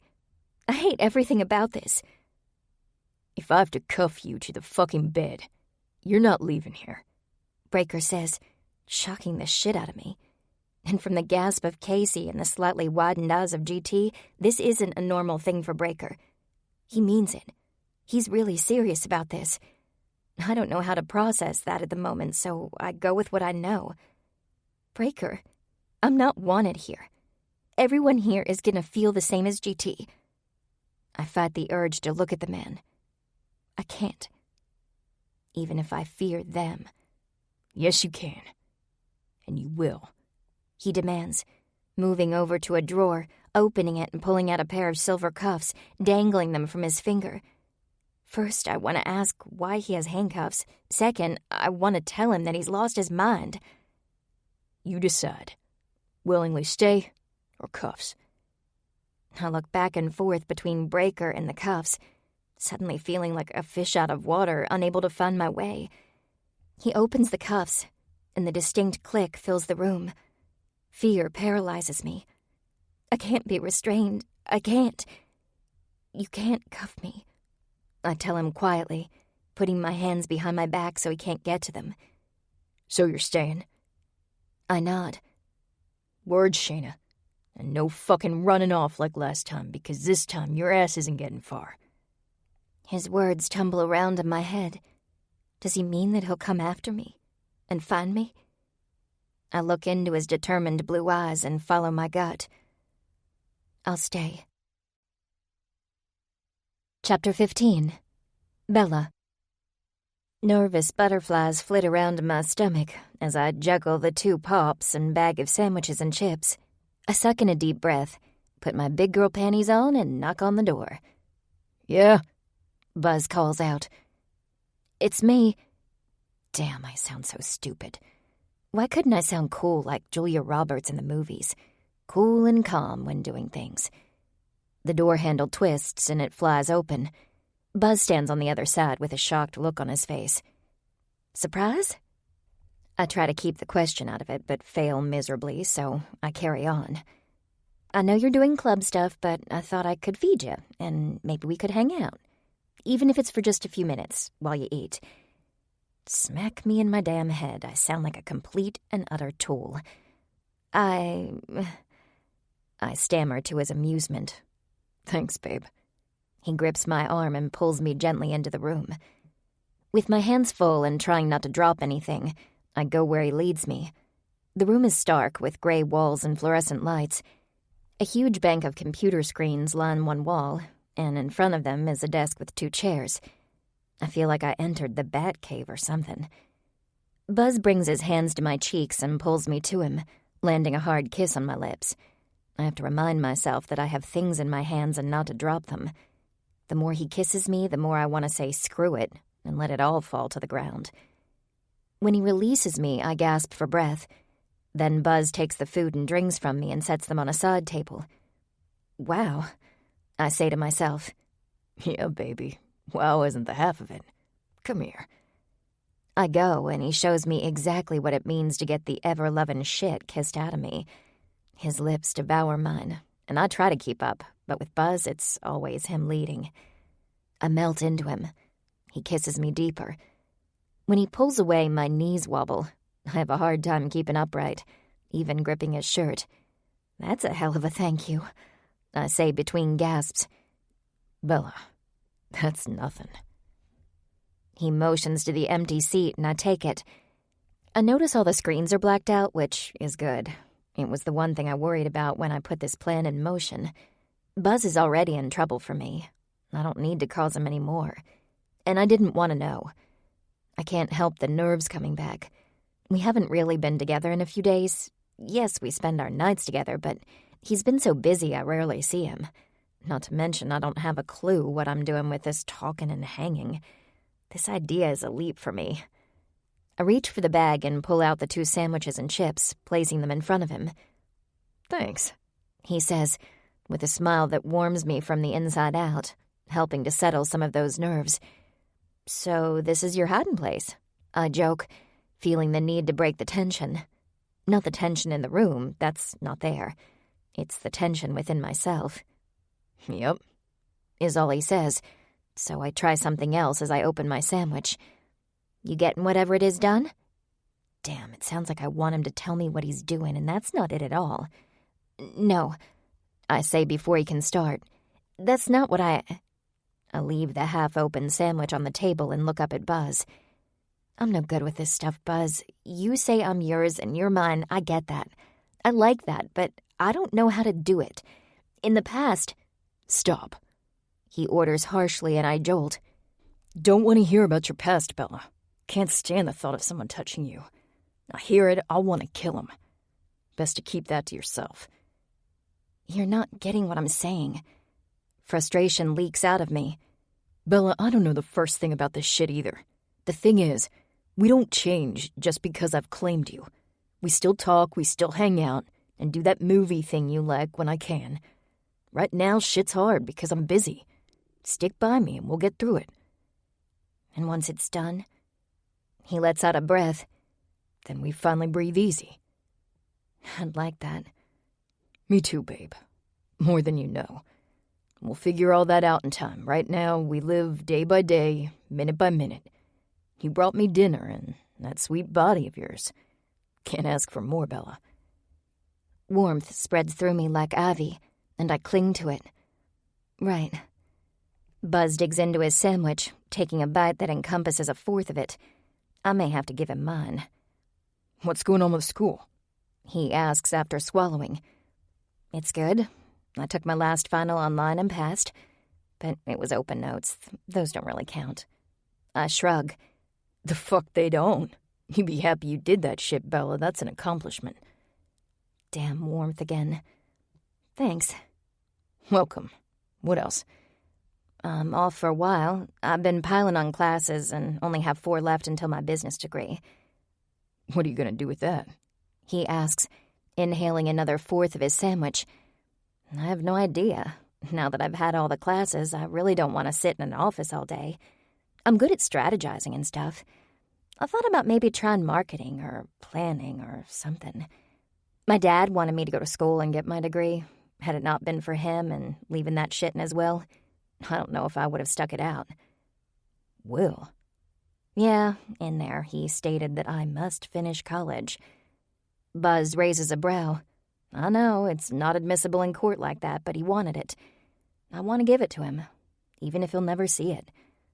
I'll still know that I did what would make him proud, and he left me the money for it, so I can't complain. Now, what am I going to do with the rest of my life? I have no clue. We'll figure that shit out.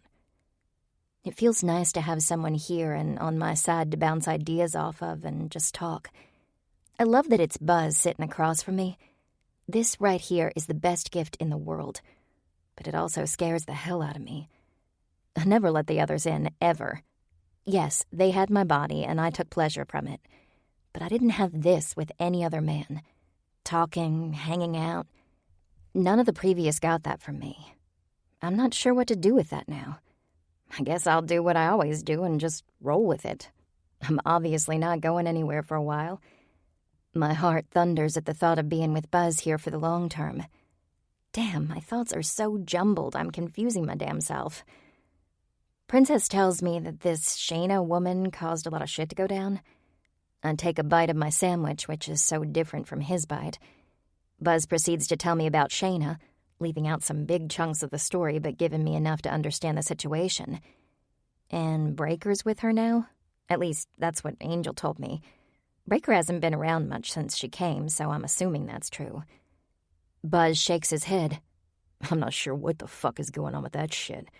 He hasn't been down here since she got here, and I haven't had time to hunt his ass down. What I do know is if it's something real, that's good for him. You worry about him. Thankfully, it comes out more as a statement than a question because this is a fact. I have seen it throughout my time with him. Shit, yeah, I do. If Shayna can pull him out of his ass, then more power to her. I know Angel isn't pissed at her, and if anyone, that's the person who should be. So, it is what it is. Just gotta see how the hell it plays out. We finish eating with chatter between us. Smiles glanced across the table, and I feel damn happy. Thump, thump, thump.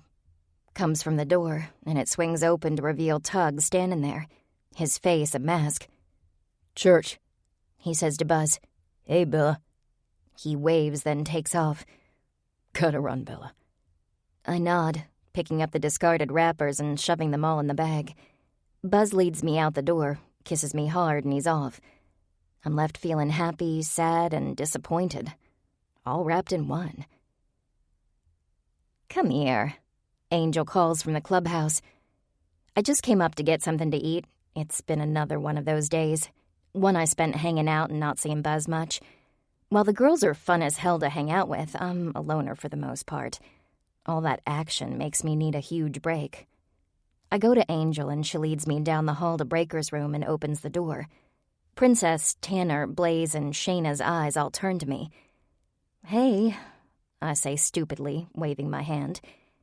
I'm trying to get Shayna introduced to everyone, but since she won't come out of this room, I'm bringing you guys to her.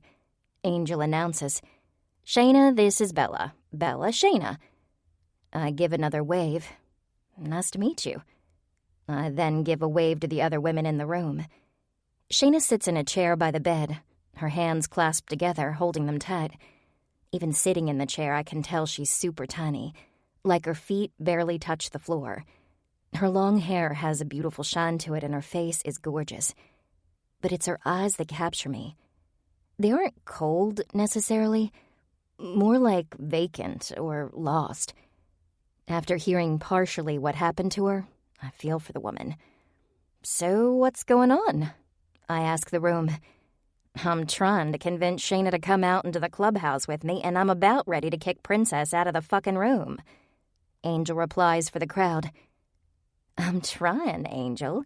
Princess shakes her head, her long black and red hair falling in a sheet over her leather vest. "I don't forgive easy." Princess turns to Shayna, and she flinches like a physical blow is coming at any minute. Just thinking that a blow could come at any given second is beyond my belief. I know Princess is a badass, and I know she can kick my butt at any time she wants, but the tension between these two needs to be broken. I walk to Shayna and sit down on the floor next to her chair, so I have to look up at her. When her eyes meet mine, I smile. "So you and Breaker, huh?" I'm with his brother, Buzz. Shayna's eyes widen. "You are?" "Oh, I'm hurt he didn't tell you about me," I joke, and she starts to shake her head, then stills when she sees my smirk. I see some of the tension ease from her body. "Breaker and I aren't really together. He's just helping me out," she claims, and I hear Tanner snort from across the room. "Right, welcome to Ravage. You're in his bed, which means you're not going anywhere," Tanner says. Shayna's face turns panicked. "No, you don't understand. I'm not staying. When this is done, I'm leaving." "Nope, you're in," Blaze speaks up. "You don't understand. I've been here before, and then I left. It'll be the same as last time." Shayna tries again. Princess lifts her brow. "And did you tell Breaker you were leaving last time?" She stares Shayna down, and I realize quickly there's more at play here than what meets the eye. "No." "Exactly. Not only did you almost get my best friend killed, you left Breaker without a word. You think I'll forget that shit?" Princess snaps, chilling the room. Shayna closes her eyes and a tear rolls down from one. "Aw, fuck." Princess groans and falls back to the bed. Now I made her cry. "Low enough," Angel barks, going to Princess and leaning over her. Not many women would do this, but apparently Angel has no fear of the woman. "I'll tell you the same as I told GT. Leave her alone." "You." Her voice gets louder and more insistent. "You, of all people, know what it's like to hurt. You dealt with yours your way. Shayna dealt with hers her way. She's apologized to me more times than I can count, and I've had it. No more apologies from her. No more of you or anyone else treating her like shit. I'm done. Do you hear me?" Princess sits up, putting her nose to nose with Angel. Angel shows no fear and no chance of backing down at all. Wow, it's a pretty awesome sight to witness as the tension vibrates throughout the room. "Please stop," Shayna says, but Princess doesn't look away from Angel. It's like she's looking down deep in her soul and pulling out whatever it is she needs to know. It takes a moment, and then Princess surprises me. "Fine, it's over. Washed clean. If she fucks up again, though, that's off the table." Angel smiles, wraps her arms around Princess and hugs her tight. She whispers something in her ear, and I hear a muttered, yeah, from Princess. I turn back to Shayna. So, apparently sleeping in a man's bed here is cause for a marriage license. Shayna turns to me, still in shock. She shakes her head like coming out of her thoughts. "I'm not getting married to anyone." "Relax, it was a joke." "So is what Princess said the reason you don't want to go out there?" I ask. "Yeah, they all hate me." "All except Breaker," Blaze puts in. "Yeah." Shayna exhales, and her shoulders sag a bit. "I deserve it. The hate, the anger." She trails off, and something powerful hits me in the gut. I can feel it. I don't know how, but I do. This woman has thought about taking her own life and ending all of this. I fear that coming here and seeing these reactions, she may just do it. Shit. This just turned into something totally different than I thought. Funny how looks can be deceiving. I turn to Princess, knowing her dad is the president. "What if you talk to your dad? Get everything smoothed over for Shayna?" Princess laughs softly. I can try, but the only one who can get through to him is Ma. Then go to Ma, I demand, and Princess's eye twitches. I'm not stupid enough to take her head on. I don't have anywhere near the relationship with her that Angel has. Can I talk to you outside for a second?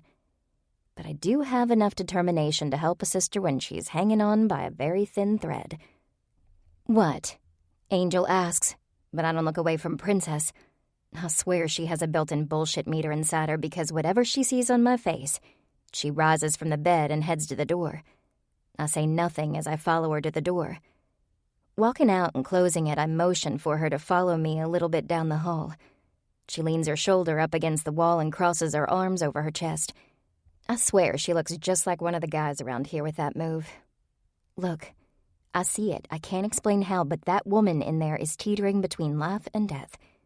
She sure is, Princess retorts. I give out a frustrated sigh. No, she's on the verge of taking her own life. Coming back here, all of you hating her, is only solidifying her thoughts of doing it. And you care because... Damn, she's cold. I care because Buzz said that if Shayna can pull Breaker out of whatever's going on in his head, then more power to her. Not only that, but she's a human who suffered a lot. She deserves to be treated better than shit on a shoe. You don't know what you're talking about, Princess retorts. Then why did Ma invite her here? What does she know that we don't? I push, unsure if I'm on the right path, but I sure as hell am gonna try. Princess sucks in a breath and looks up at the ceiling. She pauses, and I wonder if I've pushed her a bit too hard on this. As the time stretches, insecurity hits. Shit, I did. Fuck, she growls. Fine, I'll talk to her, find out the story and where we should go from here. I let out a huge breath. Thank God. Chapter 16. Shayna. I gave something away. I know it. As soon as Bella asked to talk to Princess outside, I knew it. I did my best to keep my face impassive. I did my best not to let the hurt or thoughts swirling in my head show. Being here the past few days has been a challenge. Breaker wants me to go out of the room. All the while I refuse. I know what's waiting for me outside that small wooden door that is the only thing keeping me from hearing all the ridicule and my faults. GT never came back, and I'm thankful. Well, I deserve it. All the words and the hate ratchet up my anxiety hard. When I left, I forgot my medication, which is only making everything around me worse. I need those 3 little pills, badly, and I hate myself for forgetting them.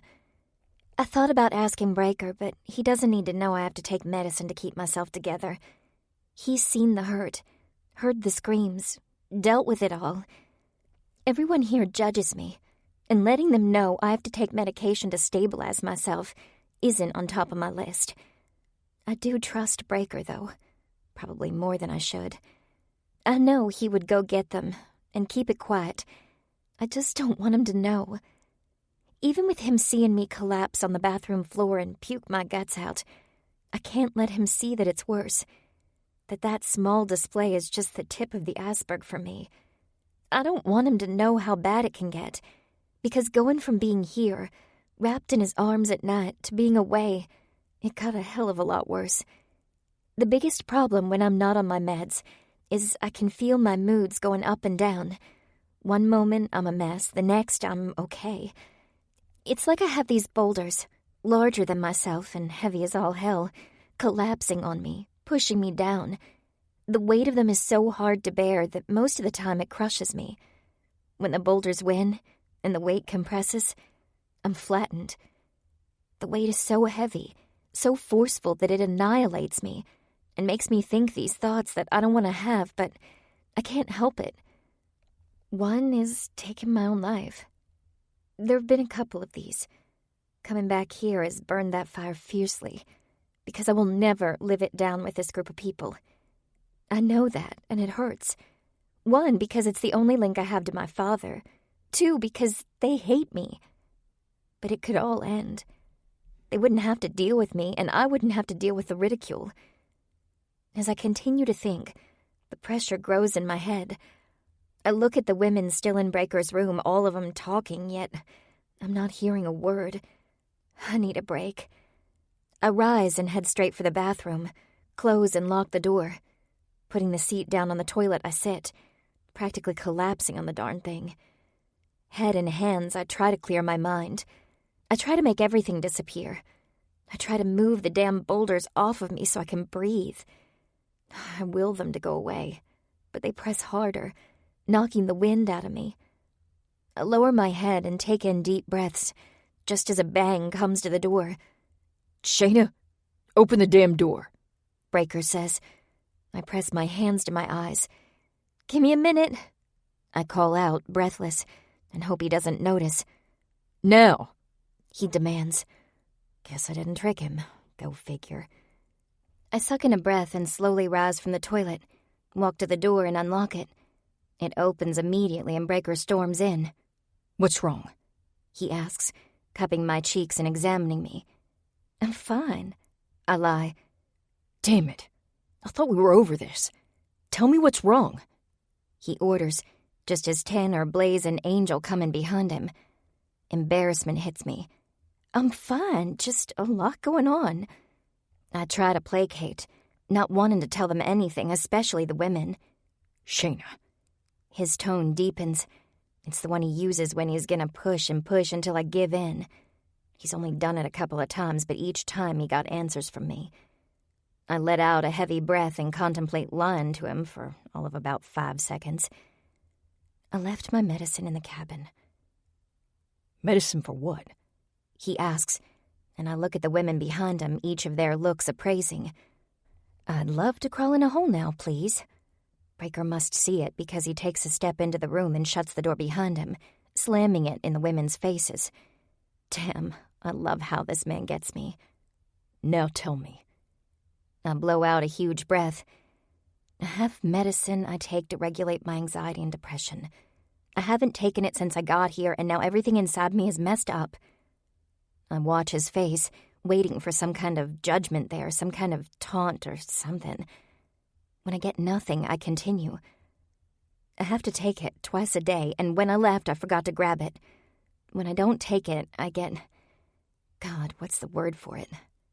Depressed, I guess you would say, and my anxiety is more difficult to control. "So all you need are these pills, and it'll help you?" He questions without a hint of accusation or disgust. Yeah, they help a lot. I'm still working out the dosage with my doctor, but yeah, I need them. I tell him honestly. "You should have told me this when you got here, Shayna." I know. He pulls me close to him and kisses the top of my head. My heart stops, as does my breath. Breaker's never kissed me, not ever. And even if this is a friendly one, it's everything. My everything. That simple little gesture breaks me wide. I'm unable to speak, unable to move as he pulls back. "I'll get it. Have it to you in a couple hours, all right?" I nod. That is all I can do. Breaker turns and then he's gone. The weight becomes heavier with his disappearance. I want him back to help relieve it. Chapter 17. Pops. The door to my office opens just a crack, and Ma sticks her head inside. "Can I talk to you for a few?" I give her a smile. Damn, I love this woman. "Always beautiful." She awards me with a smile of her own as she comes to the side of my desk. She obviously has something heavy to say because she normally would be kissing me right about now. "Say it." "Shayna." Mixed feelings come over me at the mention of her name, but I lock it down. She came in a bitch and learned a really hard lesson. Know you wanted her here, so she's here. "Thanks for that." Want to tell me why it was such a big deal for you? I ask, curious. When she came to me and asked, my first thought was no way, but I went with my gut instead. "I had a feeling, and just talking to Princess confirmed it. Shayna's fucked up worse than I thought when I asked you to have her here. Princess thinks she may be thinking about killing herself and wants to know where all the guys stand with her. She thinks it would be good to know if everyone feels the hate or if she is welcome in Ravage. I lace my fingers and put them behind my head, leaning back in my chair. Ravage doesn't give second chances. If you fuck with us one time, you're out. She fucked with us. So why do I have the urge not to force her out? Why do I feel like I should be the one to protect her in some way? It must be because of Diamond. I loved that man, and she is an extension of him. I'll talk to the guys. Ma wraps her arms around my neck and presses her lips to mine. When she pulls away, she tells me, "I love you." "Love you, babe." And Ma is off. I look around my office, an office that used to be Diamond's, an office I'm in because of my staking my claim on Ma all those years ago, which got him killed. If he were here, he would know what to do with Shania. He'd know exactly where to find ransom. I have one person I can call, and if I do, my club and I'll owe him big, beyond big. The even worse part is I can't tell the guys. I need to fly this under the radar. It's a risk, but ransom needs to be found and destroyed. I grab my cell and dial. "Yeah." "Rise. My office." I hang up. He will ride and do what needs to be done. "You sure about this?" Rise asks after we cut the engines to our bikes. "Last resort. Need that motherfucker now," I reply, taking off my leather gloves and swinging my leg off my ride. The drive wasn't bad, only 3 hours, but the weight on my shoulders grew with each passing mile, as if it weren't heavy enough already. "Let's do this shit," Rise says, taking my back as we walk up the beaten path to a very extravagant-looking ranch-style log cabin. The wraparound porch is the highlight, with 4 old chairs resting on it. Flowers hang from the banisters, bright reds and yellows. The sight makes me smile, reminding me how my old lady loves those damn things. The front door swings open, and there he stands, gun in hand, aiming it directly at us. Damn, he's a brute of a man. Even at 75 years old, he still looks to be my age. His sharp eyes laser in on me. "What the fuck are you doing here?" "Need something," I tell the man as his eyes go to Rise. "Rise?" he says, earning him a chin jerk. "Baby, who is it?" She steps to the side of him. Her eyes lock on mine, then fill with tears. There's absolutely no stopping her as she darts out the door into me. She's still as beautiful as the day she left, pretending to be dead along with her husband. Long brown hair shines in the sunlight, and the eyes, the same eyes that I stare into every time I look at my wife. "Malcolm!" she cries, throwing herself at me and wrapping me in her arms. I take a moment to enjoy the feeling. It has been years since I saw her. Years since my in-laws disappeared from civilization. Very few people know they're even alive. As far as the government knows, they died in a car crash over 25 years ago. They fell off the grid in every way possible to everyone's eyes. But Richard knows his shit. He may be off the grid, but he knows everything. How he does it, I never ask. But he has what I need right now. "How's my girl?" Helen asks with a wide smile, an exact replica of my old lady's. "She's good." "And Harlow and GT?" she asks excitedly. "Helen, there is so much going on with those two that it would take me a year to let you in on everything. Just know they are good, but I need to talk to Richard. It's important." She looked a little defeated, and I hate that I did that to her. She's a good woman, raised an even better one. "You'll tell her after we're done," Richard demands from the stairs. I fully admit I'm not used to taking orders. I gave up that ticket a long time ago. But out of respect for my woman, I lift my chin and get Richard's smile. "Okay, I'll run along, and you let me know when you're done," she says, scampering off inside the house and closing the door. "Better be good," Richard says, moving to one of the old rocking chairs with Rise and me following.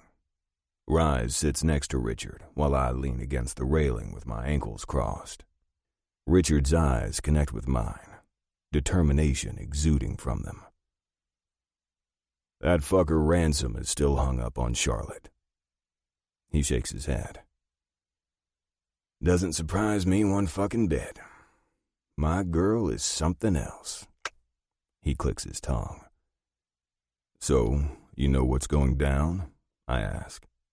His eyes turn into a, "Did you really just ask me that shit" look. "I know everything." "Figured you did. Care to tell me why you didn't communicate all of this to me?" I ask, a bit pissed off. "My intel on it was slower than I would have liked, and you had your own people on lockdown, so I figured you already knew," he says calmly, and I let it slide. "Need a lock on him. Where is he? Who's he with? What does he have at his back? I need to destroy him." "Get that," he remarks, rubbing his stubble of a beard. "What's the return?" Always the deal maker.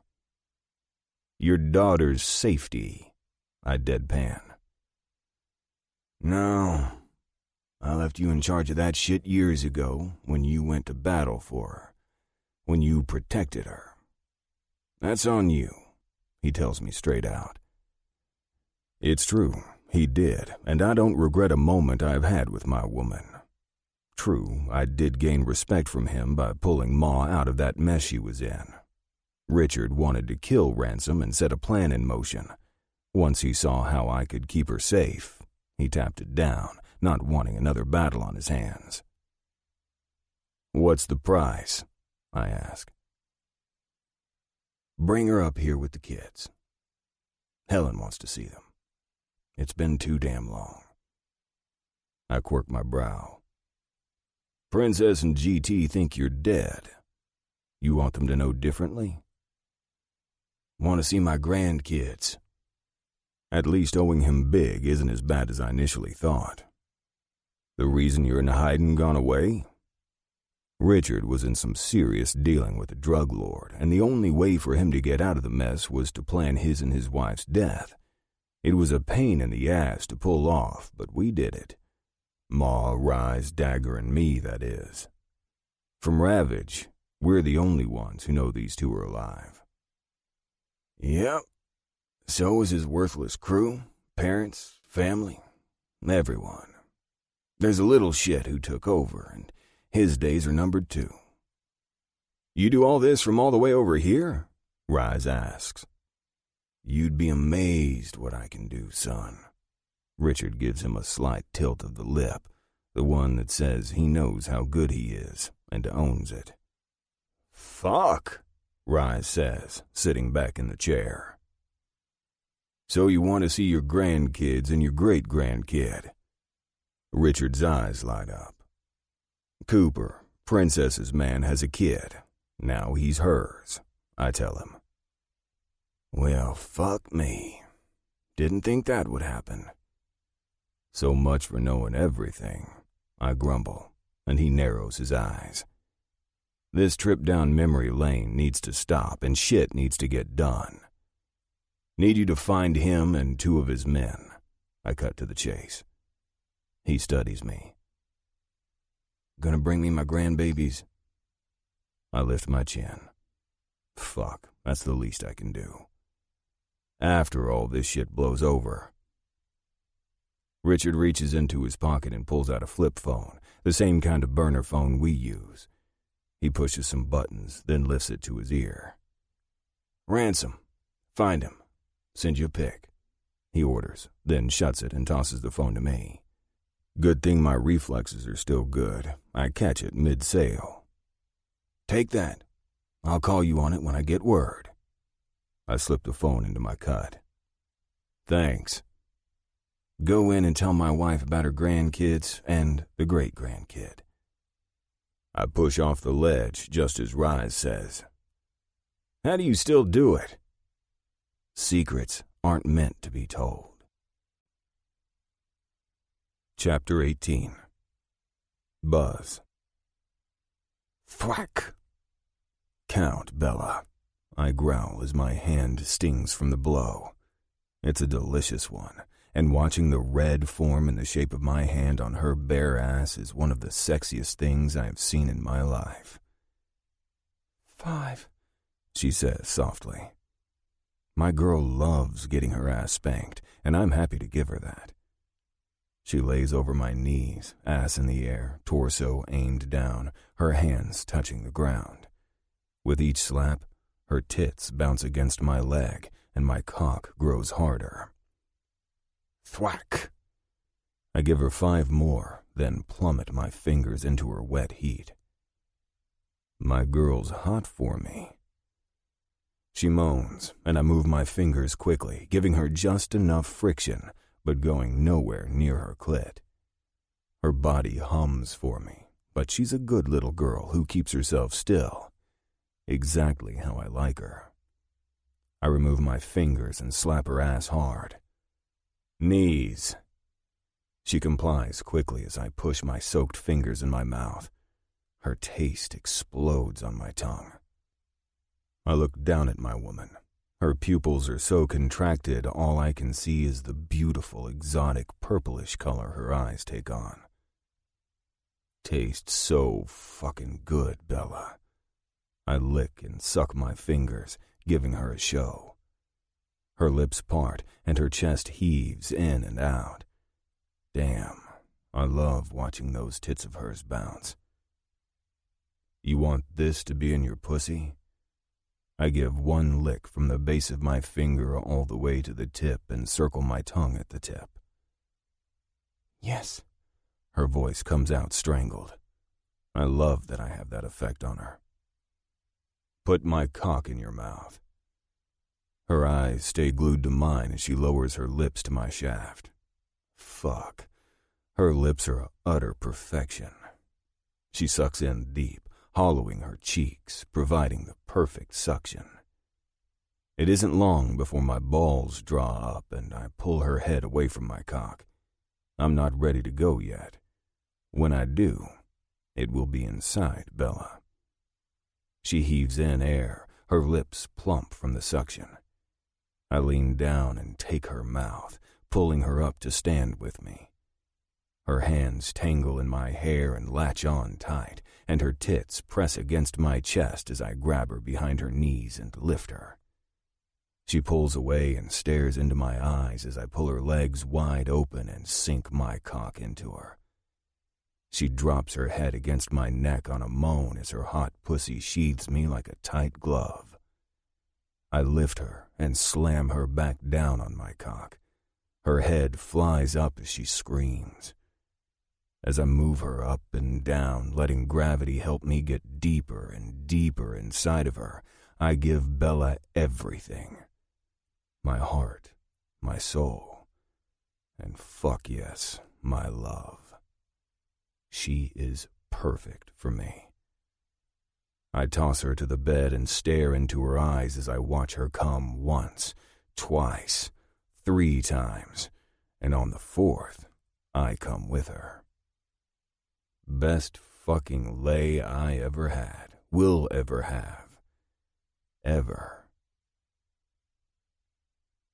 Alarms I installed around the clubhouse start going off. They're intended to warn us when there's been a breach. I jump from the bed and throw on my jeans, the noise blaring in my ears. "What's going on?" Bella asks, alert as she jumps up and throws on clothes. "Don't fucking know, but it can't be good." I grab my gun from the nightstand and put it in the waistband of my jeans. I pull 2 others out of my drawer and put one in my boot and hand the other to Bella. Safety is off. If someone other than Ravage comes in here, you start shooting. You got me?" Fear crosses her face, but she quickly wipes it away. "Yes." "I'm going to check shit out. Stay here." A large explosion sounds off, and the entire room shakes and rocks Bella onto her ass. Her eyes dart to me. "Was that a bomb?" "Think so. New plan. You come with me." I hold out my hand and she takes it. Screams can be heard on the other side of the door.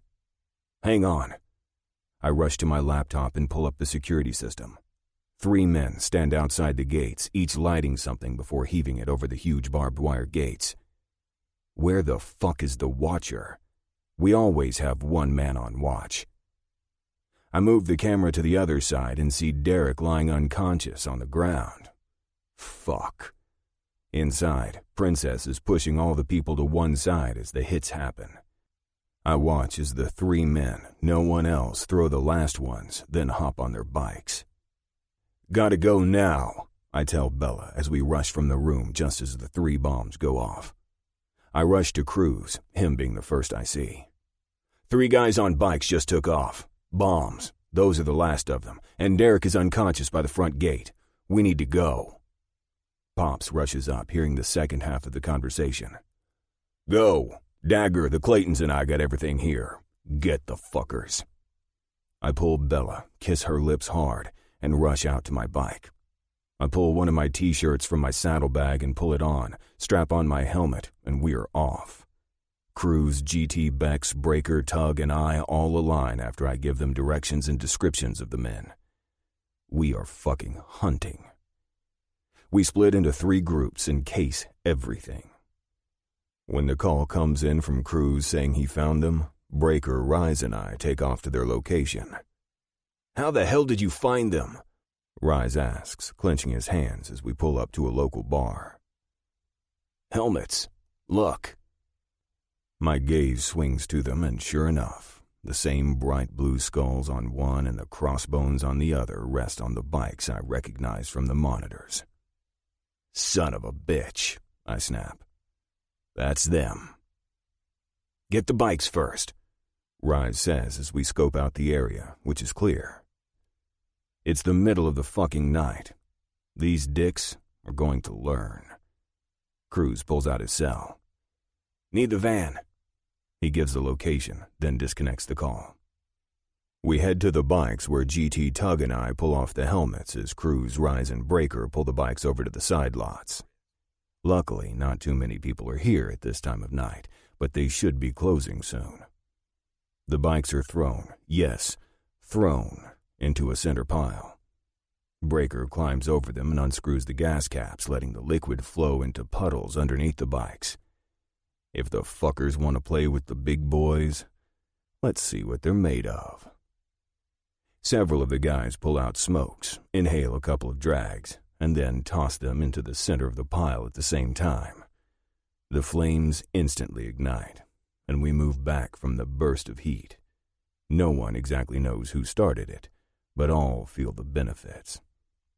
Cruz, Breaker, and Tug move to the other side of the building to get behind the assholes. Chances are they'll run, because that's what pussies do. And that's what these fuckers are. It doesn't take long before the bar is emptied. Pops pulls up in the van, and all hell breaks loose. I stand with one of the fuckers' helmets in my hand. This was the second guy on the screen that I saw from my laptop. He clocks us immediately and starts to turn, but Breaker is right there with a gun to his forehead. The other 2 try to take off in the opposite direction, but Tug and Cruz are already on them, guns to their heads as well. Rise walks up to the mass of people. "Nothing to see here unless you want to see. Then I'll have to pour acid in your eyes." Bikes come to life, cars and truck doors shut, and ignitions turn over. The owner comes out with a shotgun, pumping it as he walks. He's older, graying hair and wrinkles showing he's had better days. Rise doesn't even have his gun out when he walks head-on toward the man. "Problem?" "Not at all," Rise says as Cruz pushes his guy to his knees. Then Breaker and Tug follow with their guys. What's with the fire? He asks. Payback. The old man shakes his head. Can you do it somewhere else? Fire department's gonna be here soon. Bonnie already called 911 when somebody yelled fire. Cops too.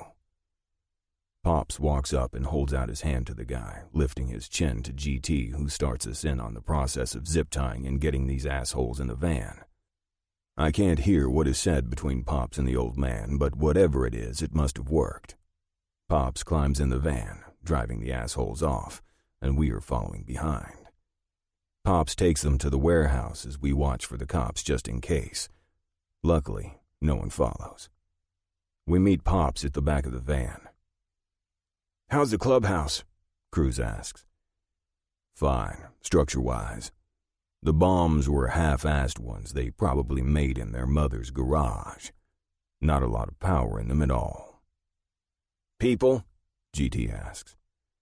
Shaken, but Ma and Princess will get 'em squared away. Left the Claytons there with Dagger to keep their eyes open. He lifts his chin. Anyone you recognize? He asks all of us. Answers of no are heard all around. I'll snap pictures before we start and run them through the system. That is, if they don't talk, I add. If these idiots didn't put enough force into their bombs to take us out, that means they aren't heavy rollers in our world. More than likely, they were hired hands who thought it would be cool to be badass bikers for the night. Wrong people to fuck with. Chances are, they were hired by Ransom.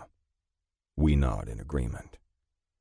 All right, take 'em in, Pops orders. GT opens the door, and the stench of fear hits us like a lead weight. Good. They should be scared. Well, boys, hope the pay was good enough for this, Rise says sadistically. He gets off on this shit just about as much as he gets off on his woman. This is his element. When he's here, it's best for everyone involved to step back and let him work. 3 swings in on the first guy, he yells, I'll talk! Well, this is rather disappointing, Rise comments, crossing his arms over his chest. I've got to admit it is. I haven't had my turn to beat the fucker up yet. Talk, Pops orders. What do you want to know? He asks through blood and spit. Rise punches his eye again, and the man screams. Fuck! I said I'll talk! That one was for being stupid, Rise snaps. Fuck! Guy paid us cash and gave us the bombs. He told us what to do and when to do it. We did what he said. Cruz grabs the fucker's hair and pulls back hard. And who is he? I don't know him. Buster over there. He nods over to one of the guys. Knew him. Got the job for us. Rise turns to Buster.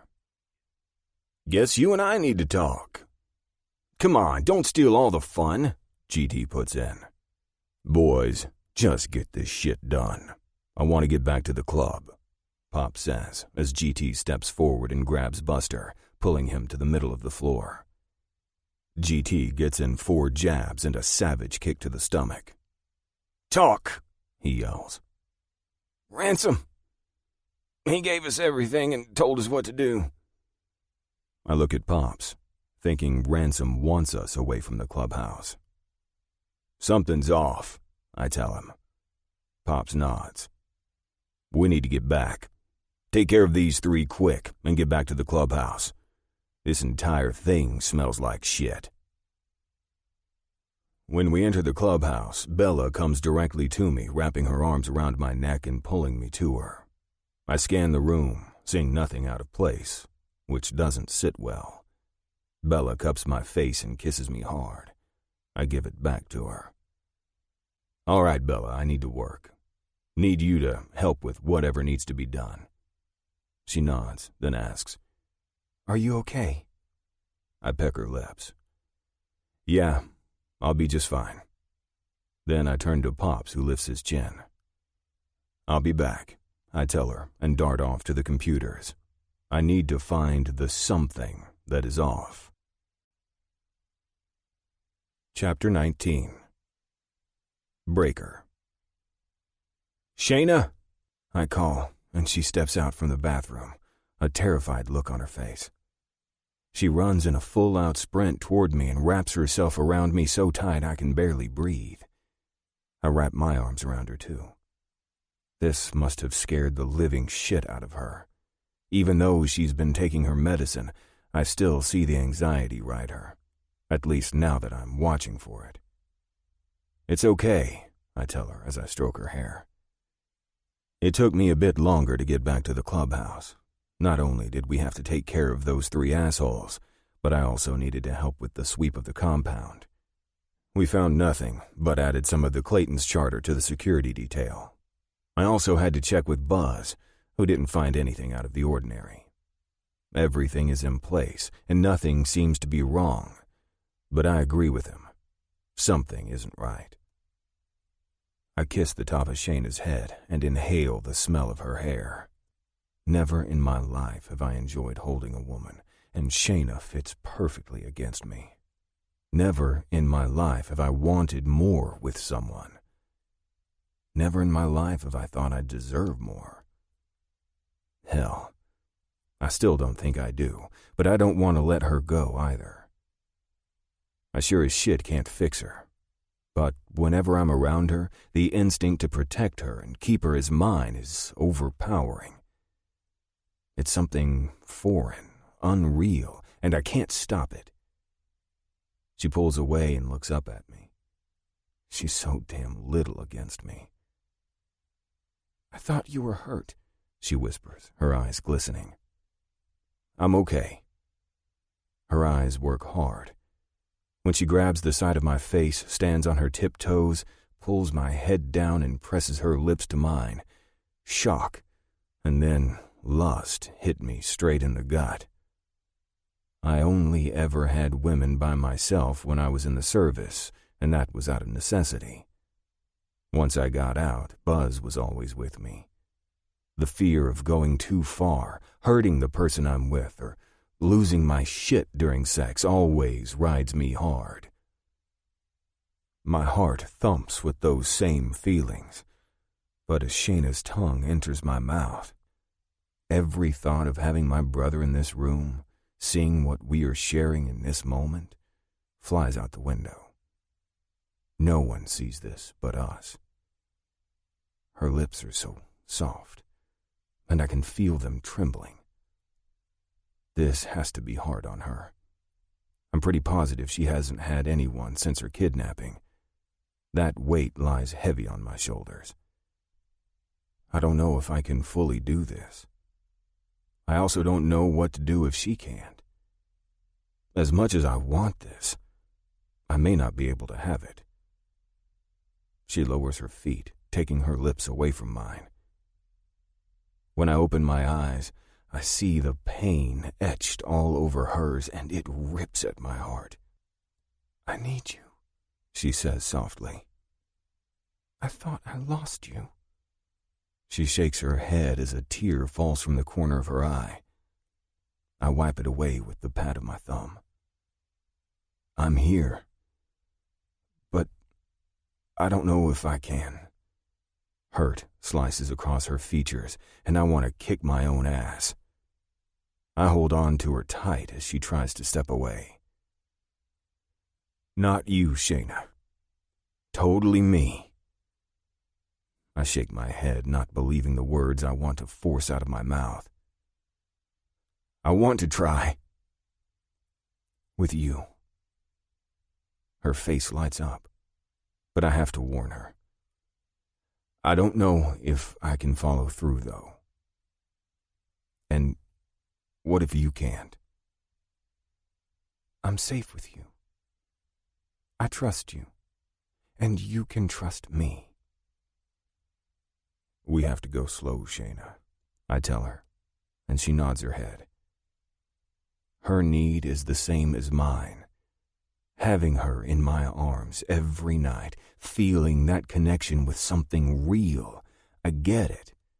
I really get it, and I want it. Slow is good. She steps out of my grasp and lifts the hem of her shirt, pulling it over her head. The confidence I once saw in her when she first came to the clubhouse, throwing her shitty attitude, comes back for a moment and then vanishes.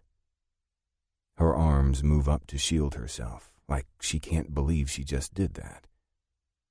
I step closer, brushing my fingertips over her shoulders. Beautiful, I whisper. And she is. Her plump breasts practically fall out of her bra, and her skin feels so soft, my lips itch to kiss it. My lips have never itched to kiss anything before. I bend down and take her mouth, and she threads her hands through my hair, holding on for dear life. My cock hardens as thoughts enter my brain. Him touching me. I pull away from her lips and suck in breaths. She looks at me with concern, but instead of showing her my downfall, I walk her slowly to the bed. A bed that we have slept many nights on, but never went to this level. I push the bad thoughts out of my head, laying her down and following, keeping my weight on my knees and arms. Burying my face in her neck, I start there, letting my lips kiss her softness, trailing from her shoulder to her collarbone. She shivers under my touch while one hand goes back to my hair and the other to my back. I feel the urge to be skin to skin, so I lift up and pull my shirt off before coming back down on her. She squirms as her chest rises up and down heavily. I reach under her bra and cup her breast, pulling the fabric away from it. Her nipples are dusty rose. I look up at her to make sure what I'm doing is okay. Her lips are parted, and she pushes my head down. Taking that as the go sign, I pull her nipples between my lips and suck hard. She arches her back and moans so gutturally that my hard-on presses against my jeans painfully. I knead the other and then move back and forth between the tasty treats until she can barely breathe. "Breaker," she gasps, and I look up. Her eyes are filled with need and want, but it's hearing my name on her lips in that tone that strikes me right to the chest. "Taking off your pants," I warn her before I unbutton and pull the fabric down. She helps by lifting her hips. Her dark purple panties are soaked with the evidence of her arousal, making me want to lick it up. I start at her foot and kiss all the way up so damn slowly. With each brush of my lips, Shania squirms more and shifts her hips, begging me to be at her pussy. As I reach for the V of her thighs, I look up and check on her. Shayna's eyes are closed, not in a pinch like any of this is hurting her, but in ecstasy. Inside, my heart thumps. I want to be the one to give this to her. Over the fabric, I place my mouth on her pussy and lick the satin. She jolts, looks down at me, and then moans. Her hips begin to move in tune with my strokes, and my first thought is to hold her legs down, but I think twice about it. Holding her down wouldn't be a turn-on for her. If anything, it would make this entire moment disappear. I inhale her, letting her scent brand my mind. She grips the sheet beside her thighs as she screams out, and her entire body shakes. Her head goes back and she arches so sexy.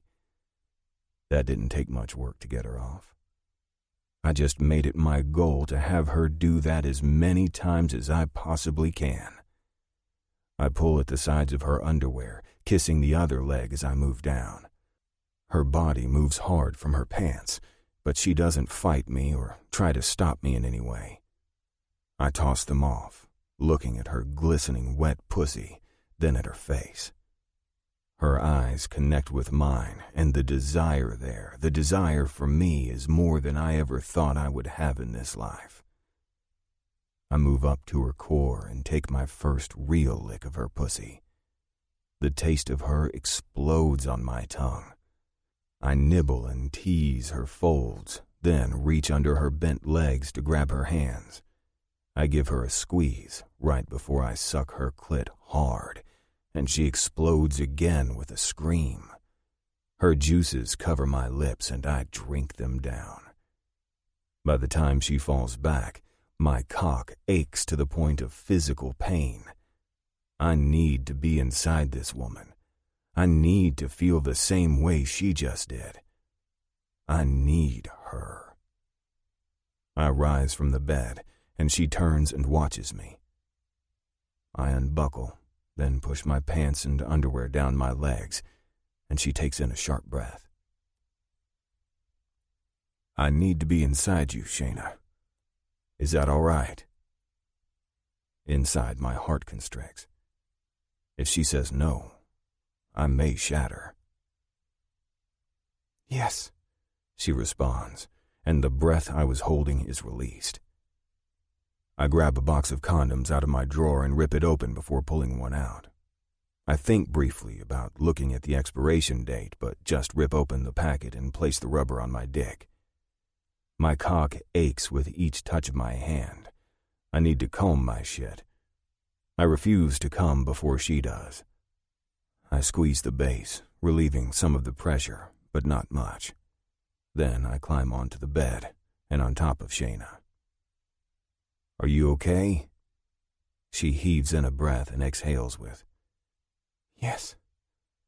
I want you. I line up my cock at the entrance and push in. She's tight. Very tight. And it takes superhuman strength to push in slowly as I watch her face for any pain or discomfort.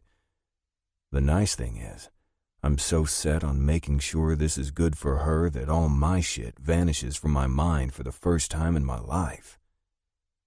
We are messed up, but together, we're magic. I lean down and kiss her while moving my hips. Each time I get a little bit farther inside. Oh, God, she moans, her nails biting into my flesh. Please, she begs, and I can't control it. I let loose, thrusting while kissing her with everything I have inside of me, everything that's been dormant for years, everything I have never felt before, everything that she doesn't even know she has given me. As she rips her lips from mine, her pussy clamps hard around my cock, inhibiting my thrusts, so I use more power. The tightness in my balls draws pain as I bury my face in her neck and come, and come, and come. It is the most beautiful thing I have ever been a part of. The woman has me twisted, and I don't want it any other way. Chapter 20. Shayna. His weight presses into me, and I can't breathe. I try not to freak out, but the anxiety still rolls through me like a wave. The moment of passion comes to a halt, my brain clicks in. Not liking this. It's not as bad since I'm taking my meds, but it's there. I tap Breaker on the shoulder and his head pops up. I need you to roll off. He does so instantly, his eyes boring into mine like he's doing that reading me thing again. At least, if he's reading it, then I don't have to say it. Are you okay? He asks softly. He lies beside me with his head on his arm, his hand resting softly on my waist. The anxiety boulder rolls off my lungs and I can breathe. Yes, I answer honestly. He reaches over and kisses me on the temple. Good. What about you? I hate to ask this. Breaker's never told me about what happened to him. I can only make guesses. Each guess I make is worse than the other, so I gave up trying to think about it. He reaches over, grabs my hand and holds it on my waist. You're the first woman I've slept with on my own since the military. He confides, and my heart clenches. You gave that to me. He squeezes my hand. Doesn't get any better. I lean over and kiss his lips. We're both kind of messed up here. I try to joke, but it falls flat. Babe, two fucked up people making it right. Together, we're better. My heart swells as I roll closer to him and put my head on his chest. Yeah. Better. Bang, bang, comes from the door, and I jump from the bed, pulling my bra over my tits and reaching for my pants as Breaker rolls from the bed. Hang on, he yells, putting his jeans on without buttoning them. I move quickly to the bathroom, not needing whoever is on the other side of that door to see me. Yeah? Breaker asks. Clubhouse full-out meeting. 30 minutes. A deep voice says. It's not his brother or GT. I don't peek out to see who it is. Instead, I brush out my tangled hair after putting on my shirt. Got it. We'll be there. We'll? I'm sure he said that word. Suddenly the anxiety hits hard and I reach for my medicine bag on the countertop. I pull out 2 little yellow pills and wash them down with some water. I know I need them, and I'm not going to pretend like I don't. When I didn't take them before, I went down a spiral. Breaker made me promise to take them every day, and I have. These 2 were to help me get through whatever this meeting is. The doctor said to take them if I knew a situation was coming up that I would have a difficult time with. This is that moment. The door closes after Breaker comes into the bathroom. We've got to go. You good with that? I turn toward him. As good as I'll get. The chatter in the room is loud. Breaker keeps me at his side, one arm wrapped around my shoulders as we move to Buzz and Bella. I feel a little bit of relief when Bella turns and says, "Glad you're here." Her smile radiates from her, and I can totally see why Buzz is infatuated with the woman. She's beautiful. Thanks, I say just as I feel a presence beside me. I look up to see GT standing next to me, and I jolt. He looks down at me, then at Breaker and back at me. He lifts his chin, then turns his head as Angel comes up and wraps her arms around me tight. Breaker has to let go of me to embrace Angel back. Then I'm pulled back to him the moment she releases me. This will be fine, she reassures me. I wish my quivering nerves would listen to her. Pop stands on what looks like a makeshift stage back by the wall. It's elevated enough that it appears he can see the vast number of people. "Hi, Pops," a little boy calls out and Pop smiles. "Hey, Coop." He then turns to address everyone. "I know most of you here don't really know why. After our home was attacked, I feel it's in our best interest to get this shit out there in the open. First, Diamond's daughter Shayna's here." My breathing stops as all eyes come to me, and Breaker pulls me closer to him. I wish I could burrow inside of him and disappear from everyone.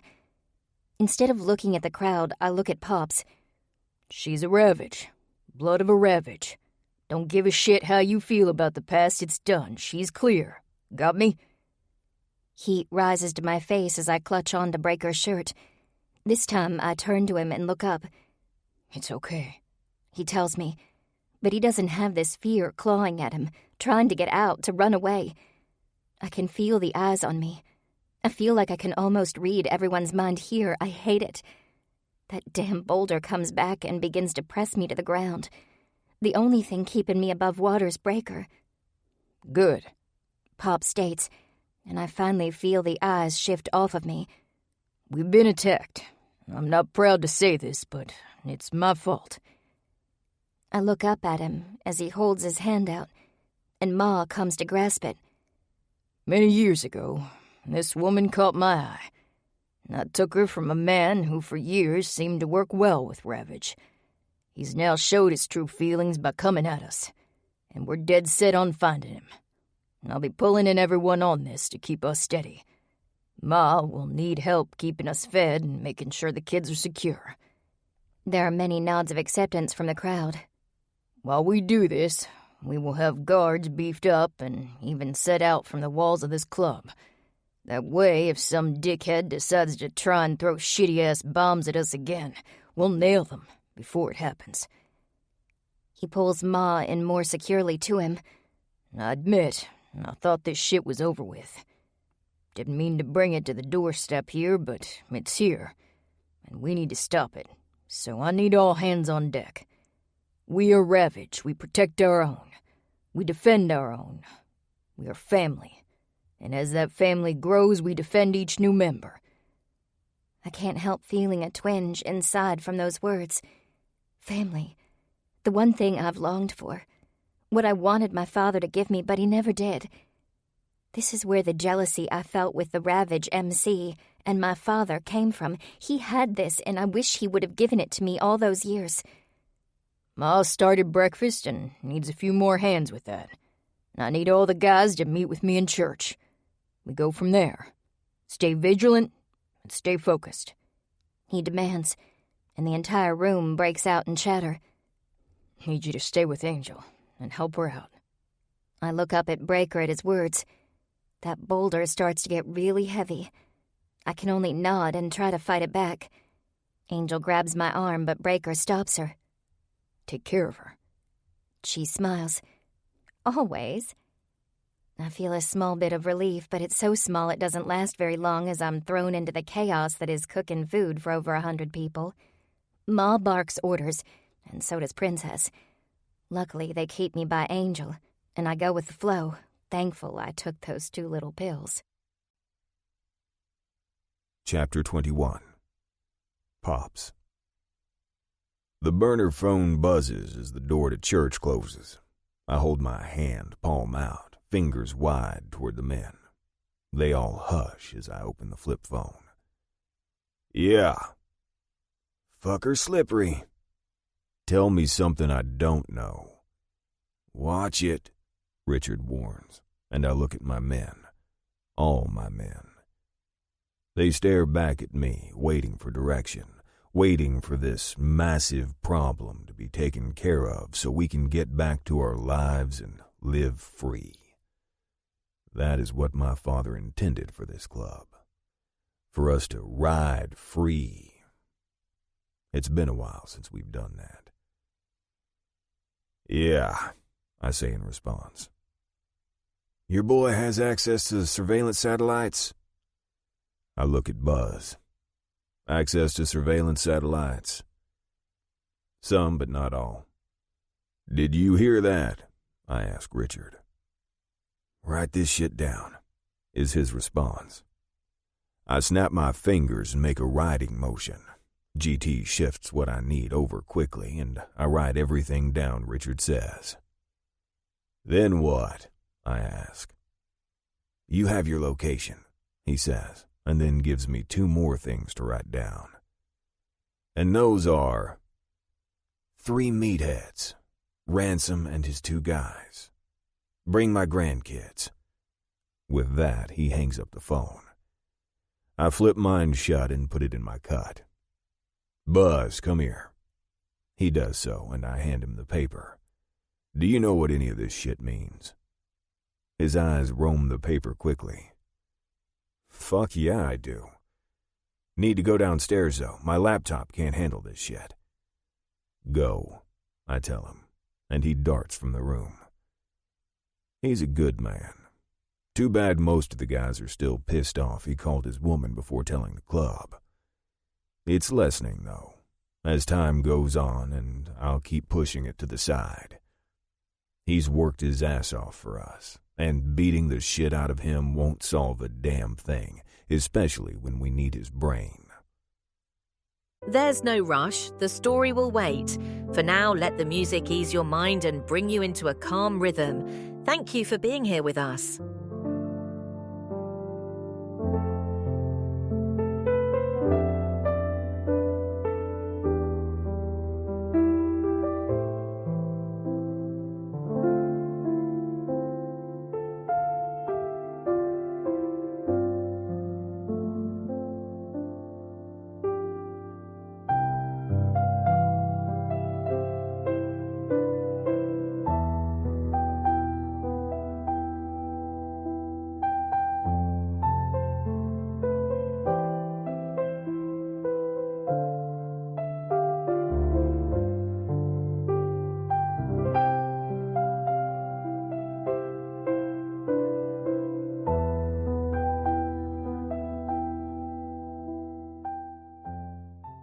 was that? GT asks. Informant, I answer, not ready to tell the entire club. I won't if I don't have to. I'll sit Princess and GT down later and tell them about their grandparents later. That way, the anger can be contained. All right, that call could be a lock on Ransom and 2 of his assholes. While Buzz does his thing, we need a plan to take out the 4 buildings he has outside the city limits. Then we need a plan to protect these walls and our families. We discussed this for what feels like ages, putting together a solid game plan. Taking out the buildings is the easy part. There will be casualties, some that have nothing to do with Ransom's bidding, but we can't allow any of his men to survive.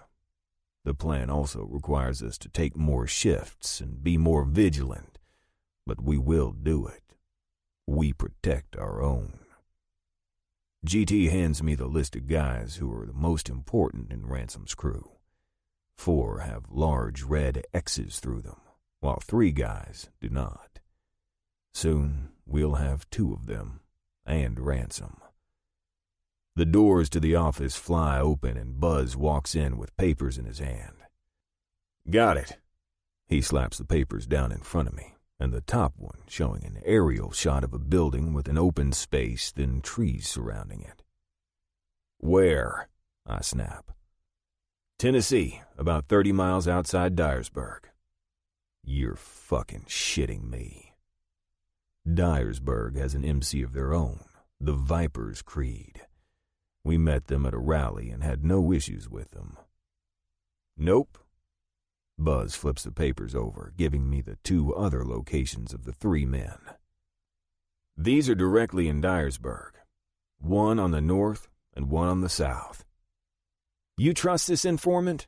GT questions, and my eyes cut to him. Seems like we're putting a lot of trust in someone we don't know. I level my gaze on him. I trust him. Therefore, you trust him. Is that clear enough, son? GT, God love him, straightens his back at my tone. So fucking proud I raised him right, even if he's being a shit and questioning me. Got it, Cruz says before GT can start. We're behind you. Cruz looks at GT. Right? GT lets the steam blow out of his thick head, then answers. Yeah. Good. Now can I get back to looking at this shit? I don't wait for a response before I study the pictures closely. There appears to be lots of room to move, but we have a problem. We need to know if Ransom has cameras on his locations, because if we take out his buildings here, then drive to Tennessee, that will give whoever hears of the takeover time to contact him. You know that he'll pay serious bucks for that information, so every dickhead around will be itching to get a piece of it. I look over at Buzz. Let me get my laptop. He darts from the room, coming back seconds later. He sits and does whatever it is he does. Pops, he's got shit wired everywhere. There are hard lines and wireless. He has so much rigged up, he can probably see the hairs on his guys' asses. I suck in deep, cross my arm over my chest, and put my chin in my hand. All right. So we have to do this all at one time, which will take a shitload of planning. There's no way we can do it all at the same time, even with remote detonators. There's always the chance that something could go wrong and alert them, Buzz says. Why not have the Clayton Charter take care of the 4 buildings here? We can set up whatever we need and have them do the rest, Breaker says, and I cut my stare to him. Breaker doesn't talk much, but fuck, he's on it when he does. Good call. His face is an unreadable mask. I look up at the men from Clayton who line the back wall. Benny? Yep, we're on it. Tell us what needs to be done. Perfect. Now I need to make a call. To who? Bex asks as I pull out my phone. Viper's Creed. Ah, fuck, Bex replies, and I nod. And they are, Tug asks. Since he, Breaker, and Buzz just patched in, I need to give them a very quick history lesson. Met Viper's Creed at a rally in Kentucky. We met, shot the shit, and ended up at the same bar later that night. Rise chuckles, and he would. Rise got himself into some trouble chasing tail that wasn't his to chase. Ended up in a brawl, and the Vipers had our backs.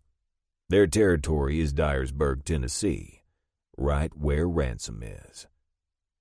With that, I clear my throat, grab the phone, and dial.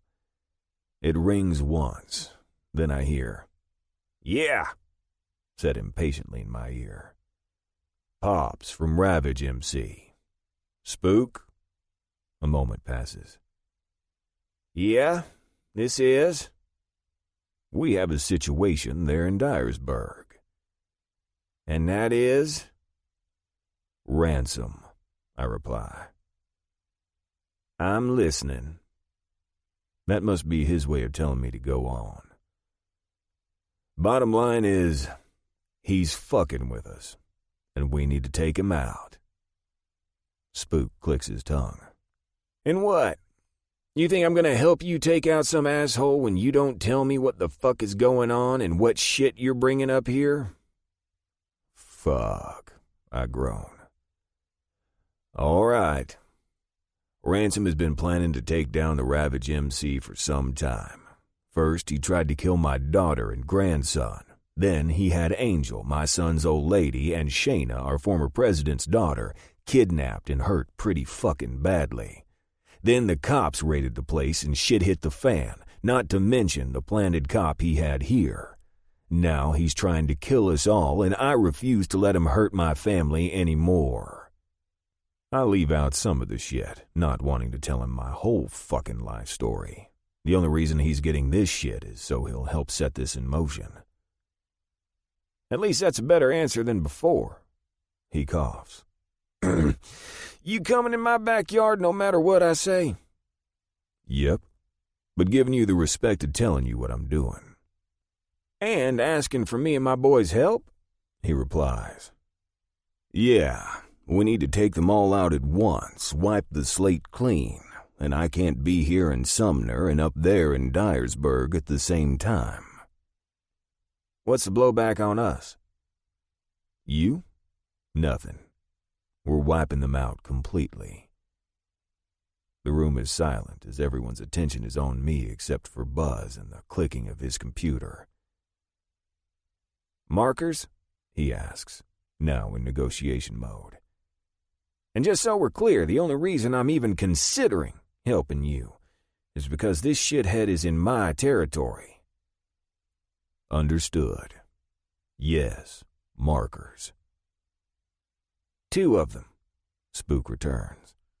I've got to admit, the kid is good. Agreed. What exactly do you need? We have 2 locations and 3 men who need to be gone. Need the Vipers to hit up the worker bees at one location while we Ravage take out the other. The men in the room look around at each other. Sure, pawning off our shit on another club wasn't my first choice, but I can only be in one place at a time, and I need to make sure the men are disposed of. Once I find out which place Ransom is at, Ravage will take that spot. I'll talk to the guys. Later. Spook hangs up. Fucker, I mumble. All right. Let's get the 4 buildings here ironed out. Spook will be calling back here soon. Boom, boom, boom. It all needs to blow. Chapter 22. Bella. Bombs. Yes, S, plural. And they struck when we were sleeping. Sure, they say they didn't do any damage, but still, what if they did? Moreover, Buzz gave me a gun and told me to put it in the back of my jeans. I've only ever held a gun. I've never shot one. Angel's talks about this life are smacking me in the face hard. The realization that at any moment Buzz or someone else we care about could get hurt is unnerving. I don't know if I'm cut out for this. The moment of life and death being on the edge of every thought is exhausting. "We ride free," Buzz said, and I need to hang on to that. He's been in this life. Angel can hack it. Hell, Princess is practically one of the guys. I can do this. I will do this, because the thought of not being with Buzz sends a knife to my heart, shredding me. "Hey, you okay?" Tanner asks, bringing her mushrooms next to my cheese as we slice. Tanner's pretty in her own right and young. So much younger than Roz, who is scary as hell. Just processing everything. Isn't that the truth? It's a lot to take in. When I showed up, I was completely overwhelmed at first. 1, because I learned Dagger was my father. 2, my mother was beaten to shit. And 3, Roz wouldn't leave me the hell alone. A soft smile plays on her lips, the last one. Anyway, what I've learned is you have to roll with it. The guys will do what they have to in order to keep us safe, and you need to trust your man to do that. I do trust Buzz, more than anyone. My biggest problem is I never learned to really protect myself. I think that if I did, I would feel differently about the fact that I have a gun in the back of my jeans. Tanner turns around, lifting her shirt, and sure as shit, she has a small holster with hers. It becomes part of life. Call it your new normal. If you want to learn, we'll show you. Princess is kick-ass at hand-to-hand, and Angel, Blaze, and I can take you to practice shooting. It isn't going to happen overnight, but it'll help. I like that. A small bit of pressure lifts from my shoulders. I'm happy that I'll learn. Holy shit! I yell when I didn't mean to, but the headphones on my ears make it so I can't hear the volume. As a kickback, Blaze says, and it's completely muffled. I rip my headphones off and she repeats herself. Sure does. Damn, my arms are still vibrating. Blaze laughs. Yeah, it'll take a bit to get used to it, but you'll get it. The weight of the gun feels heavy in my hand and the power just oozes from it. I respect it more than I fear it now, and that's the main goal of me learning this. I won't feel afraid if I need to pull it out. For 2 days, Buzz has been extremely busy. I lie in bed at night trying to stay awake for when he comes to bed, but I'm usually out like a light. All the prep for meals and keeping the place cleaned up takes a village of people, and I'm thankful for each and every one of them. Working has also kept my mind off not seeing Buzz, only feeling him for a brief time in the night. I got my grades and passed all my classes, so at least that's off my plate. I was lucky this morning and woke up with him next to me, but he couldn't stay long. With a small kiss on my lips, he was gone. I don't like that I can't see him, but I'm also not gonna whine and bitch about it either. I know he's doing what he has to do, and I hope that whatever this is will be done and over with soon. Lying in bed, I inhale Buzz's pillow, savoring its scent. Buzz is so different than any other man I've been with. Never once did I want to smell a pillow just to get a man's scent. Never once did I yearn for a man. Never once have I felt so empty without a man nearby.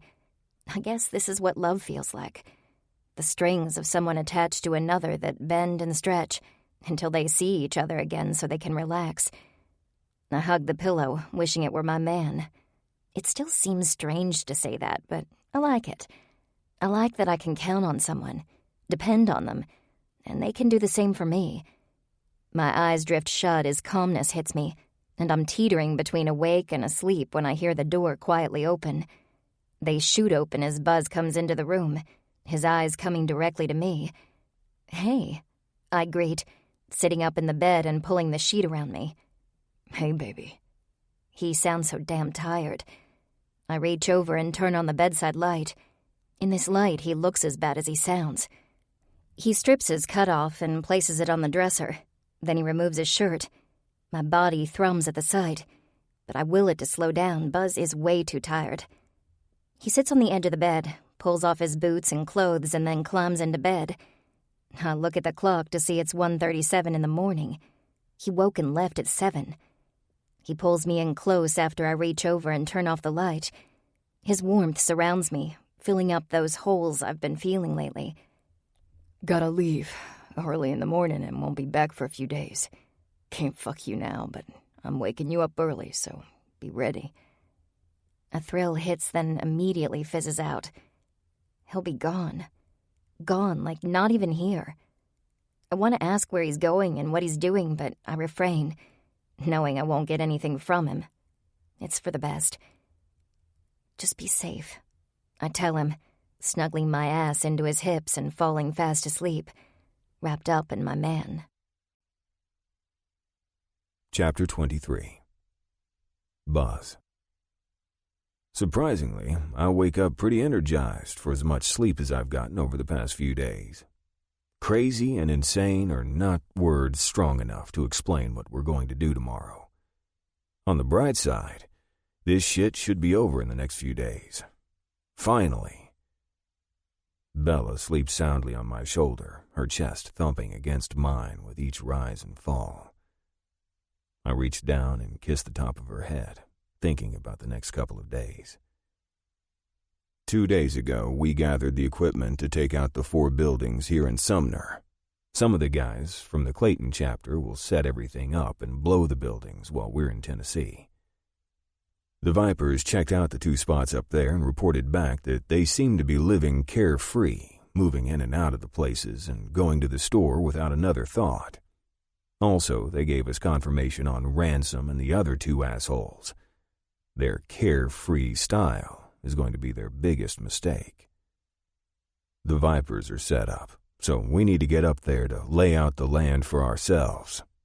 I need to locate any traps around the places and extinguish them silently. Pops has made it clear that we do not blow Ransom's place, which the Vipers tell us is on the north side of Dyersburg. We, or more like it, he, will take him out personally. Pops wants to know for a fact that the man is dead. I can't blame him for that. The thing that tugs at me is the woman lying next to me. I never cared before if I lived or died. Life is life, death is death. Now, with Bella in my life, I can't imagine being gone and not getting to share a life with her. There are so many things that could go wrong with this shit. With one wrong move, we could all be lying next to Diamond in the ground. I squeeze my woman and pull her sleepy body up against mine so her face is available for me. I touch my lips to hers and start off slow and sweet. She doesn't reciprocate right away, but when she does, her eyes slowly open. She brushes the sleep away from her quickly, reaching into my hair and kissing me back with everything she has. She rolls on top of me and spreads her legs so my cock is nestled right between her already wet folds. "You wet for me?" I ask, and she nods and she kisses me again. Her kiss is desperate, and it hammers at my heart. It's like she knows what I'm about to do could get me hurt, that there is a chance I won't be coming home to her. I don't like that shit at all. I can't change it, though. It is what it is. She rocks her hips against my dick up and down as I cup her ass, squeezing hard. While I usually fucking need control in the bedroom, this time, I need her to control it. "Want you to ride me," I order. She lifts her hips, and I slide inside of her. She wraps around me so damn tight. It feels so damn good I could stay here forever. She breaks away from my lips, laces my fingers with hers, and I bend my elbows, giving her a way to steady herself. She rides me hard, fast, and wild. Her hair is so fucking sexy, not only from just waking up, but the way she tosses it around, and I can feel it brush my legs. "Buzz, I'm gonna..." Bella screams as I thrust hard inside of her, letting go of her hands before wrapping my arms around her body. I piston my hips with everything I have, fucking her so hard my cock hits far inside of her. I rub her clit hard, needing her to come one more time before I let go. As she does, I push up far and explode into my woman. Our breaths labored, my cock still twitching. I hold her to me like she's the most precious thing in the world to me, because she is. I lift up and look her in the eyes. I love you, Bella. Her eyes tear up as she wraps her arms around my neck. I love you too, Buzz. With everything I have in me. Chapter 24. Breaker. I make love slowly to Shayna. Love. That's what this is. It's fast, but it started the first time I laid eyes on her. That connection, that bond. I never thought I had a future. Always living life as it came. I never once thought I would have what Shayna has given me. Why her? I have no clue. But we were meant to cross paths. I hope I've done for her what she's done for me. As we slowly come down, I wrap Shayna tight in my arms. The thought of not coming back to her eats at my gut, but I push it away. Never cared one way or another before. Now I care. Won't be back for a while. You gonna be okay? Yeah, she says softly, yet I hear the tremor in her voice. You sure you're gonna be fine? The Clayton boys will be here with Derek, and you've got Princess and Ma. They won't let a damn thing happen to any of y'all. She stays quiet. I know she's unsure. It feels fucking fantastic that she trusts me. But since she's going to be a part of this life, she needs to depend on all of us. Babe, I say, and she looks up at me, tears glistening in her eyes. It'll be just fine. I hope those words ring true as I kiss her before I have to go. Chapter 25. Pops.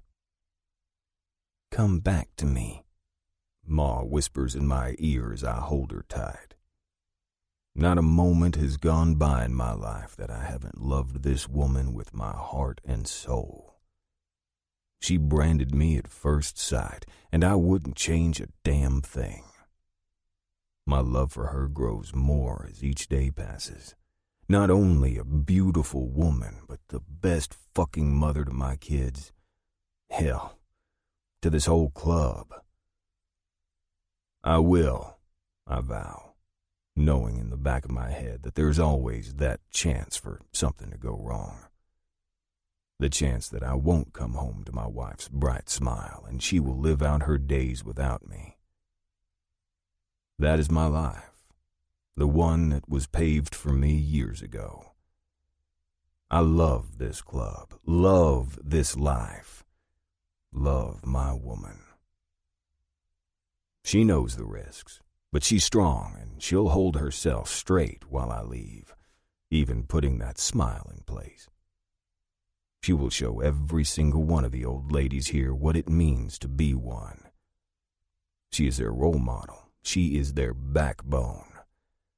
She is my everything. The Clayton boys, Derek and Dagger, will be here. I know. I kiss her lips, feeling the slight tremor in hers. This is nothing new for us. As many rides as I've made and the troubles we've faced, she doesn't waver. A moment later, she kisses me with everything she has, letting me know that she feels this too. That she loves me just as much as I do her. That I'm her man, her everything. Love you, she says, pulling away, then resting her forehead against mine. Be safe.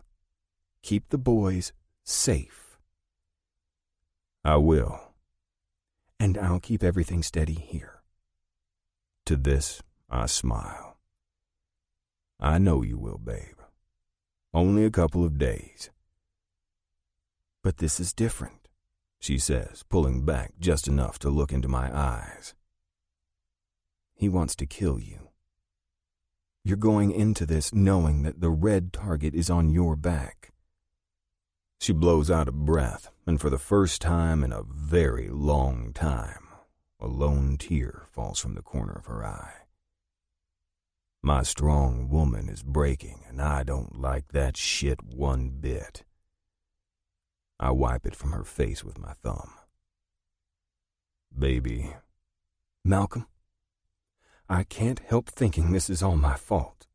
She sucks in a breath. Charlotte, no. That fucker set out to do this. All of this is on him. I just wish I would have killed his ass back then. Then our children and family wouldn't have suffered, and as God is my witness, he will pay for what he's done. She nods.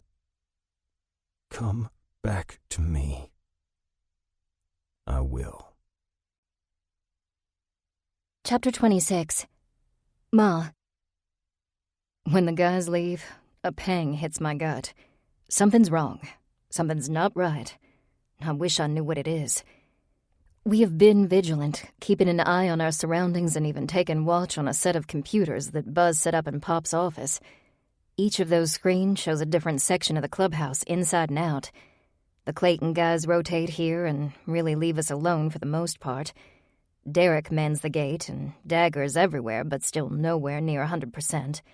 Hell, maybe not even 40% better. But we're making do. Me, I'm trying to keep some of the old ladies and children entertained. Princess is driving me nuts. I swear that woman sends me over a wall. But she always has, ever since she came out of me. The thing is, she won't change for anyone. And I admire that. I love that I taught my girl how to stand on her own 2 feet. I love that my girl can take care of herself. I love that she's such an excellent mother to Coop. Not much scares her, but dealing with Coop daily, that is a trip. Of course, I didn't let her know that because I'm not that kind of mom. But inside, I want to laugh and tell her payback is a bitch. She's strong. She can hack this life.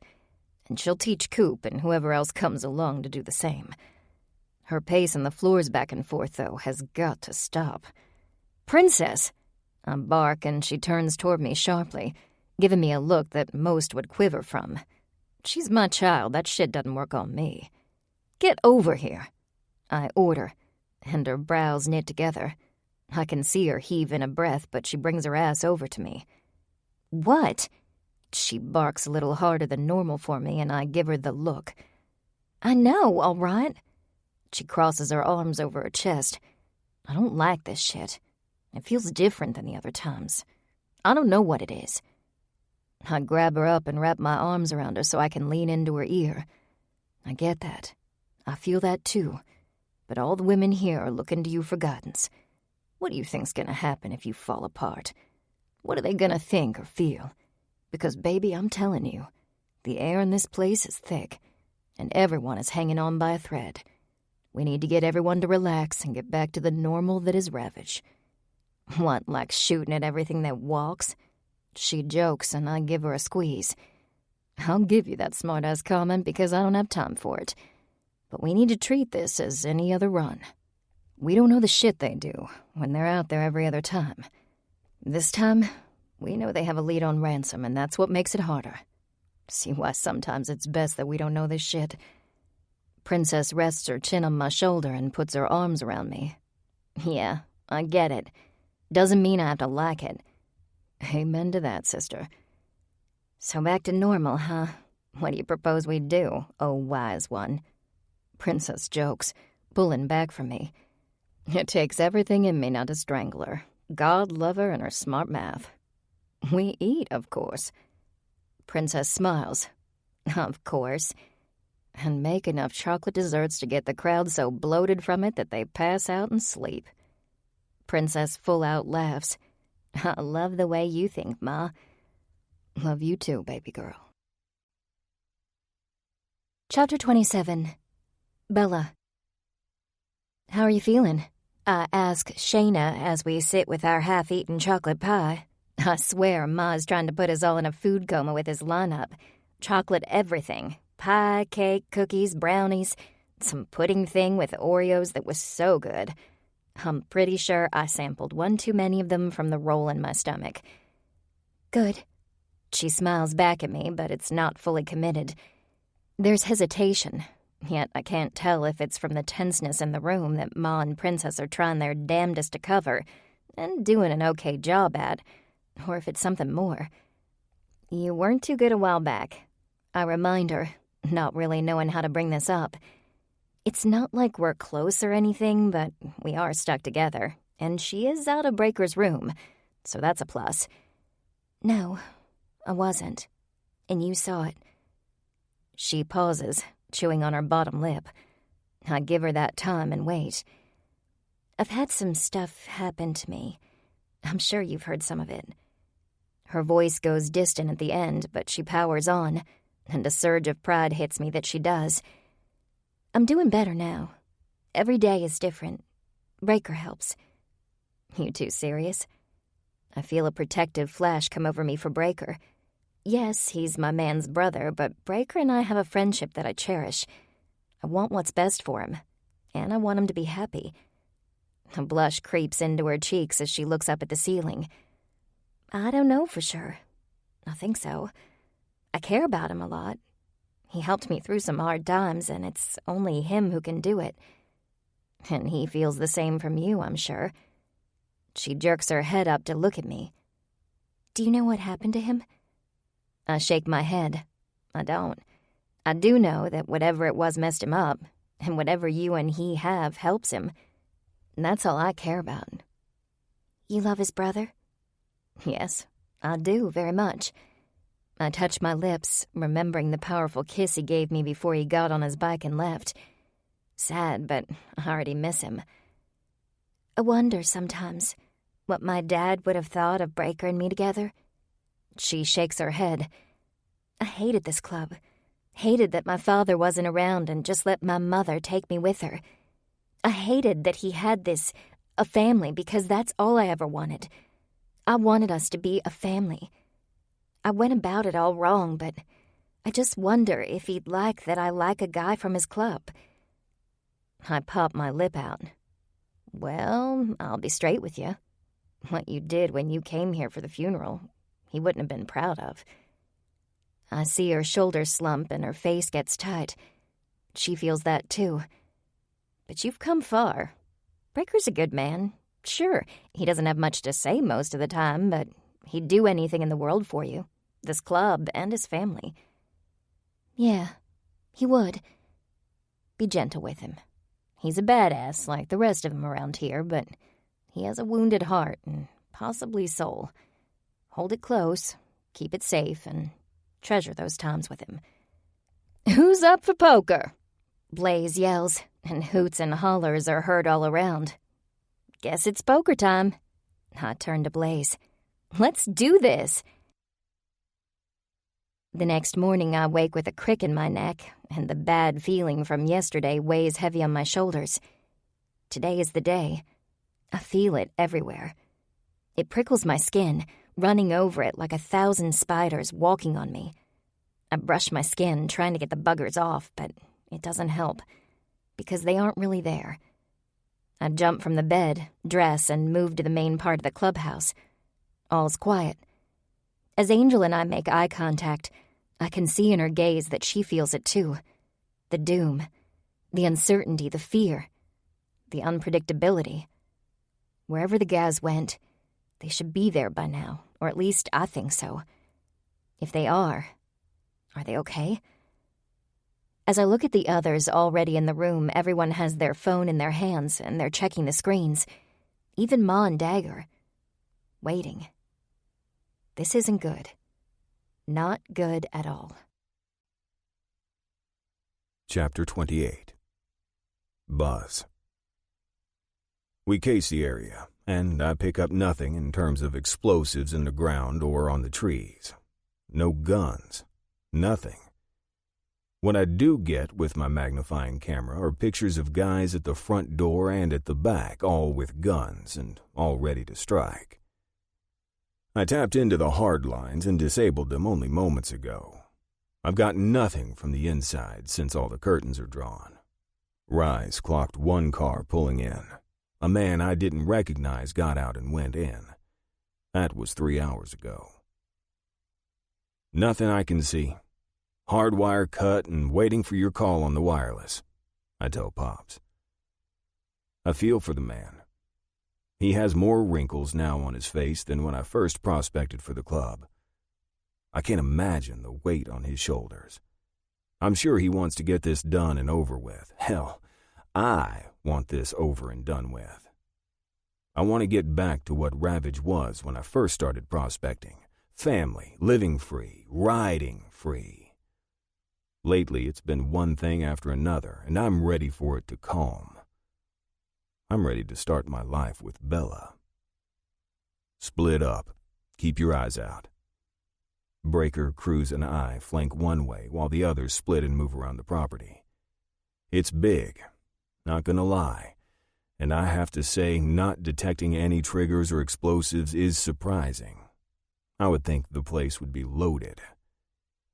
I stash my computer in my backpack and put it around my shoulders. I hate having it on, but I need it to check, considering our eyes only show us so much.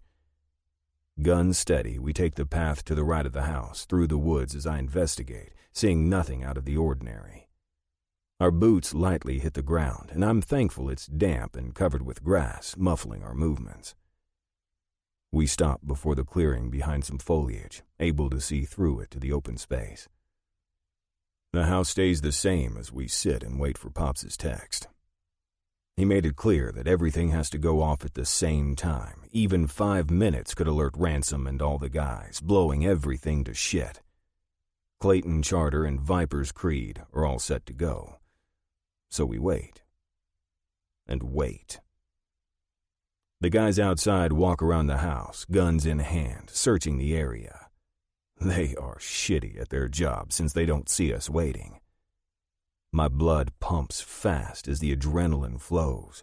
I'm ready for action, ready for this to be all over and done with. Just ready to be done. My phone vibrates and I pull it out. Go time. I suck in deep and nod to Cruz, then my brother. Cruz holds up one hand, then signals for us to follow him. We ready our guns and put the silencers on. Then he motions us to take out the first guy. His signals are just like the ones we used in the service, so we all understand clearly.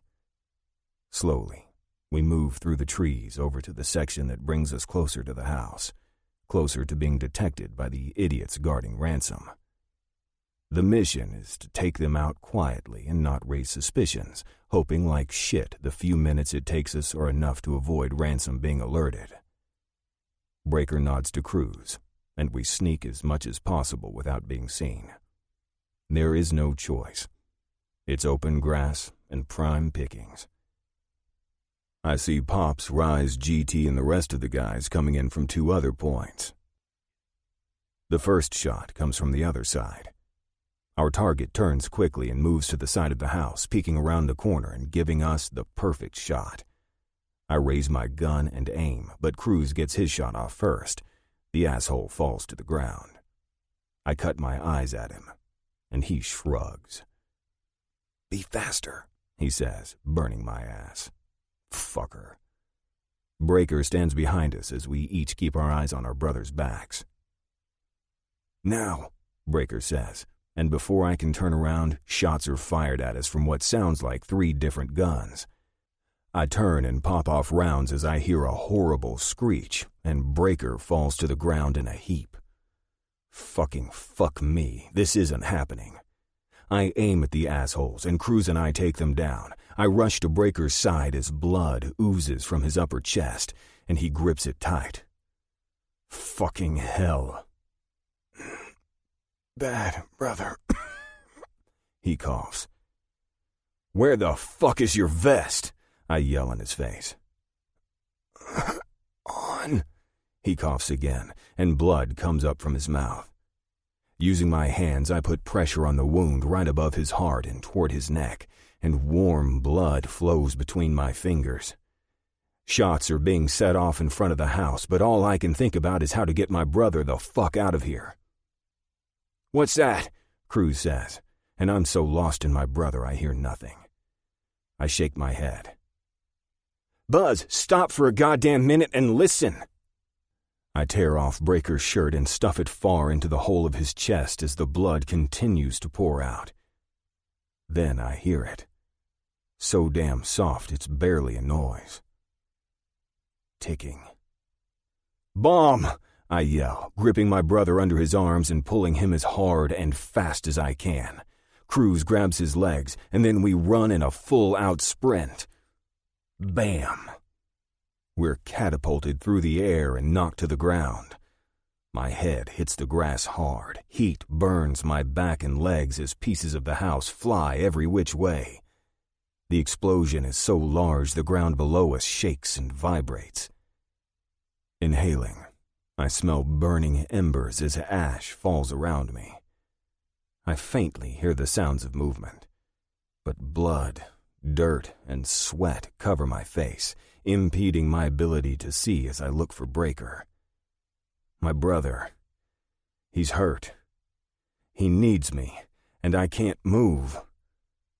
Why can't I move? Panic, shock, it all rushes through me as I fight to make my body work and fail. The more I struggle, the more my vision blurs. I continue to fight, but the blackness overtakes me. My last vision is of my dark-haired beauty with a small smile on her face, telling me she loves me. Chapter 29. Ma. Pops gives me too much credit, because today I just don't have it in me. Keeping everyone entertained yesterday was a great time sucker. Today I just feel like something's wrong. Like part of my soul is in deep and I can't pull it out. I refuse to call or text Pops. If he's in the middle of a heap of shit, I don't want to be a distraction. Instead, I move through the things I have to do because there's no choice. I feel almost like a zombie moving through the clubhouse, but I can't seem to snap myself out of it. "Ma?" Princess calls from the doorway of my room and I look up. "Yeah?" She steps into the room and closes the door. "Enough, Ma. Weren't you the one yesterday getting my shit sorted?" She's right, but my gut is beating at me, and I can't get it to shut up. "We're making lunch. I need your help." "No, you don't." She grabs me by the arm. "Yeah, I fucking do. You're my rock, and by hell, you need to act like it, because if I go apeshit, I'm beating the hell out of something, and Derek is a challenge, but nothing like Cruz." I chuckle. She's right, and it pisses me off that I've let myself down for a while. "Time to buck up, Ma." She pulls me out the door into the kitchen that's buzzing with activity. "Ma!" Cooper calls, and I scoop him up. "How's my boy?" "Where's yours beans?" he asks innocently. Damn, I hope he keeps that for more years to come, and doesn't have to experience the harsh reality of the world. "Resting? Want to help me make pudding?" Cooper squirms in my arms. "Yes."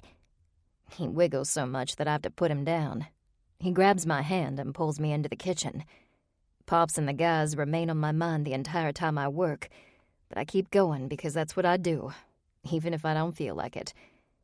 2 hours later, we're cleaning up, and I swear, even with our guys out, the ones here, kids and women, eat a lot. I scrub the pot with an SOS pad, trying to get the potato gunk off as my mind replays the conversation with Pops when he left. That's when screaming comes from the main room as guns go off and bullets bounce off the walls, hitting everything from bottles to wood.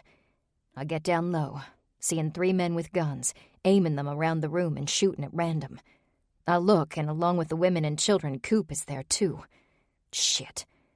Pulling out my gun from the back of my jeans, I ready it as I see Princess across the room behind the wall that connects to the hall. "Get the fuck down!" One of the men screams as he shoots more bullets off in the air. Crying comes from the children, as whoever is close grabs them and tries to calm them, while the assholes move farther into the room.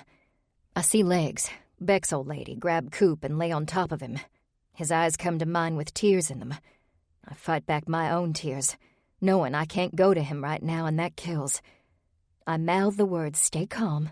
It'll be okay," to him, knowing full well that I have no clue how this is going to turn out. He sniffles and holds back his tears. My strong boy. Princess takes a shot, hitting one of the guys right in the forehead, and he crashes to the ground. One of the other men starts taking rapid aim where Princess stands, while another starts shooting at the people on the floor, yelling, "Kill my fucking men!" Bullets ping. I gain my calm and aim directly at the man shooting. First shot, shoulder hit, and he turns toward me and starts firing rapidly. I do the same, ducking down as I watch the man's body jerk this way and that. He doesn't give up, though. More gunfire occurs, and the man coming at me crashes to the ground dead. I look down to see Angel and Blaze next to each other, both with screaming kids under their bodies. We turn quickly toward the man still going at Princess and take aim. He goes down, but Tanner must have been rising because she falls to the ground hard with a loud thump. Blood pours from her body as the big man goes down too. Bella lies next to her, unmoving. Shit, she must have gotten shot by a stray bullet. Princess comes out from behind the wall. "Fuck, fuck, fuck!" she screams. "Where the fuck are Dagger and the guys?" "Ah!" is screamed by a little voice by the door, and we all turn, our guns pointed in that direction. I see legs out of the corner of my eye, wrapping her hand around Coop's mouth as she and some of the other women get up and rush the children out of the room.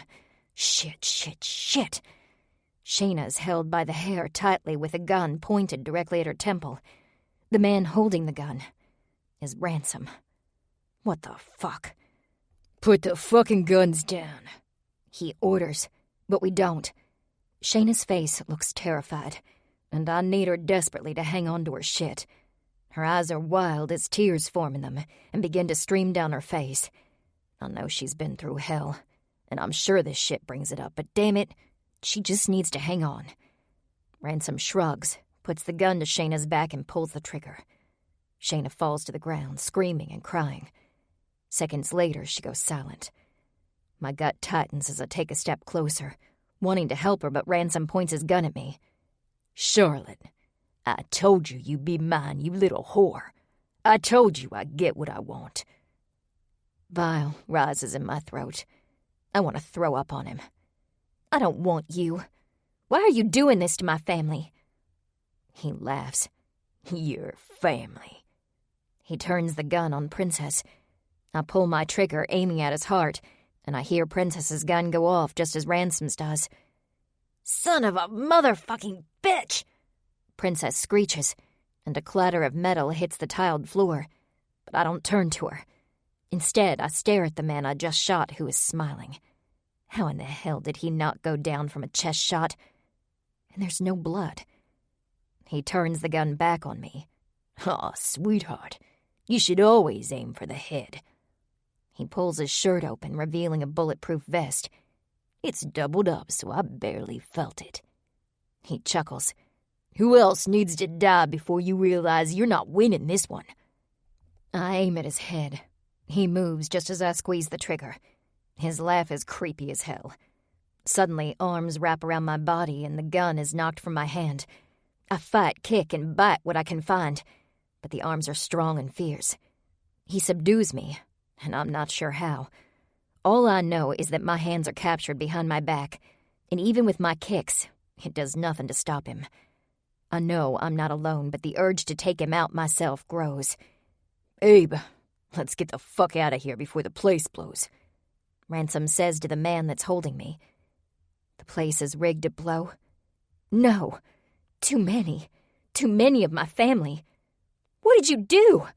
I screech, whipping my head back to try and make contact, but I miss. I look to my left to see Tanner isn't moving.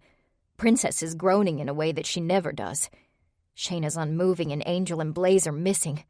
Where the fuck are they? He turns toward the room, announcing, "All your men are dead. I bombed them about 30 minutes ago." My heart cracks and shatters to the floor. My husband, son-in-law, my brothers, my family? No. And as soon as I get my tink out of here, this place'll go too. What is wrong with you? I yell. You've lost your mind. He steps closer to me and slaps me hard across the face. I try not to let my head jerk, but it does anyway. Asshole. I ignore the pain. This is ride or die time. This asshole has taken too much from us all because of his ego. There's a chance the whole club is dead. Boom, boom, boom. The constant thumping in my mind suddenly matches the rapid beating in my heart. A bomb. He's taken out my family. My family, my heart, my soul. He's taken them with a boom. My ears ring. My palms sweat and my senses fight to clear my mind. Survival mode. Fuck him. Fuck him. Anger thumps through my veins. I lift my legs trying to kick Ransom, but he takes a step back, his brows knit together. You fucking bitch. When I get you out of here, you're gonna wish you would have stayed with me instead of traipsing off like some whore to this club of assholes. His voice rises, and I can feel that he's right on the edge. Get away from her, I hear Blaze say. Now, Angel says from beside her, both with semi-automatics in their hands. Ransom grabs me from his man and puts the gun to my temple just as Angel fires her gun, and the asshole Abe falls to the ground in a heap. You know it's true I want this bitch to suffer, but I'll kill her where she stands. And if you bitches think you're getting out of here alive, you're sadly mistaken. Head, shoot through me if necessary, I tell them as the metal presses harder against me, and Ransom uses me as a shield. At this point, I'd rather they put a bullet through me to get to him. At least then he'd be dead, and maybe they can save everyone else. Shut up, bitch! You want to die. Want your kid to watch you die. I move my gaze to Princess, but she's gone. A puddle of blood is the only thing left from where she lay. I dart my eyes around the room and see nothing. Shit. I say nothing, hoping Ransom doesn't notice she left. My thoughts run in rapid succession. Pops, Coop, GT, everyone who has my heart. I can't lose them. I just can't. This is all your fault, he yells, gripping my arm tighter and shaking it, obviously losing his cool. You're the bitch who put all this shit into motion. Not to spend years and so much fucking money to get to you, but I fucking did it. Now you're gonna pay for the rest of your fucking days. On the last word, something hard hits me in the side. His hands release me and I crash hard to the ground, my head hitting the tile hard. Now! I hear Princess scream as a little ball goes rolling across the floor. Suddenly it bursts open, shining a light so bright another planet could see it. I close my eyes and shield myself as guns go off and loud thumps sound all around us. My head throbs, and I feel blood running down the side of my face. I try to roll over, but only get to my stomach. Ma! Don't know what the fuck that is, but stay down. I hear Princess say, and I feel her pull me with her across the floor as she crawls. There is no way in hell she's using her eyesight for this. That's my girl, going with her gut. Stay, she orders, pushing me against a hard wall. My head throbs and it's hard to think. My eyes burn, and the sounds of women and men's screams tear through my ears. I fight to breathe. I fight to hold on. I fight to take in anything and everything around me. Only I can't. I must have hit my head too hard. Everything's fuzzy. Everything hurts. Everything is black. Chapter 30. Breaker. It hurts worse than any pain I've endured. My chest feels like a hole was placed in it. I could probably look through it to the other side. My skin burns, and I can smell the scent of burnt flesh. I try to move, but I can't. I try my fingers. Nothing. Toes. Nothing. Arms. Nothing. I can hear screams, things exploding and debris falling to the ground. but I can't move. And I can't hear Buzz, which makes my heart ache. I search inside myself to try to find him. We've always had a deep connection. But when I search for it, nothing comes. Something hard smacks me in the head. It's hot, and I try to move it from my skin to stop the pain, but I can't. I can't scream for help. I can't do a damn thing. My chest tightens. Not in pain, but in an ache for what could have been. My breathing is irregular, and the harder I force myself to stay in the here and now, the more I lose the battle. I fight to connect with Buzz one more time. My brother, my mother, my woman. Just one more time. One more time I want to feel Shayna, the woman who gave me more than I think she even realizes. This is it. Never again. I'm done. Chapter 31. Bella. My eyes throb, and even though the light is no more, it doesn't matter because my eyes still see it. I'm not sure how Princess and I communicated our plan, but somehow we at least pulled part of it off. She was going to Ma. I was going to Tanner and Shayna. After grabbing one of each of their arms and pulling them the opposite way down the hall, the burst of light stopped me in my tracks, and I fell to the ground. The light was so blinding it messed with my senses. I reach over and feel bodies next to me. "Motherfucker!" The male voice that I believe is Ransom screeches a second before it's silenced. "That son of a fucking bitch!" Dagger spits as a couple of shots go off and I jump. "You think you're gonna get my daughter, do you?" Another male voice I've never heard before says. I've no idea where he came from. The tone is rough and frightening. I lie there, still wishing I could see what's happening as fear filters through every nerve. More shots go off, and thumps hit the floor, vibrating out. I catch myself, wanting to move back yet freezing because I fear what's going on. Then silence. Nothing. Not a single sound, not a whimper. Not a cry, not anything. Terror grips me. How do I know we're safe? How can I help anyone if I can't freaking see? I blink rapidly and rub my eyes, trying to get them to function again. When I open them, I see a blur of white, then red. I put my hand on the red. It's warm and wet. Blood. Not giving a shit. I tear the shirt from my body and place it on the red. I feel around for the other body, but it's not there. I stay quiet, not knowing what's going on or who's here. I reach back for my gun, but it's not there. It must have fallen out when I went to get these two. Or one, because I don't freaking know where two is.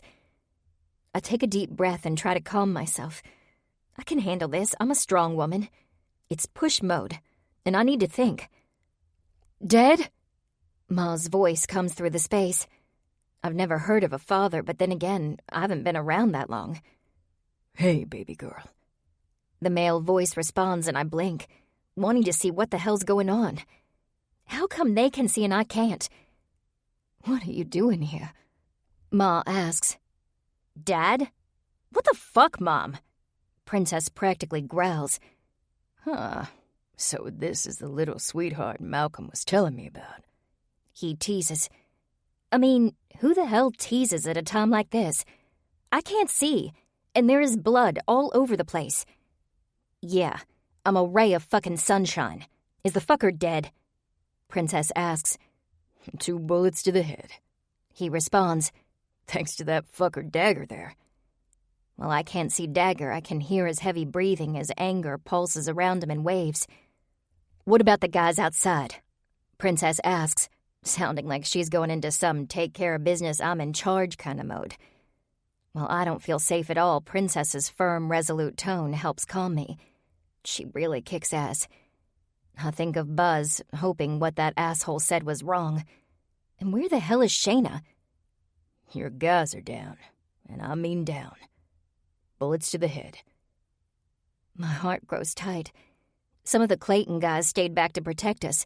while the others went off to do club business because they stayed. They lost their lives because of it. All of them? Princess asks, her voice not changing a bit. The 7 of them who are here. I'm assuming there are more. Not here.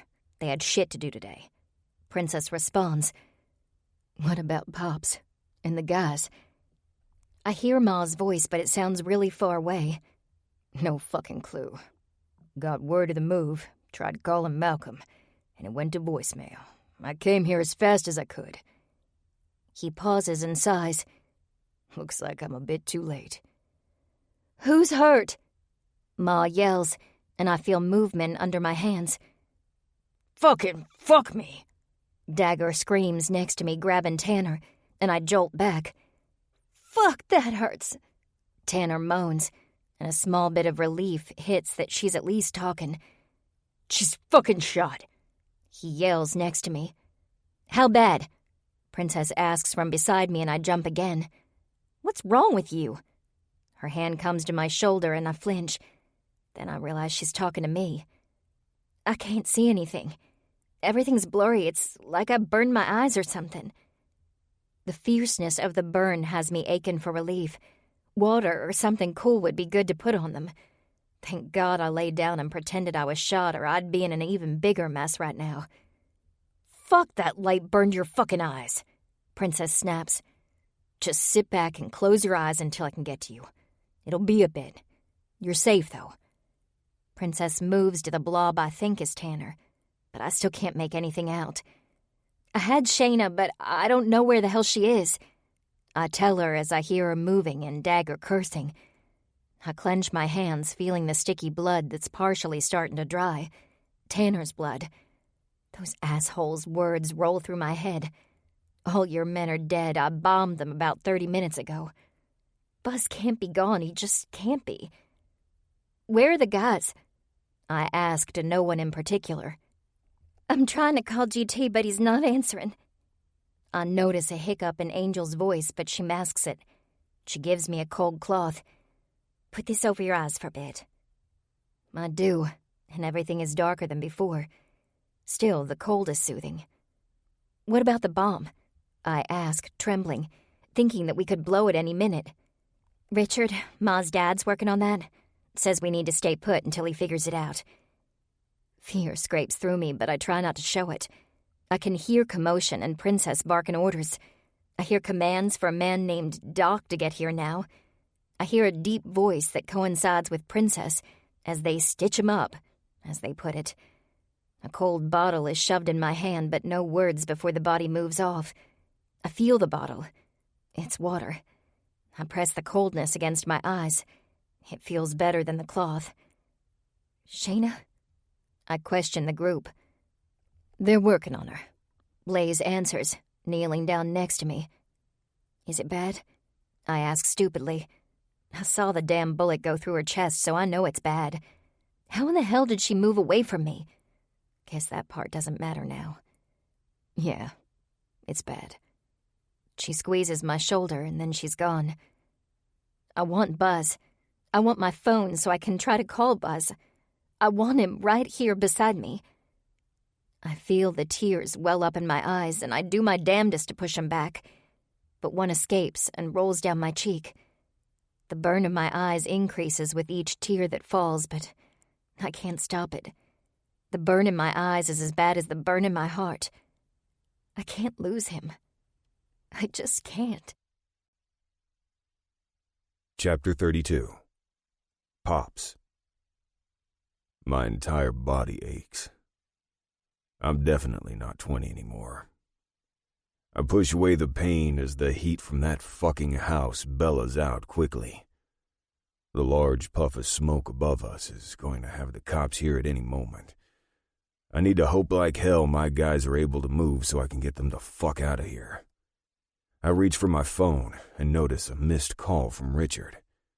Not the burner phone he gave me, but mine. Fuck. This is bad all the way around, but I need help first.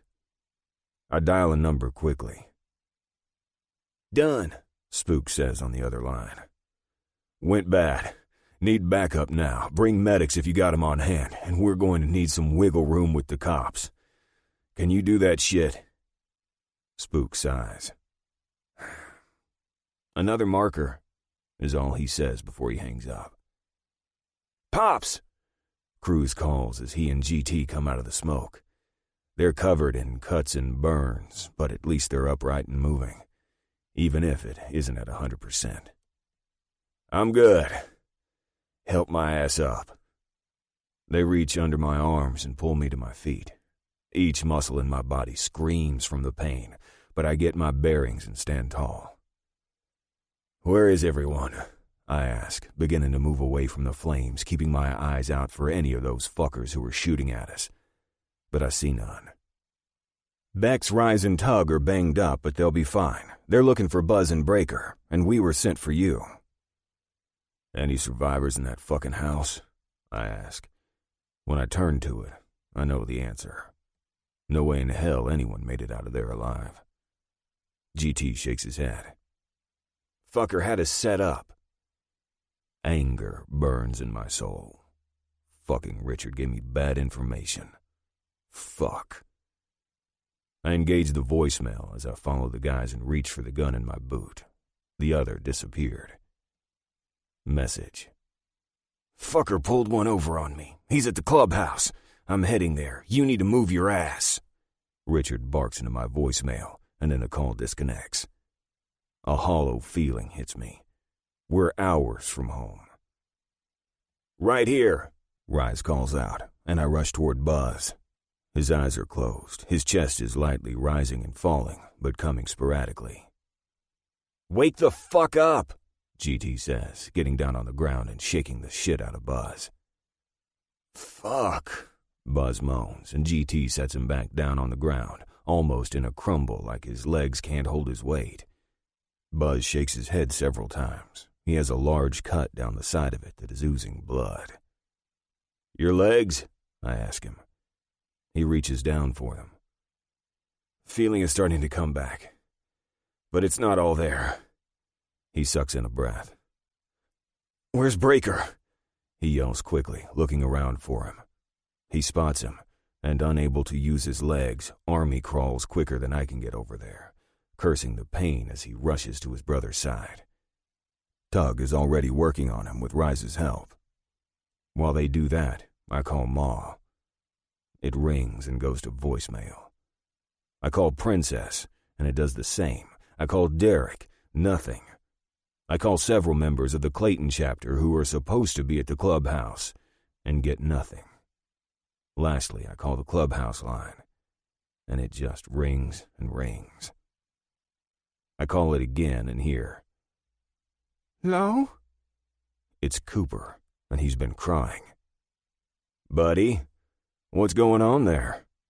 When he hears my voice, his crying becomes harder, but I hear him trying to clear his little throat to talk. Pops, bad men's comed here. Lots of noises. Wags pulled me down to the floor and laid it on me. Lots of blood on the floor. I heard Mommy say a bad word. I was gonna scream, but Wags put her hand on my mouth and brought me downstairs. I want my Mommy. My mind reels. I need to know what's going on upstairs, and I can't do shit. Pops, what's wrong? Cruz asks, and I look him dead in the eye, telling him without words that it's not good. Really not good. Coop, how long ago did you go downstairs? Cruz looks perplexed with my line of questioning. He'll get it soon enough. Whiles ago, he responded with a sniffle. Is Legs downstairs with you? Cruz's face turns from confused to alert. Yes, she's trying to get the kids from crying, he says, and I breathe for a moment. Give the phone to Legs. I scared it, Coop says, breaking my heart. But I can't think about that right now. I have to find out what's going on upstairs in the clubhouse. I know, buddy. You're strong like your daddy and mommy. Need you to pull that up and be a big boy for me right now. Give the phone to Legs so I can get shit sorted. Tay, he says quietly, and then there's rustling from the other end of the line. I look at the men before me, telling them, Ransom wasn't in that fucking house. He's at the clubhouse right fucking now. I turn away, not needing to see all the looks on the guys' faces. I know what it is. Fear. We don't fear much, but when it comes to our women and children, that we fear. Pops? Legs asks shakily, and I hear crying children in the background. Give them another sucker, Legs says to whomever. Sorry. Trying to keep them quiet. Some of the kids were hysterical, but we got it under control. I think.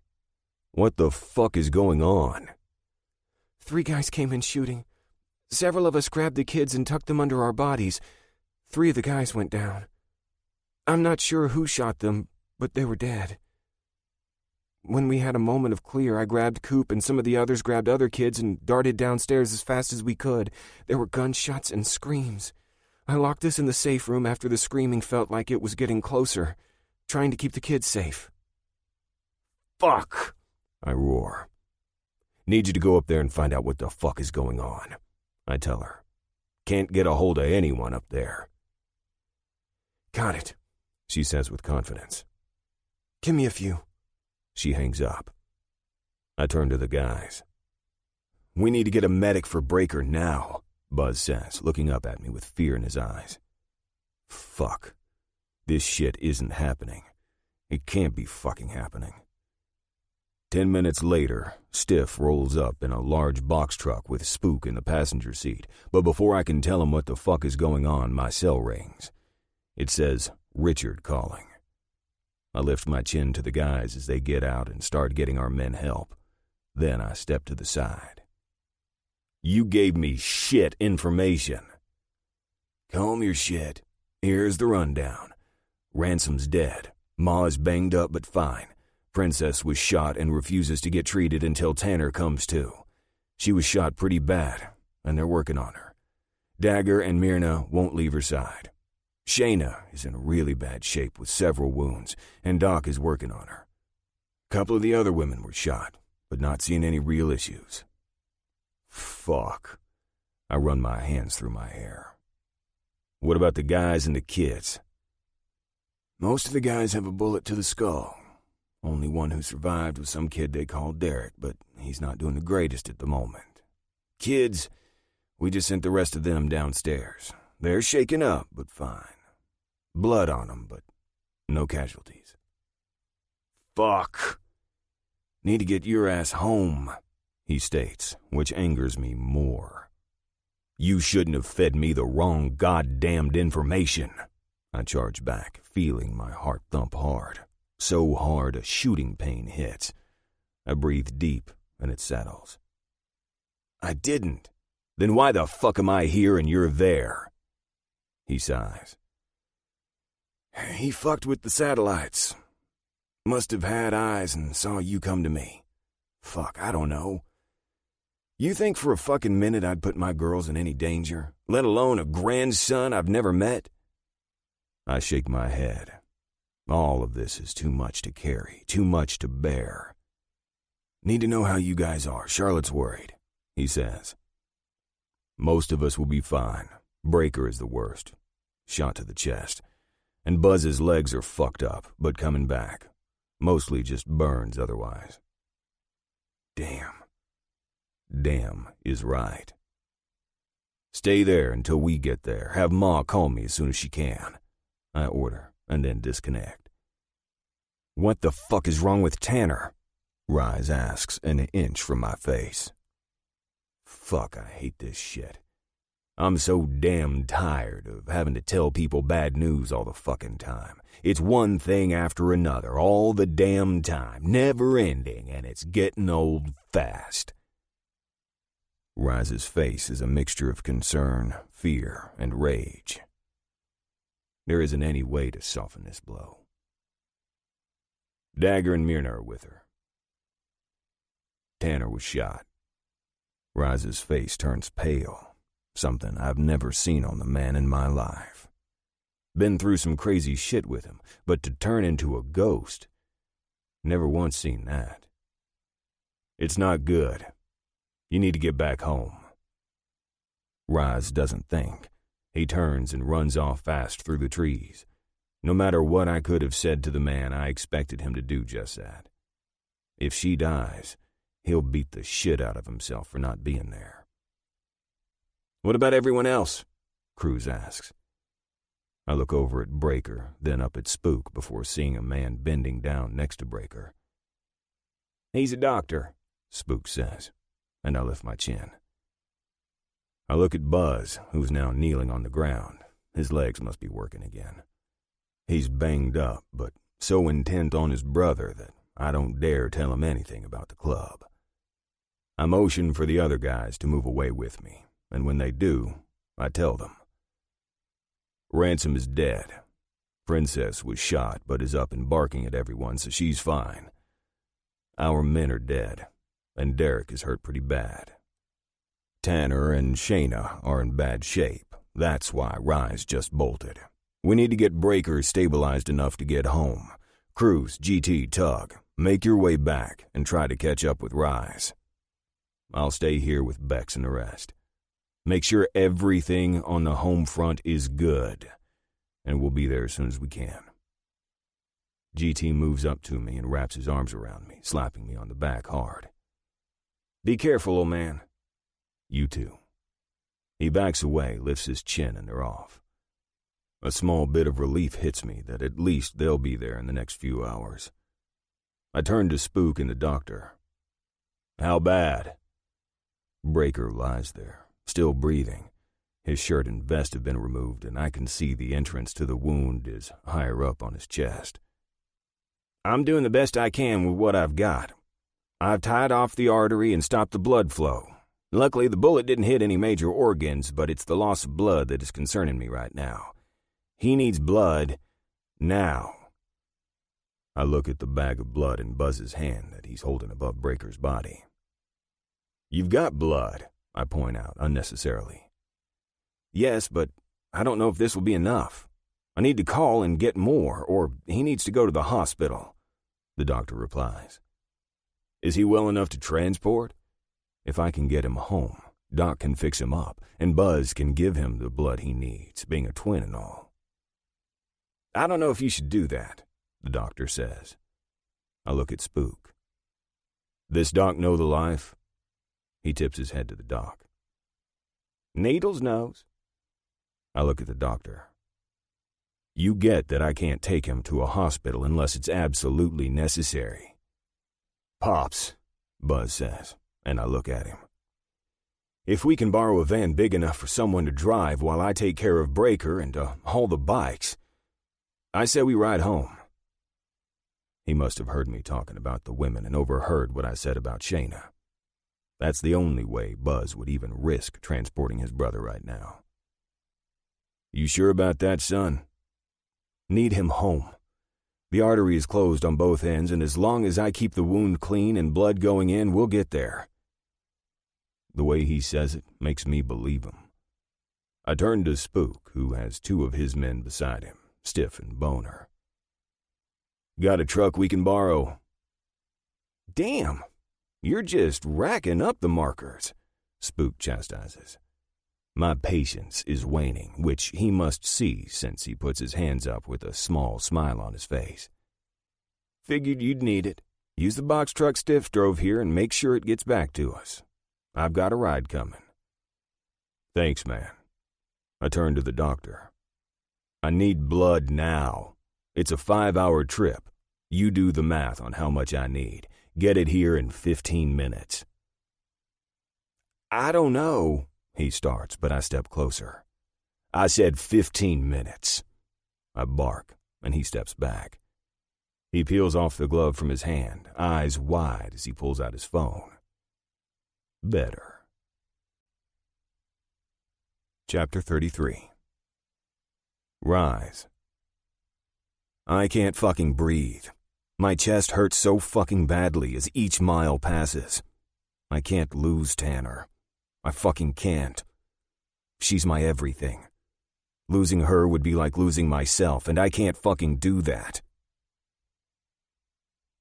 I love you, Tanner tells me, wrapped around my body. I know she's scared, and while I wish I could take that fear away, nothing I say will make it better. Doesn't mean I won't try. Love you too, babe. I'll be back in a couple days. She sniffles into my leather as her body gives silent shakes. My gut twists. Just come back safe, she says, pulling away from me and looking into my eyes. My woman. My everything. Need you back here. Her whisper is soft as she lifts up onto her toes and puts a chaste kiss on my lips. I'll be back. And I will. I'll walk through fire to get back to my girl. Okay, she says as I kiss her one last time, then load up on my Harley. She watches me the entire time, brushing her tears away and standing up a bit straighter. There's my girl. Strong, determined, loving. I need her to stay that way until I get back. That was not a goodbye to my woman. Never goodbye. I pull the throttle and move.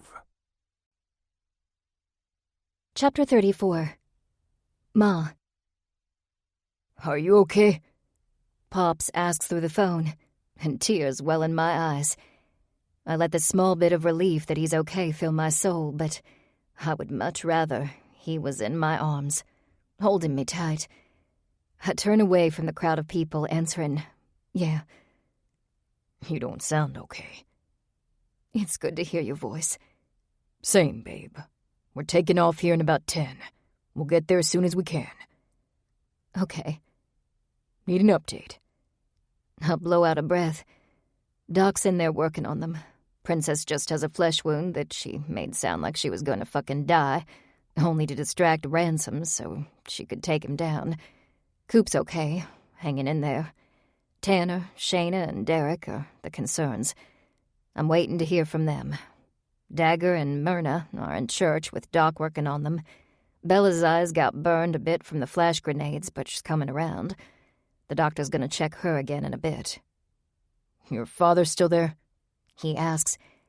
I look at the door my dad just exited from. He's outside, with the Clayton guys who returned. They're taking care of the men. I try to hide the hurt, but Pops knows me so well he hears it. I'll be there soon, and I'll make everything all right. I let out a huge breath. How's Breaker? Not good, but we're getting him home. I choke back the tears that want to form. They are of no use right now. Besides, I'm stronger than that. I will be the strength for everyone here, just like always. Still, my heart breaks for him. I know he's not my flesh, but these boys are mine. Having one hurt so badly that he may not make it crushes my heart. To lose one would hurt everyone, and I hate it. Be safe. Always. The call disconnects, and I stare at the screen. Ma? Coop says. I look up to see Princess carrying him without a stitch of pain showing in her expression. Damn woman takes a bullet and keeps on moving. Hey, little man. You's okay. I shake my head. I need to go and get help. Will you take him? Princess asks. I hold out my hands for my boy, wrapping him up tightly and burying my face in his neck, trying to get myself together. Chapter 35. Bella. It's been hours since Doc started working on Derek, Tanner, and Shayna. Princess has been in there, but that was after she gave her boy lots of hugs, then gave him to Ma. The little guy, Coop, talks a lot. Now sitting in Ma's lap, wrapped in her arms as she rocks him. He's as quiet as can be. Doc brought in 2 other doctors with him, one wheeling in some equipment I've only seen in hospitals. They've been behind the church doors, as Angel calls them. She says it's a big deal because only members go in there. However, they needed somewhere clean with a flat surface. The fact that the table in there is big enough for 3 people to be operated on is beyond me.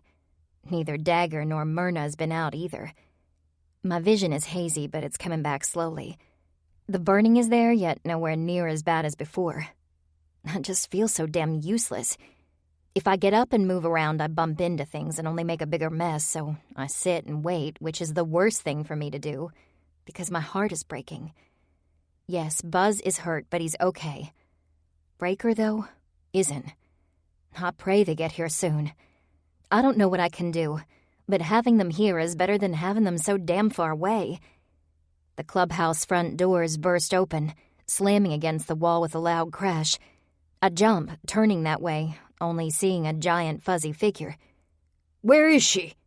Rise calls out in a scary-as-hell voice. "Church," Ma replies. Rise stomps to the doors, throws them open, and then slams them shut. "Damn it," Ma says. I can feel her distress from over here. She's putting all of this on her, when it's really on the crazy asshole her father drug out of here earlier. I wish I could take her pain away and wrap my arms around my man. Chapter 36. Buzz. You do not fucking die on me. I growl at my brother for the second time in the last few minutes.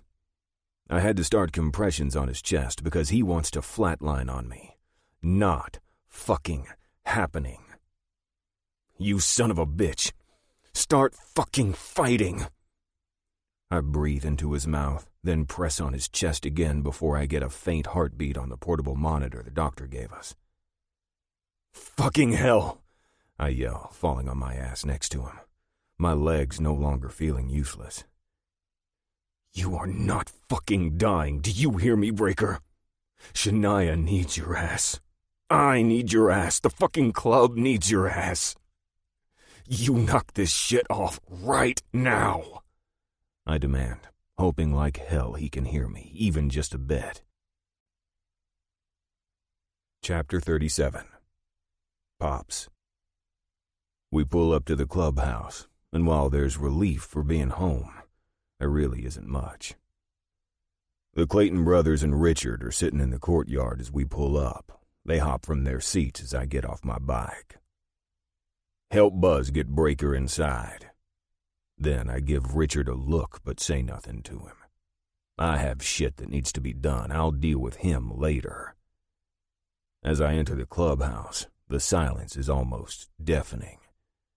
Everyone's been busy, though, because there's no blood on the floor and it doesn't look as though bullets were flying only hours earlier. "Pops?" Ma calls as she sets Coop down and runs toward me. I wrap her in my arms and bury my head in her neck, breathing her in, so damn grateful she's okay. I feel her body shaking, and I hold her tighter. I want to tell her that everything is going to be just fine, but I can't do that shit, because I don't know at this point. "Coming in," Buzz yells. I move Ma out of the way, and he and 3 other guys carry Breaker into the clubhouse. I hear a gasp and look over at Bella, whose eyes are filled with tears that spill over. She takes a step forward, then back. "I'm all right. Give me a few," Buzz says, looking at her, and she nods, covering her mouth. Buzz is covered in his brother's blood with visible burns. From the look on Bella's face, it's taking everything she has to stay away and not help him. Need to go in there and find out what's going on, I tell Ma. "Yeah." "Bella needs you," I tell her, lifting my chin toward the shaken woman across the room. "Done."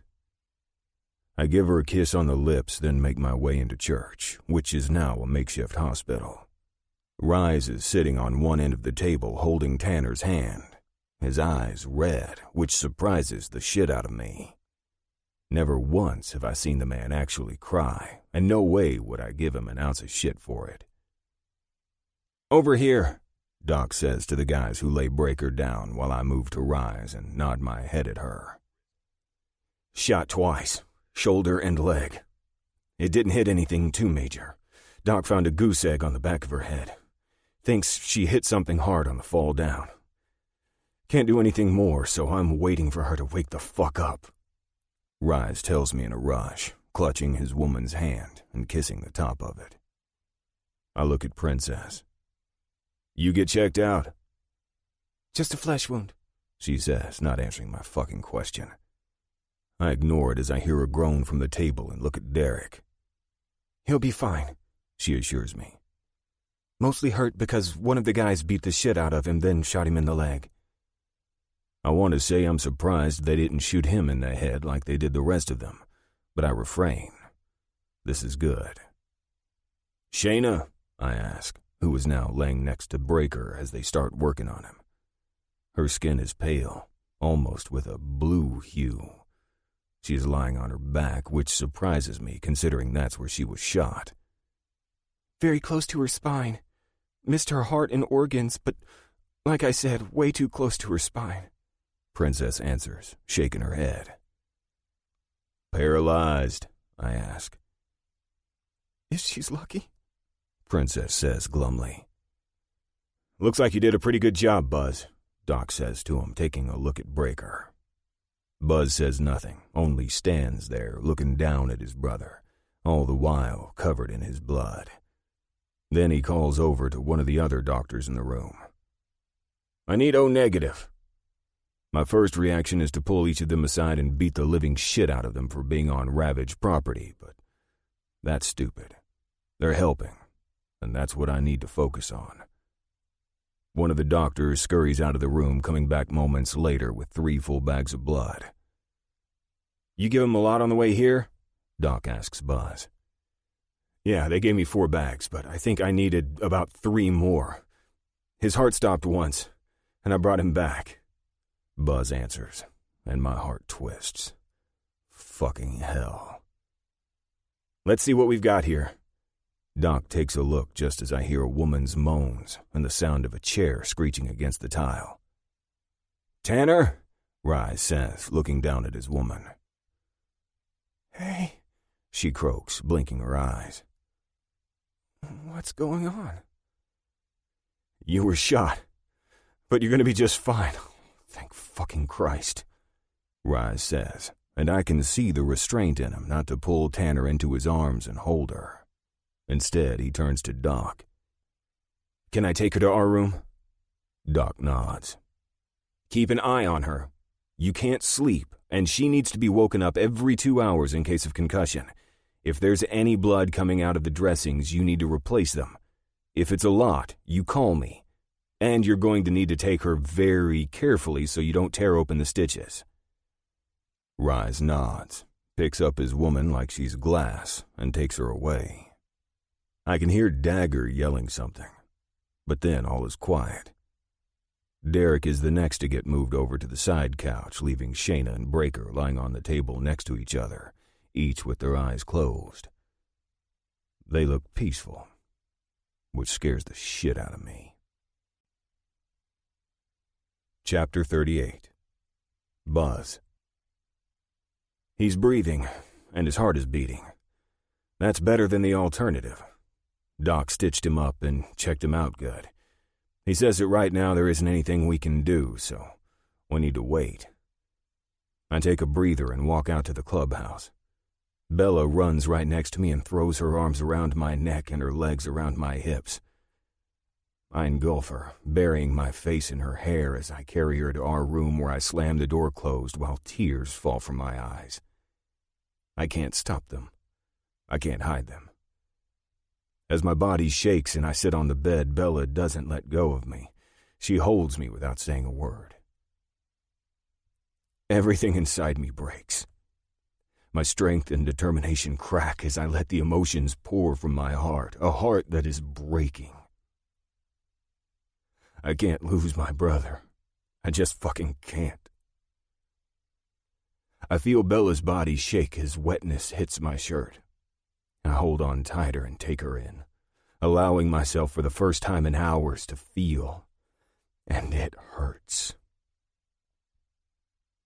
Finally gaining my composure, I lift my head up to Bella. "Are you okay?" She sniffles. My eyes are a bit messed up. One of the doctors said the bright light burned them a bit, but they will heal. What bright light? I ask, grabbing her cheeks and looking into her beautiful eyes that are watery. You're a blur, but I can see something red. Are you hurt? Bella goes to lift up her hand to the burn on my face. I covered it with a bandage in the truck, but the blood must have come through. I'll be fine. Just a little burn. Now answer my question. What light? Bella blows out a breath. A flash grenade. I have no idea how Angel got her hands on one. Supposedly, she's the one who set it off, but I'm sketchy on all the details. But your eyes will be okay. That's what the doctor said. I'm hoping he's right. I crush her to my body. I love you, Bella. Can't fucking lose you. I can't lose my brother either. Love you too. He loves you. Tears well up, but I fight the fuckers back. Yeah. I just hope he pulls through, though. Need to go back in and see him. Let's go. She takes my hand, and I lead her to my brother. Chapter 39. Breaker. I'm light. So light, I feel as if I'm floating. The air around me is cool, and the hurt I felt earlier has disappeared. I look down, seeing myself lying on the church meeting table. My body is still, my eyes closed, and my coloring isn't right. I also have burn marks all over my body. I look to my left, and there she is. Shayna. Damn, she's beautiful.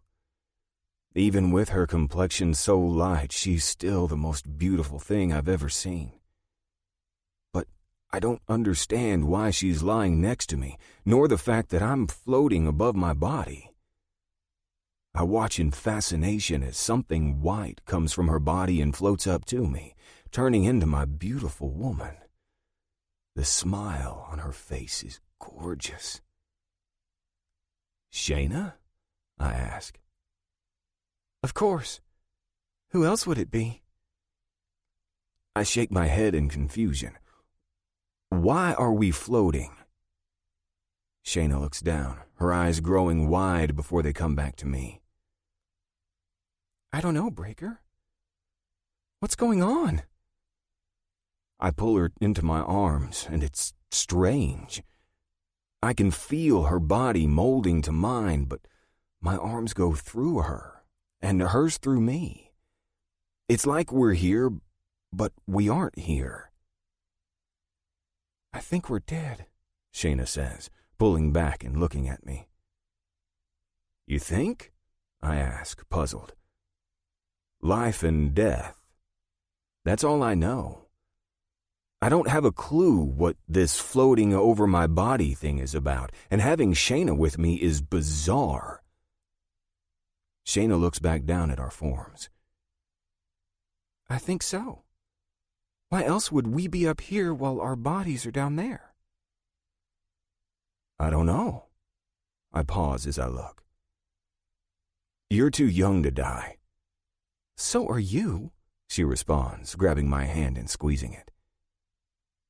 But I think our time has come. Are you ready to go? I ask.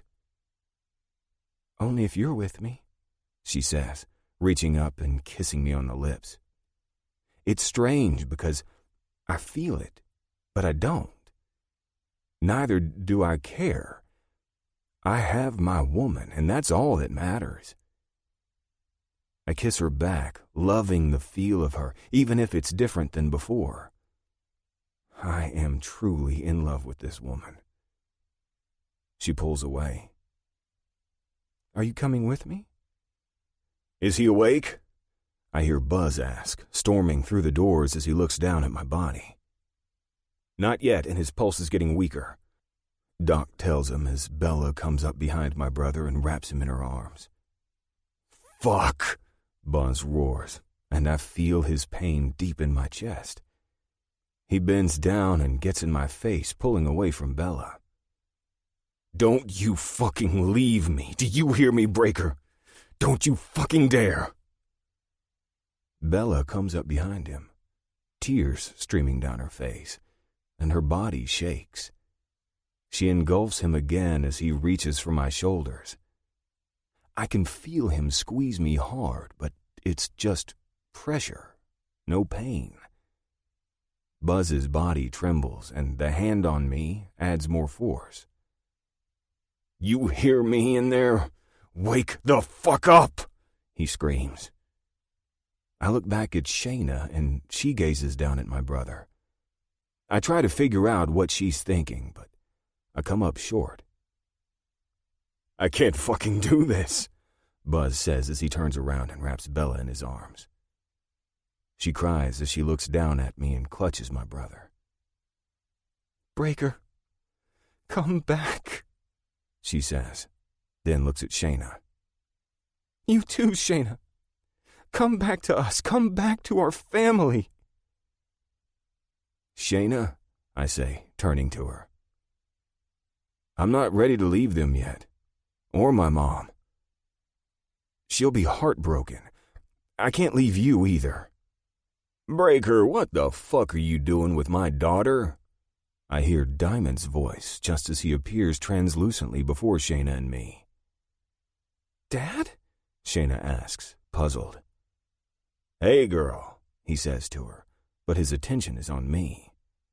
Breaker, answer the fucking question. He looks exactly the same as he did when he was alive, not aged a bit, except I can see through him now. I love her, sir. Shayna sucks in a deep breath, then comes up beside me. I wrap my arm around her shoulder. I can feel her body, but again, my arm floats through, exactly like the kiss. You'd better, Diamond growls. I'm going to make her my old lady, I tell him. Shayna looks up at me, and I look down at her. Love you. Only you. Diamond clears his throat, and when we turn back to him, his attention is on Shayna.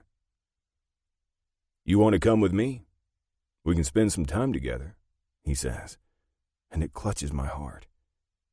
He wants her to go away from me unless I follow, but I don't want to leave my family or her. You want me to come with you? Shayna asks, puzzled. I've always wanted you to come with me. Your mama didn't like my life and wanted you away from me. If I would have had the choice, I'd have brought you with me. I look at Shayna, whose face hasn't changed much. She says, I really want to cry right now, but for some reason I can't. Why can't I cry? Because here, you don't hurt or feel pain, Diamond answers. Here, you just are. And you want me to come with you? Shayna asks, then looks at me excitedly. He wants me to go with him. I brush her hair behind her ear. Yeah, baby. It sounds like he does. But I'm not ready to go yet. I need you to come back with me. Her face looks stricken as she says, I'm really hurt and confused. I know I am, but I can't feel it. And it's weird. Diamond's face falls. Shayna, as much as I want to be with you, you're young and have an entire life ahead of you. I want you to live it, breathe it, grab it by its horns, and don't let go of it. I don't know what to do, Shayna says, turning back to me. I don't want to leave you, but he's my dad. He'll always be your dad, but you only get one true love. Come and explore it with me. I need you to come with me. She pulls her lip between her teeth and closes her eyes. I love you, I tell her before kissing her hard, then stepping back. I've made my decision that I'm lucky enough to get. I hope you'll come to me. It kills me to move from her, but I do. I take a step back, then another, then another. Then I fall from the floating state and dissipate, losing my woman. The pain comes back full-fledged, but it's nothing compared to the pain in my heart. "Wake the fuck up!" Buzz yells. "Stop yelling at him. He isn't going to wake up like that," Doc snaps from somewhere above me. I groan at all the noise. It's so damn loud now. "Wait," Buzz says. "He groaned." I move my arms just a bit and try to get my throat some moisture. "Stop screaming," I say, but it comes out really croaky and more like sounds than words. "Thank fucking Christ," Buzz says. I look over to the woman beside me. Is she coming? Is she coming back for me? Please, God, have her come back to me. Chapter 40. Shayna. I'm so sorry, I tell my dad as he stands there, looking at me, then down at Breaker's body. I was a bitch, and I'm sorry. I should have tried harder. I should have taken the calls. But I was so mad you left us. So damn mad. Shayna, it takes a strong woman to apologize. Do I wish we had more time together? Yeah. But that time isn't right now. As much as I want you there more. You have a choice here, and I'm not sure why, because I sure as shit didn't have one. But you and Breaker were given some kind of escape choice. I'd choose really wisely here, girl. You won't get this again. It hurts, I tell him. I feel it in my gut that it does, but the pain part of it doesn't come. Yeah, and down there, you're hurt pretty bad. I look down at my body and see Breaker turn to me, worry carved all over his face. He grips my hand and squeezes, and I feel the pressure. Shayna, come back to me. I look back at my dad, the man I missed out on my entire life, the man I always wanted to be with me, my family. I love you, Dad. I'm sorry I screwed up, but I'm not leaving Breaker right now. My dad smiles, steps forward and wraps me in his arms. I'm proud of you, girl, he says, and those words fill me with so much joy. So damn proud of you. Now get your ass down there. Tell everyone I said hi. He releases me and steps back. Then he vanishes. The little girl inside of me wants to run and find him, hug him, love him, like I should have when he walked the earth. But the woman inside of me looks down at Breaker. I love him too, and I need to tell him that. I close my eyes, float down, and disintegrate. Shayna, damn it, Breaker growls. Brother, calm your shit. You've got stitches and other shit holding you together. Don't be making any sudden moves. Buzz says. She has to come back. Breaker says, squeezing my hand hard. I feel it, but something strange in the movement. I don't know what. Breaker, you have to calm down. I hear Bella's soft, concerned voice, and I agree with her. If what Buzz said about people stitching him together's right, I don't want him breaking anything. I try to say, but my throat is dry, and I cough a bit. Baby? I squeeze his hand as best I can. She squeezed my hand, Breaker says. Okay, let me check her out. I hear from a man's deep voice. Doc, help her. Breaker pleads. I will. Let me check her. Doc begins to touch me. I feel his hands on my arms, hands and shoulders. Shayna, can you hear me? He asks. And ever so slowly I open my eyes. They feel like someone rubbed them with sandpaper, and everything's blurry. Yeah, I croak. I want to move my head to see Breaker, but I can't. I have some contraption on my neck. Don't move your neck. You're in a brace until I can evaluate the damage to your spine. Doc says. Panic hits. damage to my spine. Like I may never walk again or something. I try to move my legs, but I can't. A hard prick comes to my thigh. Did you feel that? Yeah. I get out. Doc continues to move up and down my legs, poking me with something sharp. I swear once I get up, I'm gonna strangle him. How about this? I feel nothing. No. I feel a hard prick on the bottom of my foot and cringe. I felt that. This is good, Shayna. It only seems to be on the bottom of your right foot. This is really good. Better than I first thought. I want to keep you in the brace for a while, though. I'm gonna need to bring in some of my X-ray equipment. He pauses, turning to my side, but I can't look. Pops, unless I can take her to the hospital. Talk to me. Pop says. The difference between walking and being paralyzed for the rest of her life. Doc says. Fear hits me again. Please don't let this be my future. Hospital. Breaker says. Buzz, you go with her until I can get there. I feel a squeeze of my hand.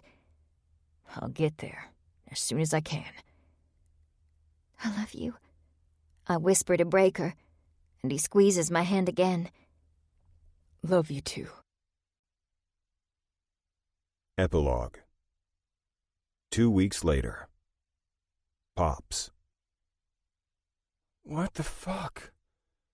Princess growls from the other end of the table, and I level a look at her. She, like every other time, doesn't back down. Gotta agree, Pops. Why keep this shit a secret? GT says, sitting next to his woman, Angel. I gathered Princess, Cruz, GT, and Angel to hash out this ordeal of Richard and Helen. Princess started in on me once at the clubhouse, and I shut her down quick, not ready to discuss it. Too much had happened, and I needed to sort everything out. I'm just now beginning to breathe. Ma reaches for my hand, and I take it, giving her a soft squeeze. Very soon after your mother and I got together, Richard got into some deep shit with some bad people. I'm not saying what that was or with whom. I level my eyes on my kids, daring them to say something. They refrain, and inwardly, I smile. We raised some damn smart kids. Anyway, I already knew your mother was mine. Richard and Helen had to take care of their shit and ended up going underground. Ma and I knew they were alive, and they kept us in the know about once a year. Ma sniffles. It's been hard knowing my mother and father are out there and not having any contact with them. When you kids were born, I wanted nothing more than to call them or see them. It wasn't safe, and I'd never risk my family on either end. So, they were in so deep you couldn't have contact with them? Princess asks, ever the thinker. I nod. Why did you think it was okay this time? She continues. Didn't. But my club, my family, needed me to take the risk. Luckily, your grandparents had their shit sorted. I answer honestly. So you knew where they lived? GT questions. Yep. And? He drawls out, waiting for more. When I say nothing, he continues. So, you knew where they lived, that they were alive, and you didn't think that would be a problem with whoever was after them? While I understand his point because it would have brought shit to the club, I don't like his tone. Son, do not question what I did or my reasons for it. That is all over and done with. No more discussion about it. Bottom line, they want to see you. I look at Princess and Cruz. And Coop. So you want me to take my kid into all of this? How do we know he's out of whatever shit he's in? Princess questions. My daughter. I swear, some days I love her, and other days I want to strangle her. I'm telling you it's safe. I'm telling you there is no danger. You trust in those words. I tell both my children when they sit back in their seats and collectively blow out a breath. They haven't done the unison thing since they were young kids. It makes Ma chuckle. I give her a slight squeeze, remembering. Long seconds pass, and then Princess turns to Cruz. You cool with this? His eyes stay focused on his woman. Yep. She lifts her chin and faces me. When's this happy little family reunion going to happen? I turn to GT. You in? He reaches his arm over and pulls Angel close to him, kissing her temple. Yeah. Great. Tomorrow at 3. Nothing like some advanced notice, Princess grumbles, and I smile. The next day, Ma. We pull up to my parents' home, and I instantly see my mother on the porch, a wide smile and tears running down her face.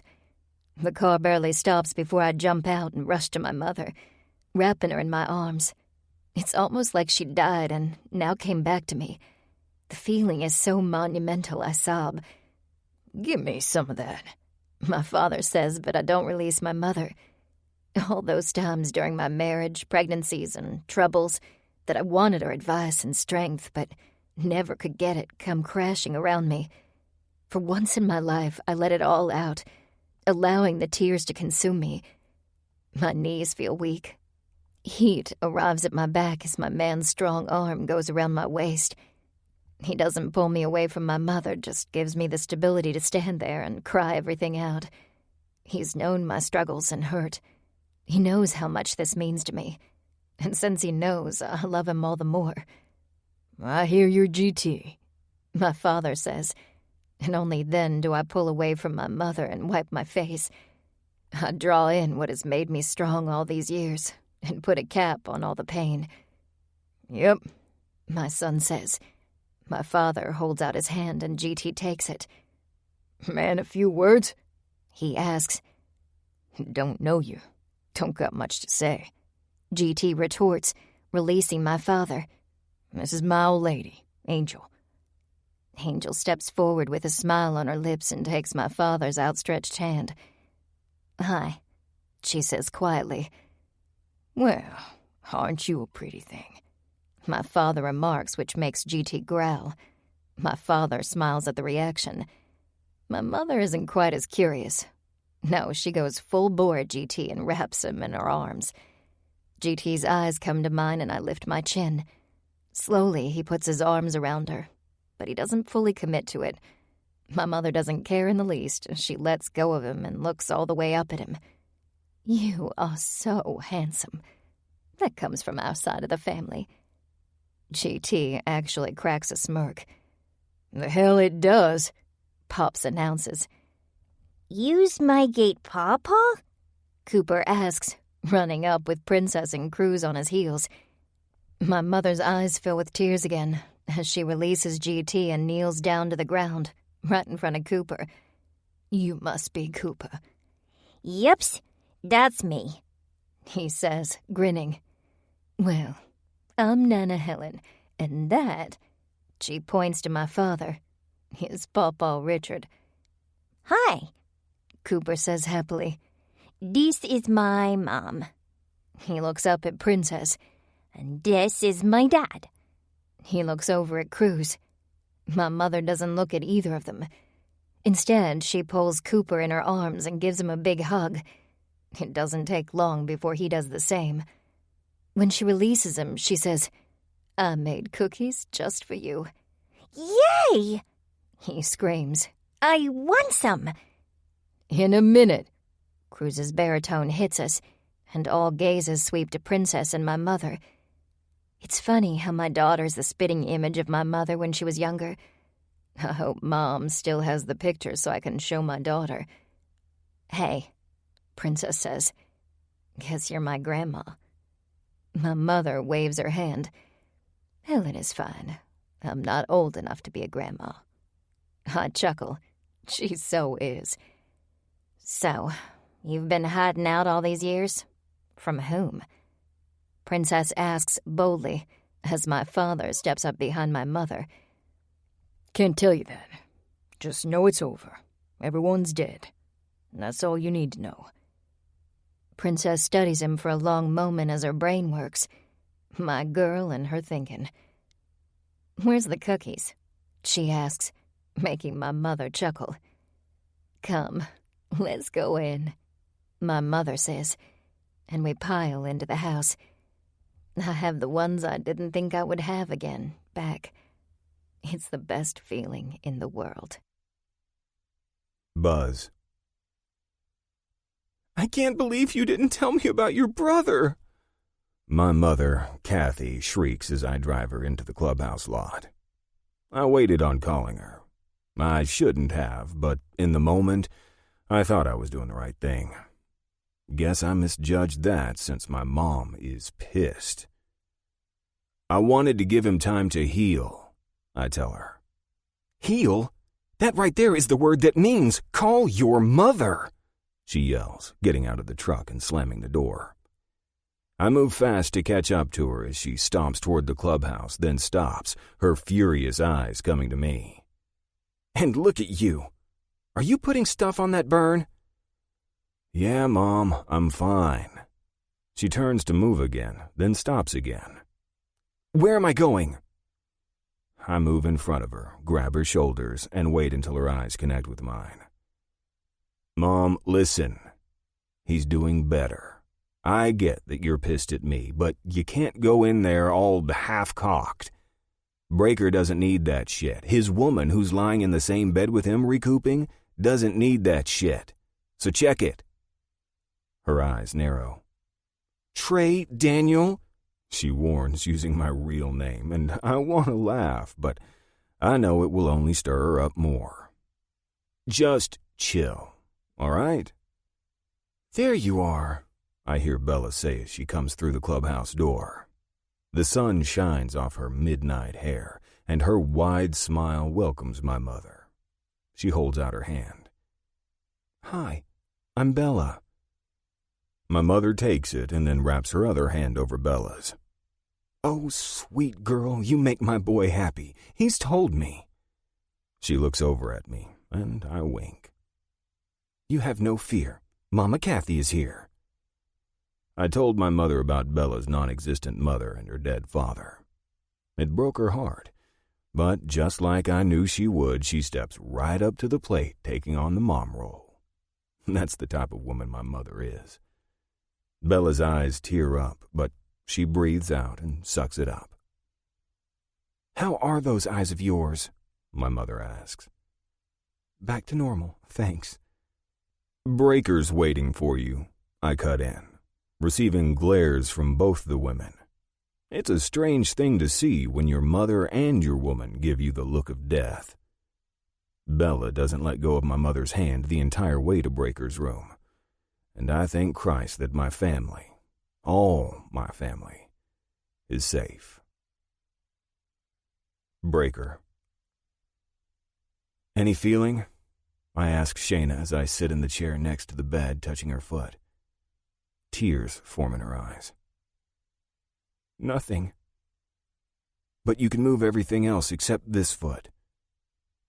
She lets out an exasperated sigh. Yes, Breaker.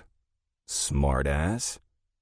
She turns her face to me, and a small smile plays on her lips. I love that damn smile. I'll work my ass off to get myself moving, she tells me just as the door to the room opens. You decent? My brother calls in. Nope, I respond, and Shayna gasps. Good, I brought Mom, Buzz says, coming through the door, and my mother darts around him like her ass is on fire. Timmy, my boy, she calls out, coming toward me. It takes me a moment, but I get myself upright, and she wraps me in her arms. I breathe in the vanilla scent my mother always has on, and finally feel complete. My mother, my brother, woman, and our club, all in the same place. Trey tells me that you're healing well, but you need more rest. I glare at my brother, who chuckles. Look at your face. Are you putting stuff on that? Yes, Mom. The burn on my face isn't pretty, but I'm hoping in time it'll heal. Now, how are you supposed to... My mother's words die off as she looks over at Shayna. Well, aren't you a tiny little thing? Man, my boys sure have great taste in women. She turns back to me and kisses me on the cheek, and then moves over to the bed where she sits down next to Shayna. Mama Kathy is here now. I'll make sure you both get better. Shayna begins to cry.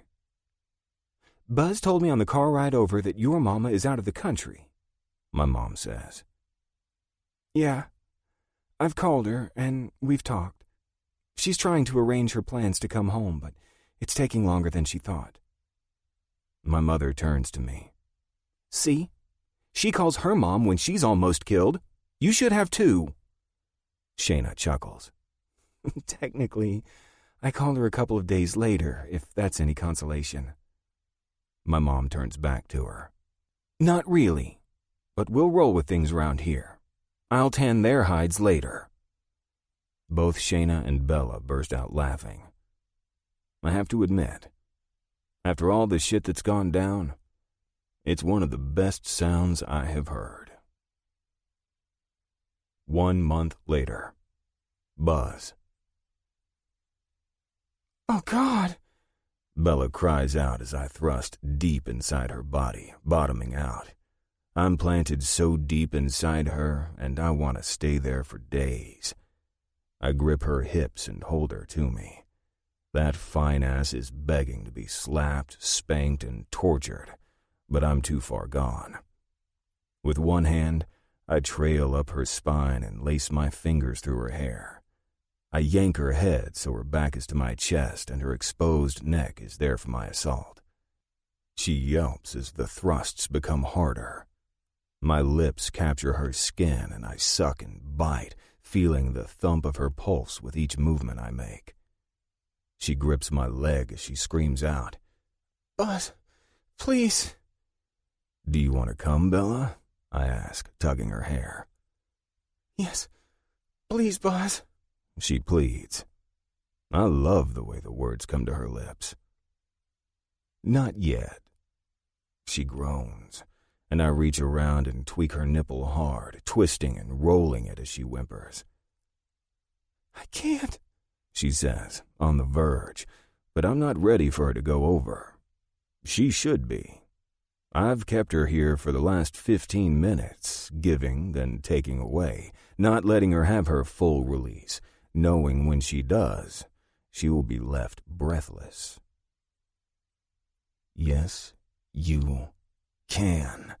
I punctuate each word with a thrust. No, she cries out, and her pussy clamps tight around me. After giving her nipple another tug, I reach around to her pussy and start rubbing it hard and fast, making sure her clit is fully exposed to me. Now, I command, and with 2 more flicks to her clit, she explodes, capturing me in her grip so tightly I can't fight my own orgasm. My balls draw up as I continue my pace, even as my cock explodes inside my woman.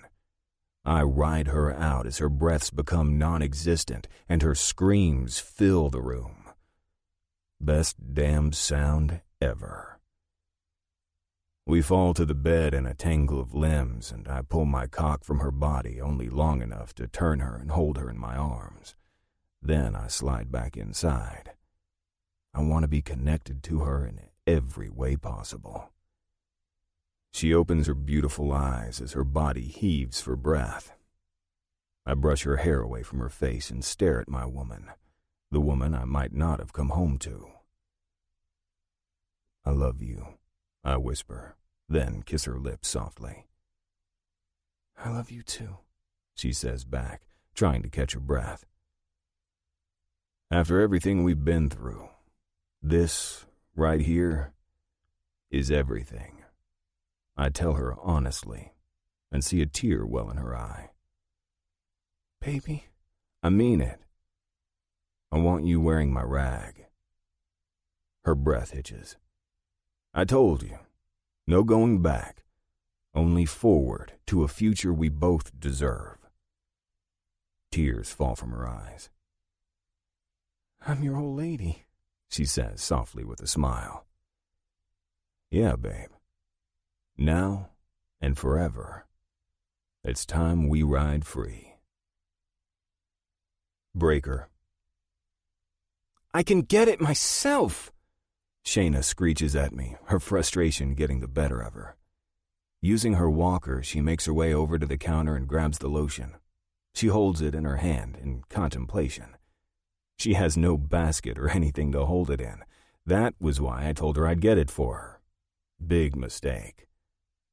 Over the last month, she's grown by leaps and bounds. She's working hard to get her one foot to work right. Most of the time, she uses crutches, but when we are alone, she uses her walker for more stability. She tucks the lotion between her breasts and lifts her head to smile at me, pride oozing from her. I did it, she says, coming to the bed as I sit. Yeah, you did. Stop being a pain in the ass and let me rub it on your feet. Her glare is cute, but I ignore it as she sits next to me. You need to be careful, she tells me. I want to laugh. While I'm still healing, nothing could stop me from taking care of my woman. I will, I placate her. She pulls her legs up, then sets her feet on my lap. I don't want you tearing anything, she reminds me unnecessarily. We're both protective of one another to a degree that is so off the charts it's unreal. Our eyes barely leave each other's, and I've kept her as close to me as possible since she got out of the hospital. I love her gaze on me, watchful and ready. I'm not sure what my little pixie of a woman would do, but I wouldn't change a damn thing about it. I squirt the lotion into my palms, then knead her foot. Feeling the pull in my chest, I adjust a bit. Need to ask you something. It's been on my mind since the moment I came to. I need to ask. Anything, she responds immediately. Did you think of not coming back to me? You know, when we talked? Her brows pinch together and then relax. That was weird stuff. I can't believe I remember it so clearly. I could even smell the cigarettes of my father. The whole thing could have been on those shows where people talk to the dead or something. Well, she's correct. She's getting off the subject here. Shayna, I squeeze her foot just a bit more. There was a moment I wanted to be with my dad. To have that connection I didn't get here. To be the daughter he deserved. Her words sliced through me like a blade. Her not coming back to me was not an option. She had to. She reaches over and grabs my shoulder, sitting up a little farther in the bed. I couldn't leave you, Breaker. We have something that I didn't think I could have after what those men took from me. I love you. There was no other choice for me. I drop her foot and move quickly yet carefully up to her. My lips connect with hers in a sweet-as-hell kiss that my cock wants to make hotter, but I refrain. We're getting there, but both of us are still working on becoming 100%. I pull away and look into her eyes. I know I'm broken. No, you've got shit in your head, but you're the best damn thing that's ever happened to me. Tears form in her eyes. Best damn thing for me, too. I'm having your rag made. Her eyes grow wide. Don't act surprised. I told you this is happening. I know. It's just... We were... I squeezed her foot. We're here. Alive. That's all that matters. I love you, she tells me, and my heart grows. Love you too. Always and forever. pops. I stand with Ma against me, my arm wrapped around her as I look out over my club. Brothers, sisters, my kids, grandkid, family. That's what Ravage is. That's what it's always been. That's what it always will be. We lost too many, and the thought of that crushes me. We also gained new women who make my brothers happy, and that's all I want for all of them. To be happy, to be loved, for us to ride free. This concludes Captivate Me by Ryan Michele, narrated by Aletha George and Aidan Snow. Copyright 2016 by Ryan Michele. This unabridged audiobook is published by arrangement with Ryan Michele and was produced in the year 2016 by Tantor Media Incorporated, a division of Recorded Books, which holds the copyright thereto. Please visit Tantor.com for more information on our growing library of unabridged audiobooks and to take advantage of special offers.